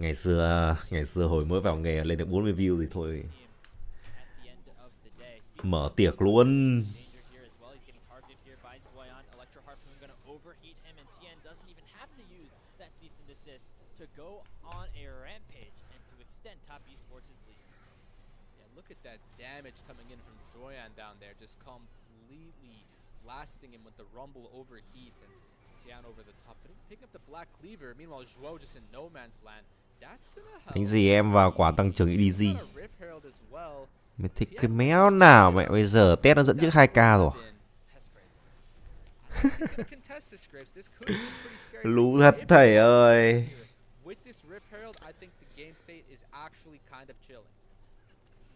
Thầy mình mở giúp em một on không thầy? A whole lot worse, all things considered. Will be JJ securing the Rift Herald. See what he's able to do with it. Maybe break open one of these outer. Mẹ cái thằng LCK này lúc nào nó mới hết đây. Để xem nào. Looks like Sooner might be the name in the game, as Cream is the focus of a play by Edward Gaming. Perukia with the flash. Mẹ nó chứ, nó là còn game 3. At just the right moment, but it might not matter though. Oh, he Thằng lùn flashes CK away này. from the Cataclysm and makes sure that JJ's not able to do any damage. Meanwhile, in the mid lane, it's going to be Leave once again taken out by Jackie. Nhớ hiểu kiểu gì bây giờ 48 rồi mới đi gì rồi. Extended sequence is going the way of top esports. Yeah, Leave just gets Còn one mẹ mày. shot there from Ước được Tian. chết và đó là chết thật. With this two item just one-shotting alongside Jackie Love, and I really wanted to see JJ drop that Eye of the Herald there. You can spawn that over that huge wall of top lane, and it'll pretty much Nó one-shot giận the thế allow rồi. them to get those kills under said Mà nó vẫn tower. chết rồi, You see him vẫn press chết his được. in there. Giờ thành cộng Almost getting 11 knocked rồi. up by the depth charge and going down to the tower. So it makes me wonder, like, maybe he was still in combat, wasn't able to spawn the Rift Herald, didn't want to use it up here. But it's going to enable them to have it for a later instance, such as this dragon fight. I've always been a fan, and why I thought it looked good there, to use the Rift Herald in situations where enemy champions are involved. Didn't have that power, and who knows if it would have resulted in Cream dying. I think Cream played that top lane sequence incredibly well with both his Spirit Rush and Flash, but you know, couldn't have hurt, right? Have that extra combat. Đó phải gọi là ảo tung chảo luôn. Like instead, JJ is saving it for what could be a very decisive fight around this next dragon.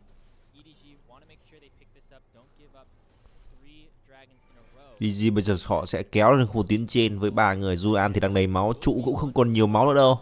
Bấm đồng hồ, câu giờ vẫn kịp bắt choàng lên DG nà. Thế là hết.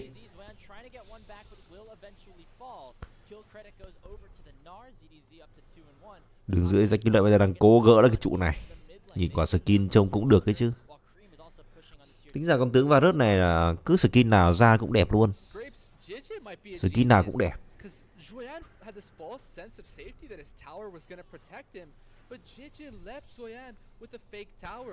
LCK ngày hôm nay hút view quá à? Hôm trước em thấy cũng có LCK nhưng mà nó cũng không hút view như ngày hôm nay đâu. Không đến mức độ như ngày hôm nay. Ngày hôm nay đến nỗi mà Văn Tùng cũng chỉ có 1.000 mắt mà. Mà mấy kênh đang xu hướng như kiểu Dino đi nủng là cũng chỉ có hơn 100 mắt thôi.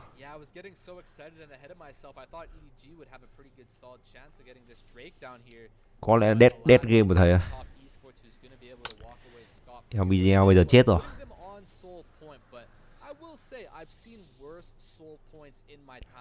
Having a soul point only a 2.5k gold lead, that is a surmountable amount. You can really make something happen as JJ.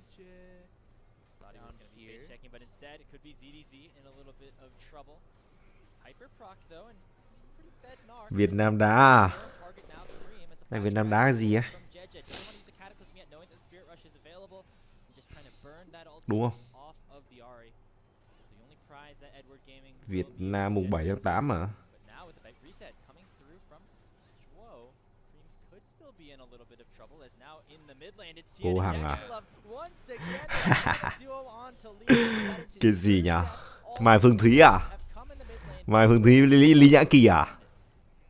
And the Vi is just having leaves in numbers, Mẹ con Lý Nhã Kỳ lên đăng bài va cái bà Hằng luôn mà. like a broken record it feels like. Chắc là đói phêm quá rồi, bây giờ không còn nước gì phải va bà Hằng rồi. Since he picked up those gluttonous creeps, he's only even gotten the one stack. It just has not been going nearly as well for Leave. How about Cream?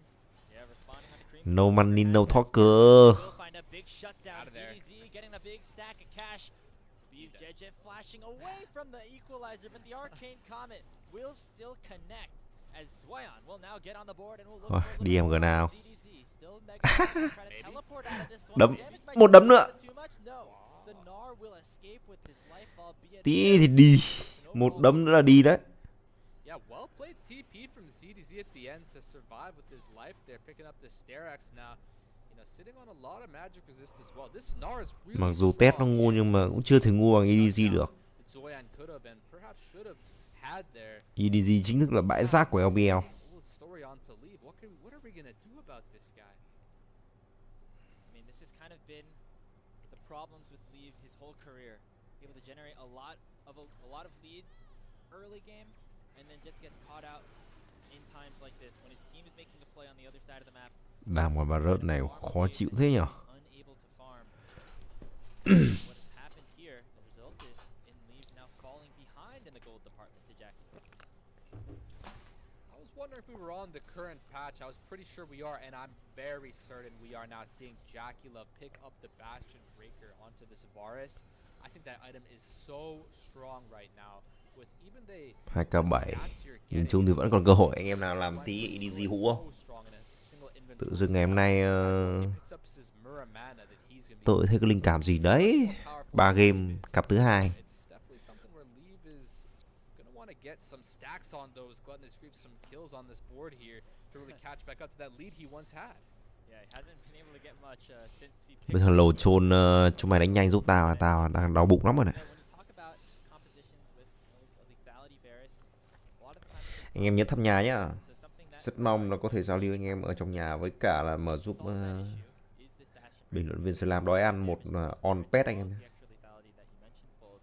Jakilov now at 3 full items and a fully stacked Muramana, going to Here be we are. incredibly powerful around this next fight around the Soul Dragon, and Top Esports might find another opportunity here on to ZDZ. Is it View Percy vùng back này in thì so chết good rồi. back away with his life Khả năng là now? tính con đường khác anh em à. Top Esports who get their opportunity to regain control of Hôm qua đi một chuyến taxi thấy Exact thấy bảo một tháng được 25 triệu ở quê ngon phết. but a 90 gold lead for Jakilov. I think he is Khả năng phải bán xin bố bán đất đi thôi. this last whisper would get upgraded, but I don't remember making that happen before this sort of mandatory Drake fight. Ngon luôn. that Jakilov's able to put out here just with a couple of piercing arrows. He is certainly in a good position, as is Tian now with a Guardian Angel in his inventory. Nhá. A full GM Và cô Hằng à. in terms of item advantage. Vì ba cô Hằng thì cô cho vào tù luôn đấy. Climb out of here. Mid lane push still continues to go top sway. There is no vision in the Dragon Pit right now for Edward. Tiền cô Hằng búng móng tay phát là mẹ tôi vào tù ngay. Nothing. Tian dashes. Teleport coming in from Cream. This will likely be the decisive fight for Top Esports if they're able to pull it off. Flag and drag does miss, and Jeja instantly Đụng ai chứ đời này đừng có đụng mấy người có tiền anh em ạ. Tian in the back line looking for lead. Mấy cái đứa nghèo nghèo thì đụng được. Into a massive team fight to win. ZDZ's on the run on the backside already, a double kill for Jakilov looking at a triple on the Bulldog, and he will. Tian trying to Chửi finish à? off the final kill. Nars into the wall, but he still has his Guardian Angel. Cream comes in to finish. Tôi nói thật là tôi trên mạng tôi chỉ hâm mộ cô Hằng với cả là vua quạt anh em ạ. Out of the blue top, he just takes the Đi mẹ chó huấn hòa hòe à. eradicate EDG. Đã tống vua quạt của tôi vào trại tạm giam rồi. Perfectly getting across the entirety of the enemy team and their backline. Vua quạt mấy hôm nay không thấy đăng cái gì luôn mà. As I said in the first Im game, re. I actually thought that Không biết là vào đấy có được tẩn cho mấy trận không. Rumble could just be so powerful, and these players Anh em ở đấy có anh em nào xem vua quạt không? extremely capable and sufficient on this combo. And Jeja getting into a lot of the charm. incredible start to the fight that TES needed to just completely snowball from there. And then it is Cream and Tien finally working together on this Vi Ahri. There's a reason this duo has been so heavily touted as just a combination. Khả năng ở đây anh em xem không xem vua quạt rồi. They're able to work so well together, and then they split up, finished off the fight in their own right. Yeah, you see them collapsing into the end. The 5-0 ace makes you wonder if they're almost able to end the game. They didn't quite end it, but they've got some sort of a checkmate here at the very least now. The 4 Drakes, Infernal Soul, 6k gold lead is somewhat doable, but I mean, once this Baron goes down, you'd imagine there's just no hope left. Yeah, Bulldog getting hit by a charm. Tính ra con Ahri này cũng yếu nhỉ. HP. Maybe a realm Combo gần hết chiêu rồi cũng chỉ lấy được 1/4 lượng máu của Bulldog. JDG thì lại bị ép lùi ra, 4 người đấm. Khó. Cảm thấy khá là ngộp thở JDG, nhưng mà Gna là người đi trước tình huống này. Một tư lừa giải ra chia các đội hình bên phía EDG. Kỳ kích không thể giúp cho JDG ta thoát thân được. Hai thành viên của EDG nằm xuống rồi. Trong khi đấy thì lại còn không có rừng nữa cơ.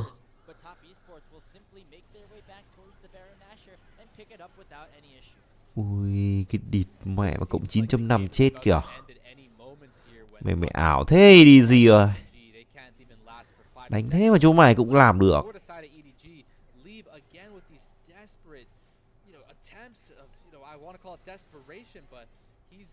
He's doing everything he can to get some damage out and make a difference, but they're just so far behind now from such an incredibly great early game start to this position here where the late game is just all TES.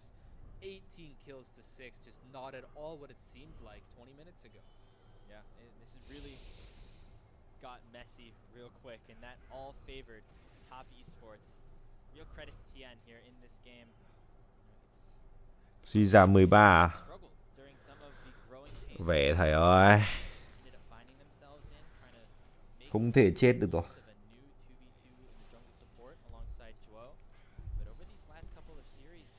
Trừ bao nhiêu cũng về. Rất ảo mà. Đó là LPL.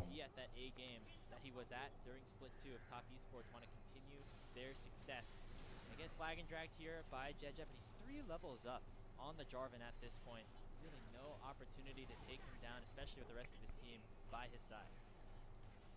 Yeah, this Tien on the Vi is such a comfort pick for him. Believe me, I've seen from experience actually Tien on the KR server and in China. This is all he plays. This is probably his very best champion with the huge lead that he has. He could go in at any moment. Probably gonna wait for the GA. I think it's only like maybe 30. Phím cái cộng à? Đèo mẹ, lúc đầu tôi cứ tưởng nó bú rồi ấy chứ. Lúc đầu đi quả cộng thấy nó 4-0 mà. Nó 4-0 nó lại còn được tăng trưởng 9,5 độ. Con mẹ giải ma giải quỷ. Đéo thể tin được. Mà 3 cái mã đầu tôi phím đúng còn gì nữa. Cái trận LGD thôi. Trận này gãy hơi ngoài tầm kiểm soát.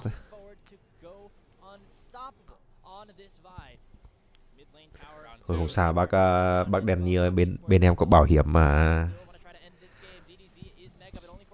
Bác làm cái bảo hiểm bên em bác.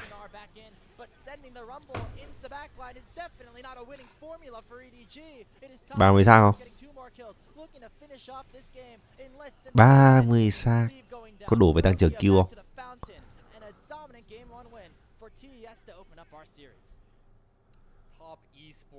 Về đi test ơi.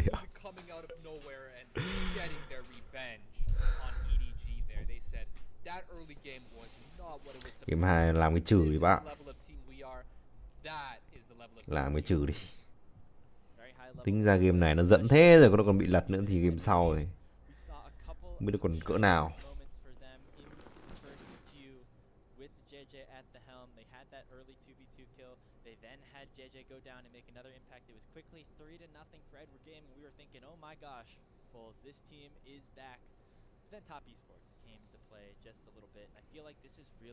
Where their team has been able to take it to the next level. The mid game where Tien is able to get out onto the map, Shuo is able to be a little bit more, impactful in the roam timers. that is where top esports have been able to really find massive swings in the gold, and they were able to do it once again right here against Edward Gaming. Yeah, you know what it was Cream built that slight lead over Bulldog. At first, I didn't think it mattered all too much, but then he just got some spikes where he was able to influence those fights. Then they were able to keep picking out Leave with Tian and Jackie Love, and it was just a recipe for success that sort of fell through their fingertips here, or slipped through their fingers for the side of EDG. And I really think that they could try to replicate that going into a game 2, but for now, we gotta look back and see what they did wrong and what Top Esports did right, and that's for them to decide what they decide to come with us next for game 2. But as for game 1, yeah, I really don't know who else to thank other than Cream. He seemed like he did so much work for the early game to get Tian into that position where it felt like the mid jungle was just running the game. I mean, sure, Jackie Love has all the damage dealt, but that's thanks to Tian and the lead he and Cream were able to build for this team. Yeah, those two in the mid jungle for Top Esports, they were so good for this team in split 2, and now they're putting things back together in split 3. Tian 8-0 and 12 on the Vi. I think it'd be pretty difficult not to give him the pog, although Cream also had a very good performance here, Foles. Overall, it was these mid-game skirmishes, Zhuo finding these engages, and then Tian and Cream able to follow up. Yeah, it did feel like Perukia was a bit off his number this game, and maybe that's something that could be adjusted going into the next game. It seemed like you saw him a bit at times wavering or faltering or doubting himself or kind of regretting his decisions throughout this game, and maybe that was just Zhuo having a bit more footing in that confidence, aspect in the support here in that Nautilus first round, knowing where they can and can't be on the map. And in some of these fights, there's Tian again delivering a beautiful CC input here onto ZDZ to prevent him from buffering or getting off any kind of a Gnar ulti onto his team there, essentially winning the fight there and then with a really clever, timely response. And Leave again trying so hard to get some of these kills back for EDG, just not really knowing maybe that they're staying around there and looking to punish him, which is what they were doing all game. Their cameras were just on Leave, trying to get kills. Same thing down here. Tian just looking constantly for a place to find around the map. It didn't matter if small mistakes like this even happened, because overall it was TES catching off EDG way more than the other way around here. They got this kill, but look at the beautiful equalizer from Zoya, and let's not even forget about him for a moment here. The Rumble performance was there. It was sound. He did everything he needed to and more. So this entirety of Top Esports played great. And it seems like the same tired song on Edward Gaming's side as well, right? Just not able to put all the pieces together. Maybe one lane ends up getting a small lead. You saw Leave get a couple of kills down there in the bottom lane. ZDZ having a couple of big shutdowns to equalize that gold a little bit on the Gnar. But when it comes down to these team fights, it's always their opposition that somehow has the upper hand in terms of positioning, and Edward Gaming need to find a way to put everything together. That is not something that they have been able to do. They are 1-11 in the game score so far, and only one game has gone their way, obviously. Other teams that have been in similar situations from Group Nirvana, like Thundertalk and LGD, have much better game scores despite their records also not being super good. And so that is just a level of consistency that Edward Gaming still need to find. Yeah, well, I will say that uproar that came from the start of this game with JDG showing up and saying welcome back almost. I'm back, long time no see. That was really exciting momentum. If they can just channel a bit more of that, find that, tap into that again, that's exactly what they need to level out this series and show the Top Esports they can give them a run for their, the series. Didn't do that here in game 1 though, as Tian is your player of the game. 8-0 and 12 on the Vi. Just an exceptional performance from one of the best junglers that we have here in the LPL.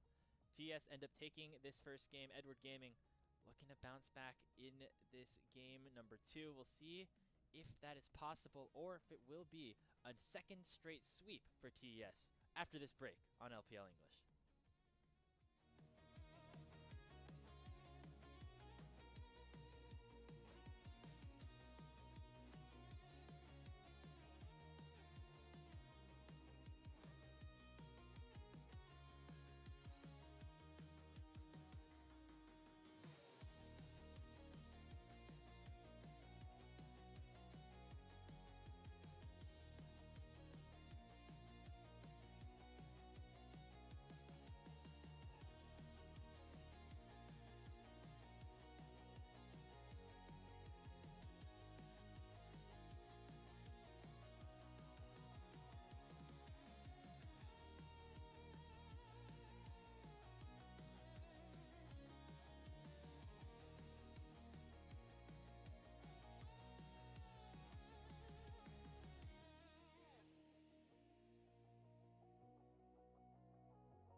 pretty much the whole game. You can just constantly heal up off of the jungle, apply a bit more pressure maybe with those cleaver slows than the Aatrox ganks can. It just kind of depends. You don't really have an effective ganking system here with Aatrox or Mundo. That's definitely something that Camille's going to have to compensate for. Yeah, Perukia has made his name in terms of just playing these heavy engaged supports. The Camille fits right into his, wheelhouse, and so an opportunity for him to really showcase why EDG put some more faith into him, playing alongside a player that he definitely watched a lot growing up on Edward Gaming, that being JDG in the jungle. Game number 2 about to kick off here in Beijing.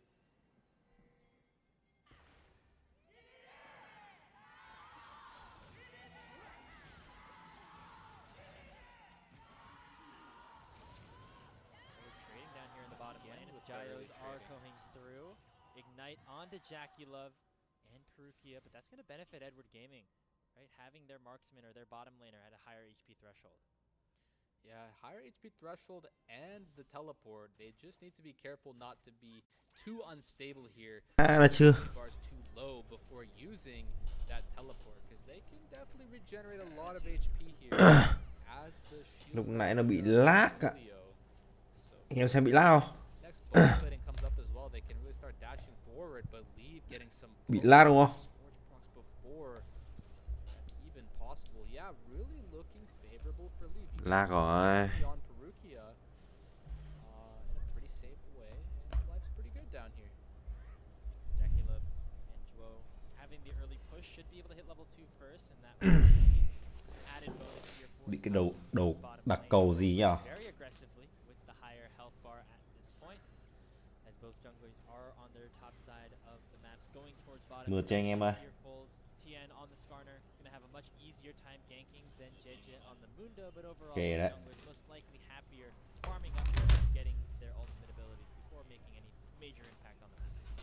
Để xem là nên đi cái gì đây. Team fights, the Skarner can definitely get a lot of work done, where sometimes one impale just wins you the team fight there, and then that's what Tian can be looking for with some of those drifting walls around the map he's able to do on the Skarner, which Mundo definitely can't quite keep up with as far as gank potential goes. But Syndra's able to interrupt that. Lâu lắm rồi mới thấy quả cá sấu với cả chốc. Oftentimes, as Syndra, you want to be trading aggressively, using your E into your opponent, and especially since you're on the comms, you just say, "Hey Tian, Anh em này có phải cho anh em vào xem Phương Hằng hết rồi sao nhé. 2 triệu người xem ạ. Dã cả man. So far has about a 5 CS lead, gonna head back to base. Thằng Hằng qua lúc nào chúng mày đánh xong này. Maybe make a play towards this bottom side scuttle crab. JJ getting there first, but Tian also is level 4. Here it looks like with Perukia Đang qua showing trừ đi. mid lane should be the scuttle easily picked up by the Dr. Mundo. Yeah, both mid laners using all of their potions, taking all those early game runes just to survive the barrage of spells and runes that their opponent has. And looks like Bulldog gonna get the upper hand here. Cream gonna commit to the overstay, so now Bulldog is too. I'm familiar with this. Sometimes it's just a total game of who's gonna make the other recall worse with less HP and less mana, which forces junglers to have to get involved. I mean, this is crazy here in the mid lane. Cuối game bên phía EDG mạnh phết luôn đấy chứ.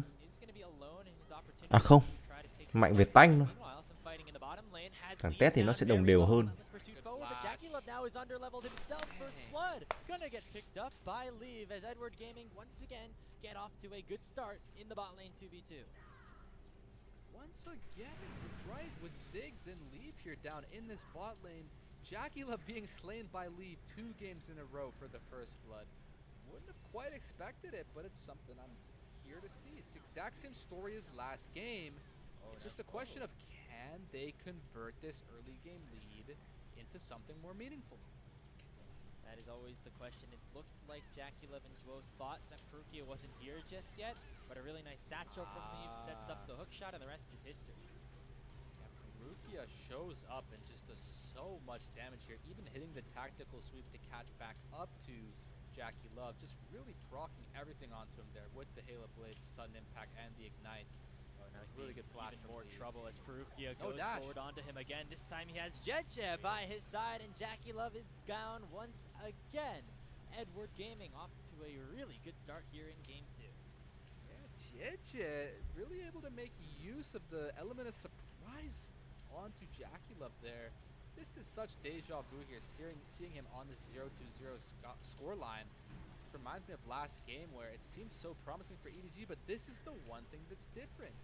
Is that last time was Top Esports getting the first Drake, but unfortunately JJ doesn't commit to it and get away with it. So as long as EDG secures this first Drake, no moment to even stop now. Thì mày thấy EDG nào nó cũng dẫn trước cơ nhở.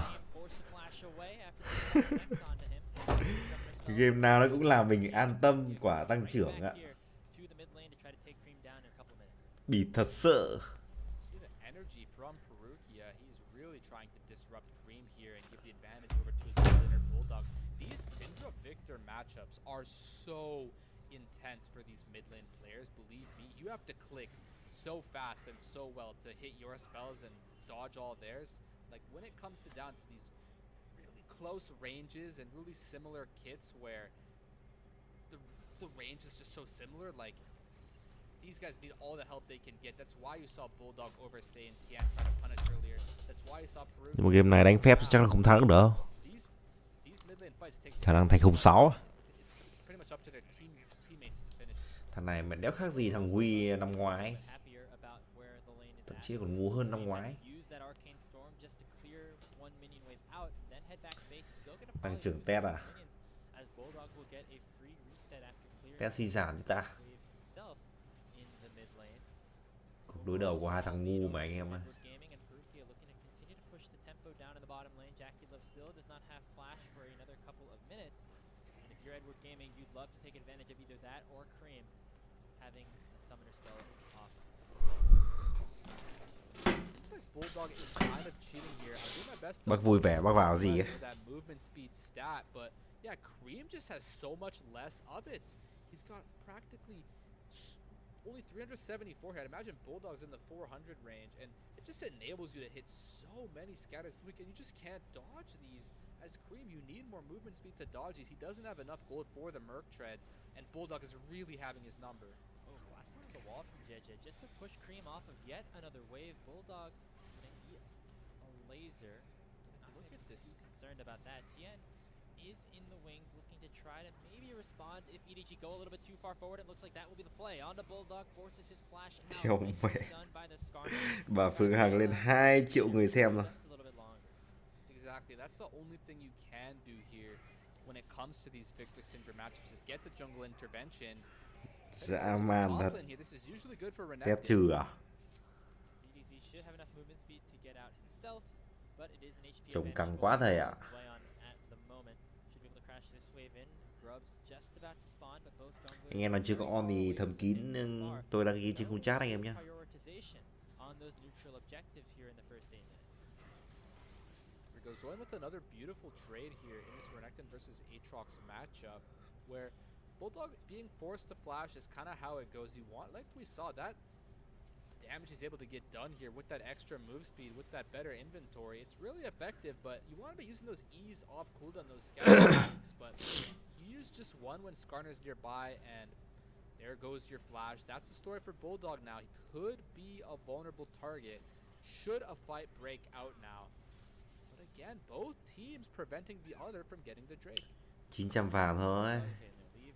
Does Chưa phải đáng lo ngại lắm. started up by Edward Gaming. Tian trying to get in there, Có but hoa the fight rồng is cho secured by EDG the Dr. luôn. Mundo, and now the fight can break out in earnest. Leave. Vai Thrown cả out of the box, lìn. Perukia on a flank, but he's gonna get impaled by the Skarner and taken Là down by cút dành cho Jackie Kia Love. đó. Top esports on the board. TES trừ lại có hy vọng. Mistake from Perukia there and complete huge play from Tian to land right onto Perukia, because when you land the E damage through the wall onto an enemy, it extends the range and enabled him to hit that CC combo onto Perukia, which you can only escape with Merc Treads. That's beautiful for him to drift onto Perukia with the last edge of the drift, which then gives you the extra range to slam him into the wall. Perukia gonna go down there. But again, Dragon for EDG, that's what I wanted to see. And unfortunately, Jackie Love does escape there. But this is something some people don't always factor in, is when you get those sort of frustrating recall moments where it's like, oh, like how does that damage him, but the recall goes up?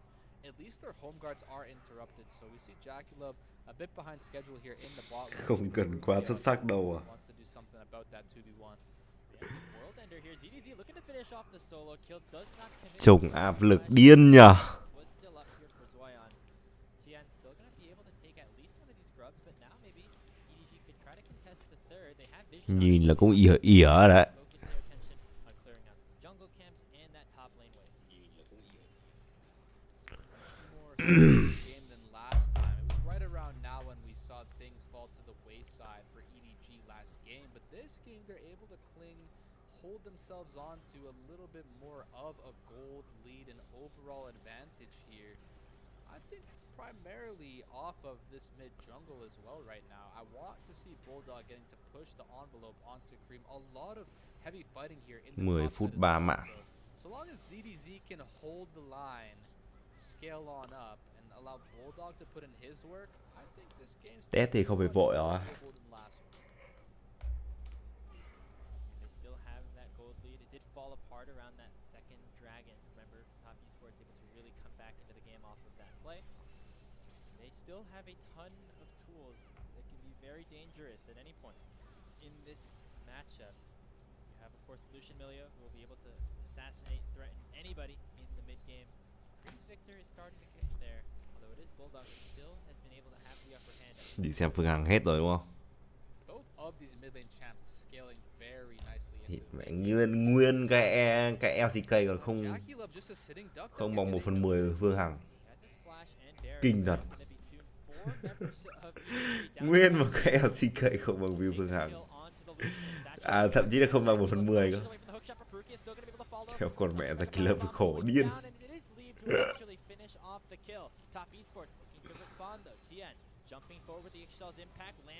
Giang cầm thế vẫn trúng kìa. Nhưng thằng Duo này tay hơi thối. It appeared a bit of hesitation from the side of EDG. It's as if they didn't Phương Hằng có mấy quả video buồn cười thôi. there on his own. They weren't really sure. Bác vui vẻ bác xem cái video mà gọi Việt Hương chưa? Nó gọi Việt Hương sao nó ghép con Việt Hương nó trượt chân ạ. Còn mẹ cái video đấy cười đéo chịu được. But that flash follow from Lee was so perfectly executed to last hit Jackie Love. Gonna be 1-for-1 in the end with Tian catching up and all. But I'm pretty sure Lee's gonna destroy this bot lane tower just a few percent from now. That tower's probably got like 3% HP. Tính ra bà Hằng sống được đến giờ thọ đấy. Và hết người này người kia. Mình đi va có vài người thôi mình đã thấy mẹ mệt đầu. Công nhận đẳng cấp.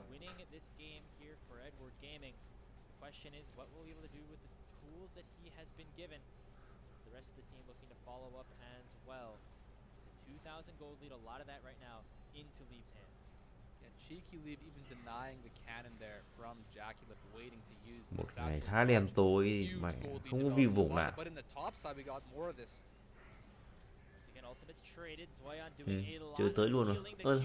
Thạch nào ác người ta. Thằng Duyan này nó cũng hơi tự tin thay quá đấy. Khi mà JDG nó có cái giao thiên ly rồi thì làm sao mà con Recton nó có thể địch được nhỉ? Trong khi đấy thằng Victor này lại tốn thời gian tự dưng để mất một quầy lính. Ở JDG thằng này chưa nhận ra à? Ôi, còn lao lên chém thằng Cream luôn. Về không về lại chém thằng Cream luôn. Quả đấy chém thì phải chém Duy Am chứ ta. Lại còn cái gì nữa đây? Địch con mẹ mày giật. I was thinking it's so nice, so glorious that they were both 0-0-0, enjoying their time on their island, really fighting it. Mưa gió mạng lag à.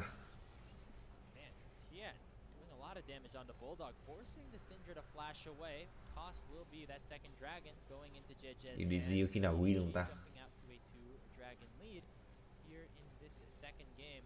Cuối game cũng không phải dạng vừa đâu anh em ạ. Nhìn thấy cái Mundo là cứ đai đai.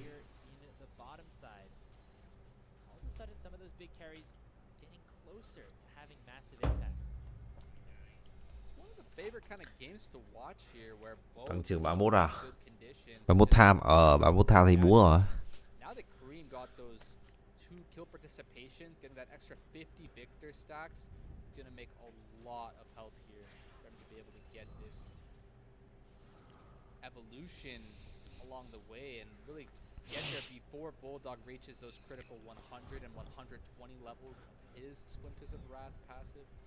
So other than that, the only real weakness here for top esports is how behind Jackula is. Gonna have to try to get back into this game here. Around the Rift Herald as TN starts it up. JJ and Bulldog still very threatening. Force them off of Shelly at the moment. Lee always gonna have good opportunities to shove these waves out, being the Ziggs. Jackie Love and Joe just on the back foot a little bit. Cream gonna be able to pick up this tower, respond in some way. That is another chunk of gold going back into top esports' hands. They have really quickly here, Bulls. Địch con mẹ mà nó giật cái gì đấy? The gold lead. It is now back to even after EDG were once up 2K. Yeah, and I think a lot of it is because Giật this như phim Ziggs sách is vậy. exceptionally strong right now. He's got the Q evolve and the E upgrade. You can't really pick him out or catch onto him anymore. He's just got so much move speed and clears the wave so quickly and effortlessly. He just disappears around the map. And Thầy chú Châu vui vẻ, thầy có on pet cho thầy. Nghe là chưa on pet này thầm kín anh em nhé, đang ghi chiêu chat anh em ơi. It was basically Cream developed it himself. Him and Zoyan, the solo laners, are the story here for top esports. Yeah, Zoyan I think has really been on another level over these last couple of series. He has always had some moments where he's caught out at the wrong times, but when he's able to generate a lead, things look very good for top esports. On this Renekton pick, able to take down ZDZ after what was a bit of a shaky start, of course, to that sequence. But now with that Black Cleaver, also with the early executioners to deny a lot of the healing specifically out of ZDZ and JJ. Cái thằng Zuho làm gì á? This is not something we often see, and I imagine LS would be extremely Pet họ đã ngửi ông mùi gì đấy. Thiên Thiên vẫn đợi. Thằng này đợi chờ cái gì nhỉ? Đợi chờ sứ giả à?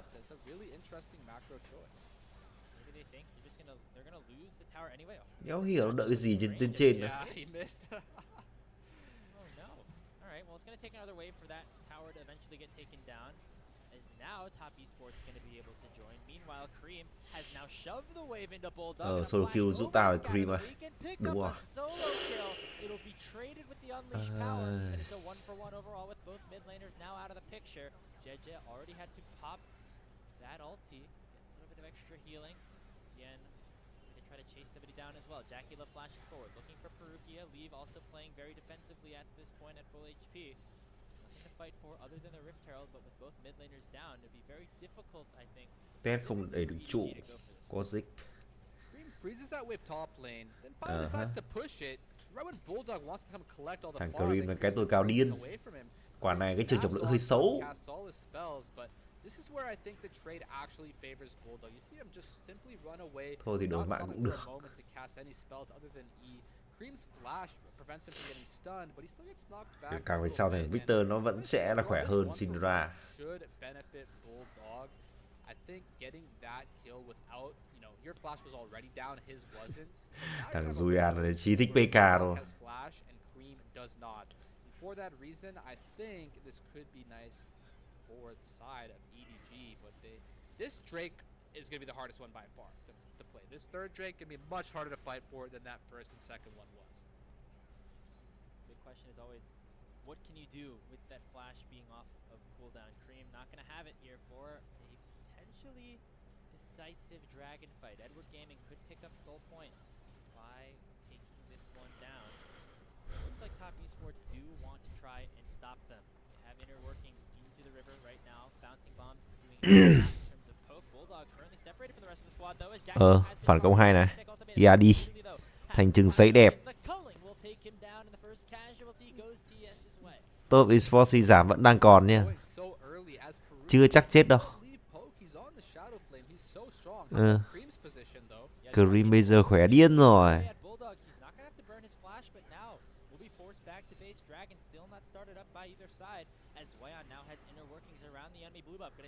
Tầm này đánh là đẹp bên phía TES luôn khi đang có nhiều nhân sự hơn. Nhưng mà Zuho đang hơi tấp máu. Jackula được bắn. Như thế này thì cạnh tranh con rồng kiểu gì? JDG này vẫn còn chiều cuối đợi hồi máu đã. Giáp máu gô mốc thì không có đến JDG. Thời điểm này thì các Baron cũng đã ra rồi, thần cá sấu được bật, quẩy ác nhưng Duyan ép lui vị trí JDG. Rồng bây giờ còn hơn 1000 máu thôi và JDG đã không thể tiếp cận được con rồng này. Dù hồ bị chém, anh ta đẩy vị trí JDG ra và Quy vẫn trúng. Không có ai cứu JDG cả. Duyan quẩy cả 4 người bên phía của đối phương. Nhưng đó là một pha mà anh ta hơi hoang tưởng. Poetic and cinematic fights. We see Aatrox in the backline of the entirety of TES. We see Renekton in the backline of the entirety of EDG. Chưa chắc là 2-0 đâu. Cream đi không? Trường chọn lực đẹp đến từ Cream. JDG có được mạng kết liễu, Giải Killer vẫn thả diều. Thành trừng xảy ra đẹp, JDG là người che, không che nổi được nữa rồi. Sẽ đi cả hai người bên phía EDG. Anh Tình bắn quá là cháy. Đây rồi, anh Tình mà tôi biết đây rồi. What a beautiful calling angle from JackeyLove. He's got them trapped at the edge of the map, nowhere left to run between, you know. Chúng mày chết, chúng mày chết. Thằng Duyan đánh kiểu cái tôi không khác gì thằng Zerot. Còn mẹ à.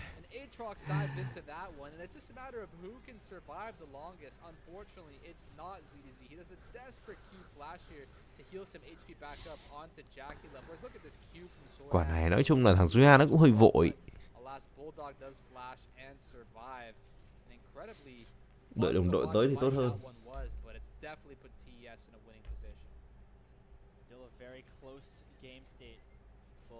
Mẹ thằng lồn LCK này vẫn chưa hết à?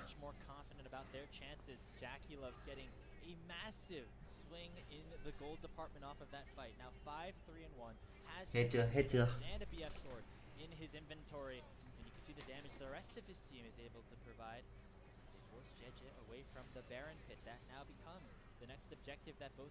Rồi, Gen Z bú.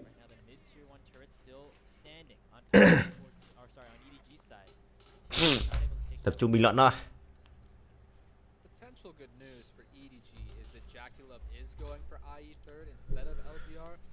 Tớ thì vẫn là khá đều, tuy nhiên thì có một chút lợi thế dành bên phía tôi Sport về mặt chất tướng. JDG thì đang muốn vòng khẩu tín trên nơi mà Duyan đã không có trụ để lùi về, nhưng mà quyết định sẽ làm pha quay xe khi mà cũng không biết đối phương đang ở đâu đến từ bên phía EDG cả.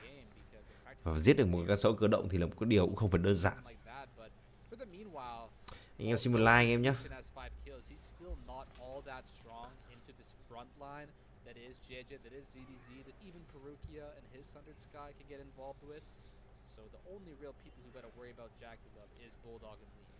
Anh em xem từ LCK sang chuyển qua Phương Hằng hay sao ta?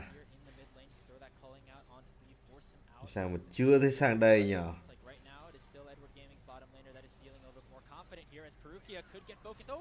Đây rồi, anh em xin một like anh em ơi. Anh Tình đi rồi, tôi Sport đang muốn rút lui, tiếp tục lao lên chém. Cream mất một nửa cây máu, Thiên cũng đang lui ra, Duyan đang là người che. Và liệu rằng có che nổi không này? Anh ta có cắt và sắt bị giật nghề. Và Duyan anh ta sẽ đi thôi, bù đó là người có được mạng.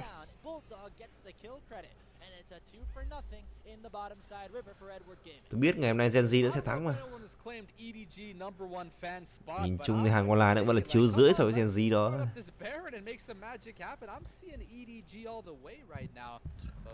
Gen Z ngày hôm nay nhân cao không thầy?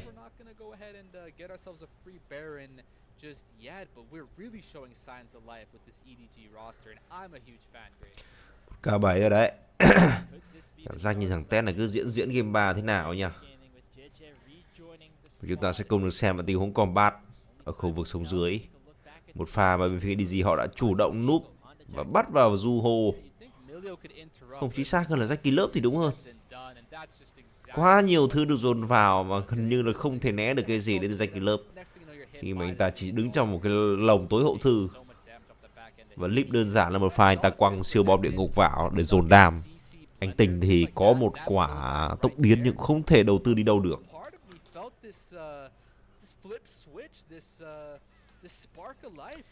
Hiện tại thì tôi đang làm cho on pet anh em nhé. Rất mong anh em mở giúp tôi một on pet. Đang có mãi khuyến anh em ơi. Thầm kín giúp tôi. Ngôi nhà đang ghi trên chat, cảm ơn anh em rất nhiều. Còn dòng thứ tư thì bây giờ cũng đã ra. Và sẽ có một pha dịch chuyển luôn đến từ An Chốc ở khu cánh dưới này. Bảo toàn cái đàn lính. Rất nhiều rác được bút vào. Trong khi đấy thì Recton người ta bắt buộc phải có mặt sẵn, khi mà cũng không có dịch chuyển ở trên người. Còn rồng cũng rất quan trọng là một dòng hóa kỹ. Thiên đang là người cũng tương đối trâu thời điểm hiện tại. Rồng bắt đầu kéo ra bên phía của Dinh Đông. Kia đang đứng ở phía mé trên. Julian đang là người đối đầu vị trí của Kia. Và Thiên là tuyến đầu bên phía của Top Esports. Một nửa lượng máu nên con rồng bây giờ cũng đã bị mất đi rồi. Nhưng pha cấu rỉa đang khá là chắc chắn được tạo ra bên phía EDG.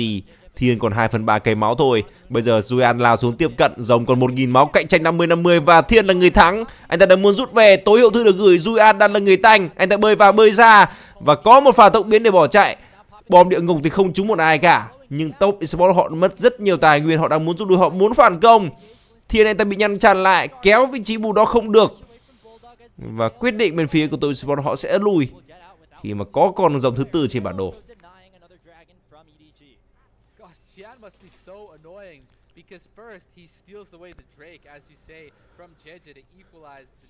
Về mặt chất tướng thì bên phía Top Esports bây giờ có thể phát huy được rồi. Khi bây giờ Jack Club có 3 món đồ. Karim thì cũng đã chạm được tới món đồ thứ hai. Chỉ cần là không chết quá sớm thì Jack Club trở vào thi đấu này thôi. Tuy nhiên cũng không có gì chắc chắn cả. Khi mà Kia thì anh ta có tối hậu thư, Lip thì có siêu bom. Khả năng combo chết sốc là khá cao vào Jack Club, mặc dù anh ta có tốc biến nhá. Bởi vì căn bản anh ta có tốc biến thì cũng không thể né được cái tầm tối hậu thư ấy. Mà siêu bom thì có thể quăng tầm xa được. Anh em xin một like anh em nhá. Giúp tôi đến 15 like anh em ơi. 100 người xem mà bây giờ mới chỉ có 5 like thôi.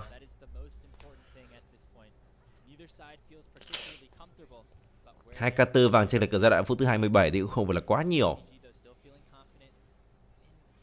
Top Esports họ cần thêm thời gian để có thể tăng trưởng được cái ngưỡng sức mạnh của mình.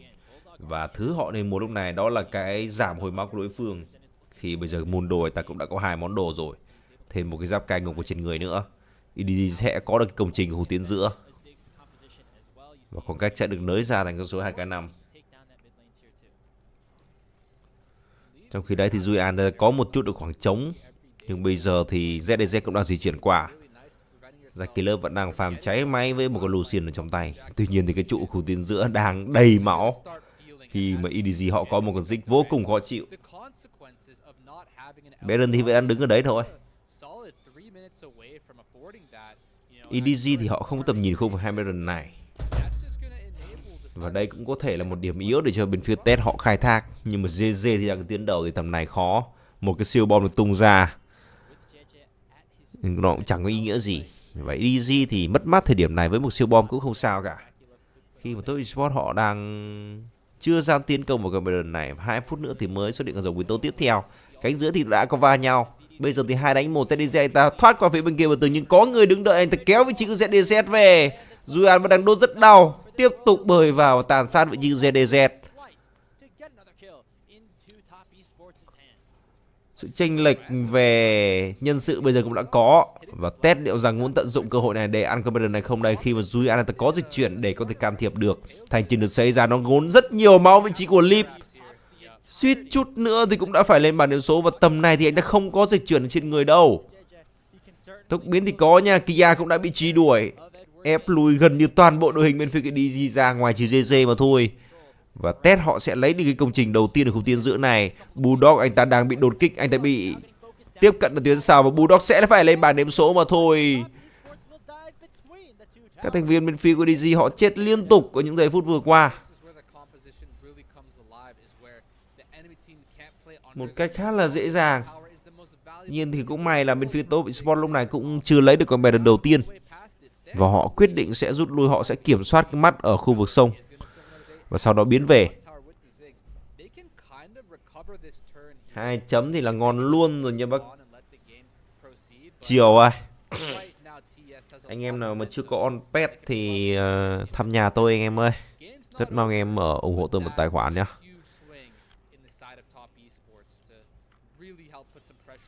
EDG leaves to his flash.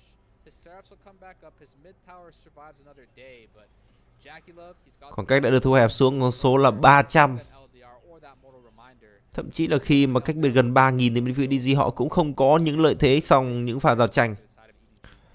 Và bây giờ mọi thứ vẫn đang vô cùng khó khăn rồi EDG. Khi mà cái ngưỡng trang bị bên phía top bắt đầu dần dần có rồi. Rồng cũng chuẩn bị xuất hiện, quét tay kiếm nó chính xác vào vị trí Cream. Tuy nhiên thì áp lực cũng là chưa đủ nhiều. Jackie Love thì bây giờ người ta bắn cực kỳ đau rồi đấy. Khả năng cấu rỉa bên phía EDG họ vẫn hơn. Tuy nhiên thì bây giờ những pha bom này cũng không có một chút nào chất lượng đến từ clip cả. Và Julian thì đang được đẩy khu vực tiến trên. EDG bây giờ bắt buộc phải đưa ra lựa chọn. Chốc là người đang được cắt cử phòng ngự. Tuy nhiên thì cũng sẽ có được công trình thứ hai trên bên phía TES ở khu vực tuyến trên. Green thì đang dướn quá là cao. Hiện tại thì anh ta có sự trượt ở trên người. EDG họ sẽ có lợi thế về mặt tầm nhìn trước. Bulldog anh ta bị sấy, quét tay kiếm không chính xác và mất tương đối nhiều máu đến từ Bulldog rồi. Thiên thì đứng ra tuyến đầu. JDG đang là người chặn đội hình bên phía tôi support lại. Còn rồng nó được kéo ra. Và TES họ không có nhiều tầm nhìn. Biến về và dịch chuyển quay trở lại đến từ Victor.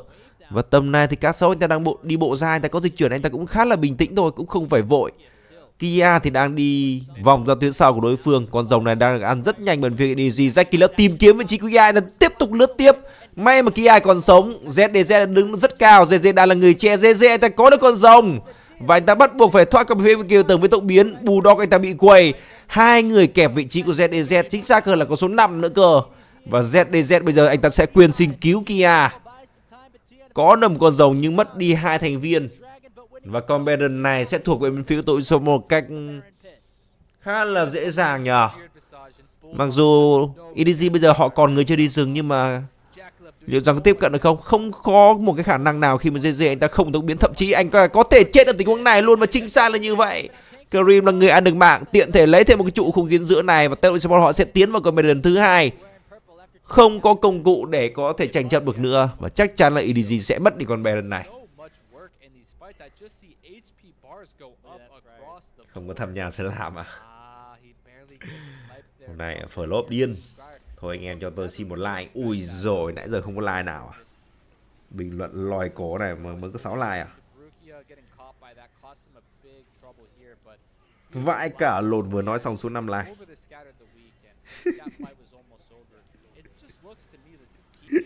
Giúp lên 15 anh em ơi. Khổ điên.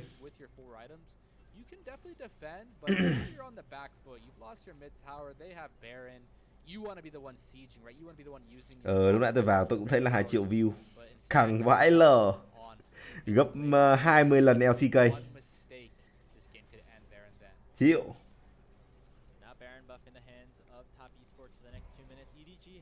Em xin một like anh em nhá. Phở lo quá rồi đây anh em ơi. Cho xin một like cho nó lên xu hướng giúp đâu. Đi con mẹ mà đéo ai like luôn. Toàn là view lầu chôn à.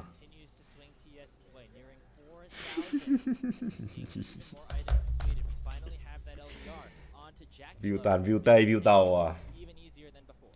Bli like and subscribe.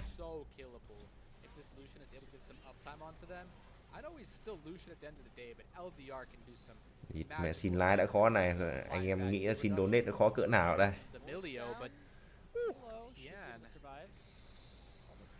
Rồi, vẫn là 2-0, đẹp à. 9 giờ. 9 giờ là đẹp. 9 giờ N là đẹp.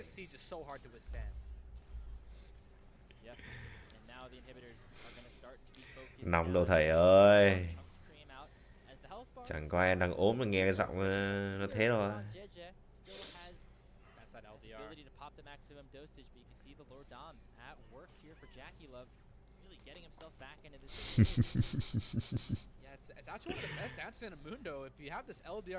Bốn k 2 à?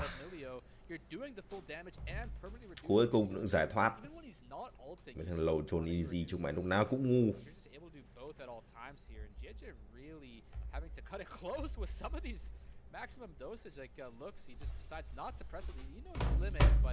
Thầy giống em Simulai thầy ơi. can't say I've ever seen a Mundo die because he underestimated his opponent, but Tốc biến chặn đầu dí vị trí Bulldog vào đầu và tường. 3 thằng hấp diêm. Thôi, trôi một sải bên phía EDG. Từ gap 3k và bây giờ lật ngược dòng thành 5k dành bên phía Tô Esports, và họ vẫn chưa muốn dừng lại, dù đàn thậm chí đã đang thành trụ. JDG đang là người che và sút nữa thì JDG ta cũng gãy. Tô Esports đang còn bộ đội Baron tầm 10 giây nữa và JDG ta chưa chịu về. Chiêu cuối thì vẫn đang còn nguyên. JDG ta đang bị sấy và lần này người che tiếp tục là anh chàng này và anh ta vẫn sống. Áp lực vẫn đang là hàng tạ hàng tấn được đè lên bên phía EDG những giây phút vừa qua. Và TES họ sẽ có được 2 mega. Họ đang muốn endgame tầm này. Muốn endgame chưa? Hơi khó khi mà chưa có bờ lệ Baron ở dưới chân.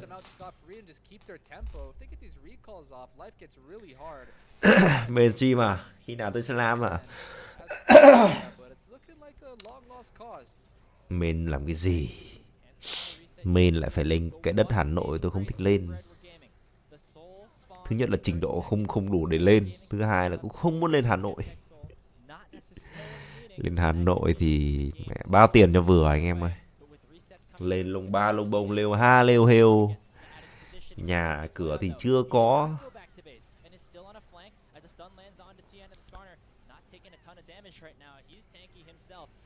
Khó anh em ạ. Về quê rồi. Về quê sống chui sống lủi thôi.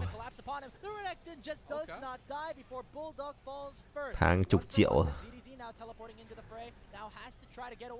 Chục triệu quê đủ tiêu rồi. Lên Hà Nội ví dụ lên mainstream được 20 triệu thì nó cũng không ngon bằng ở quê 10 triệu đâu.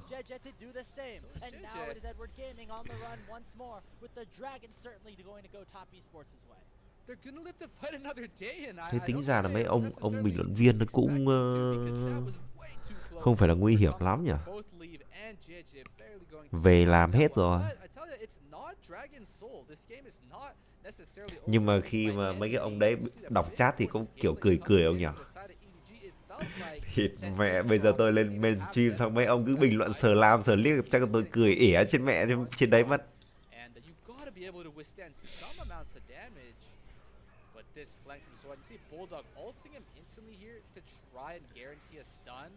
But Soyan stuns him first, so Bulldog's just left with this last-ditch effort, Scatter the Weak, which he wanted to cast beforehand, and it least đánh một hồi là suy giảm TES à. Kịch bản không khác gì cái nó đầu tiên. Ảo tung chảo.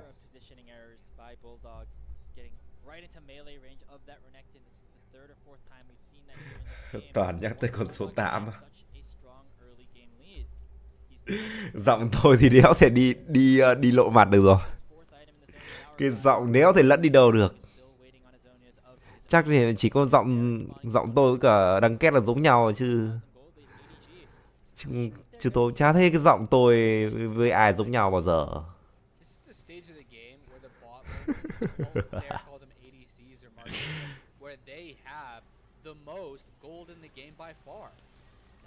Khó anh em ơi. Với cả ngoài đời cũng nhiều thằng biết tôi là SLAM. Mấy con vợ kiểu gì cũng vào spam.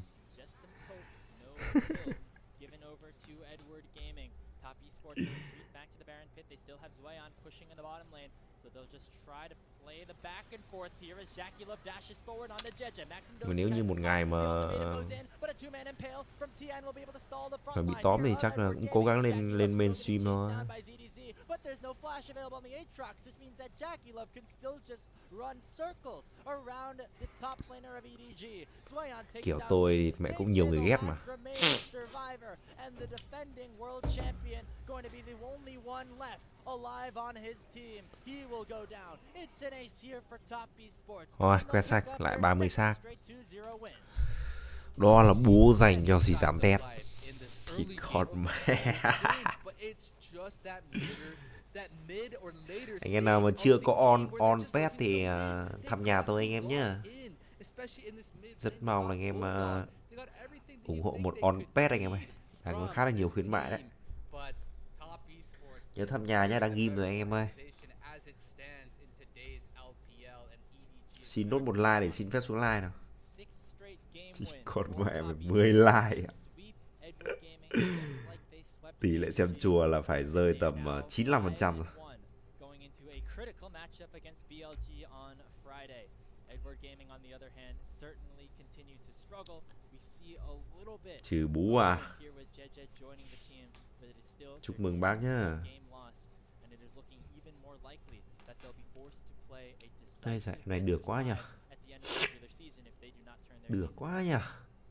Yeah, this Mình is dây cây reminding cảnh. us of Team WE from last split, where they're just not able to get any wins onto the board, hardly at all. And let's see who they bring out. And I would imagine it's gonna be. I couldn't tell if that was Cream there.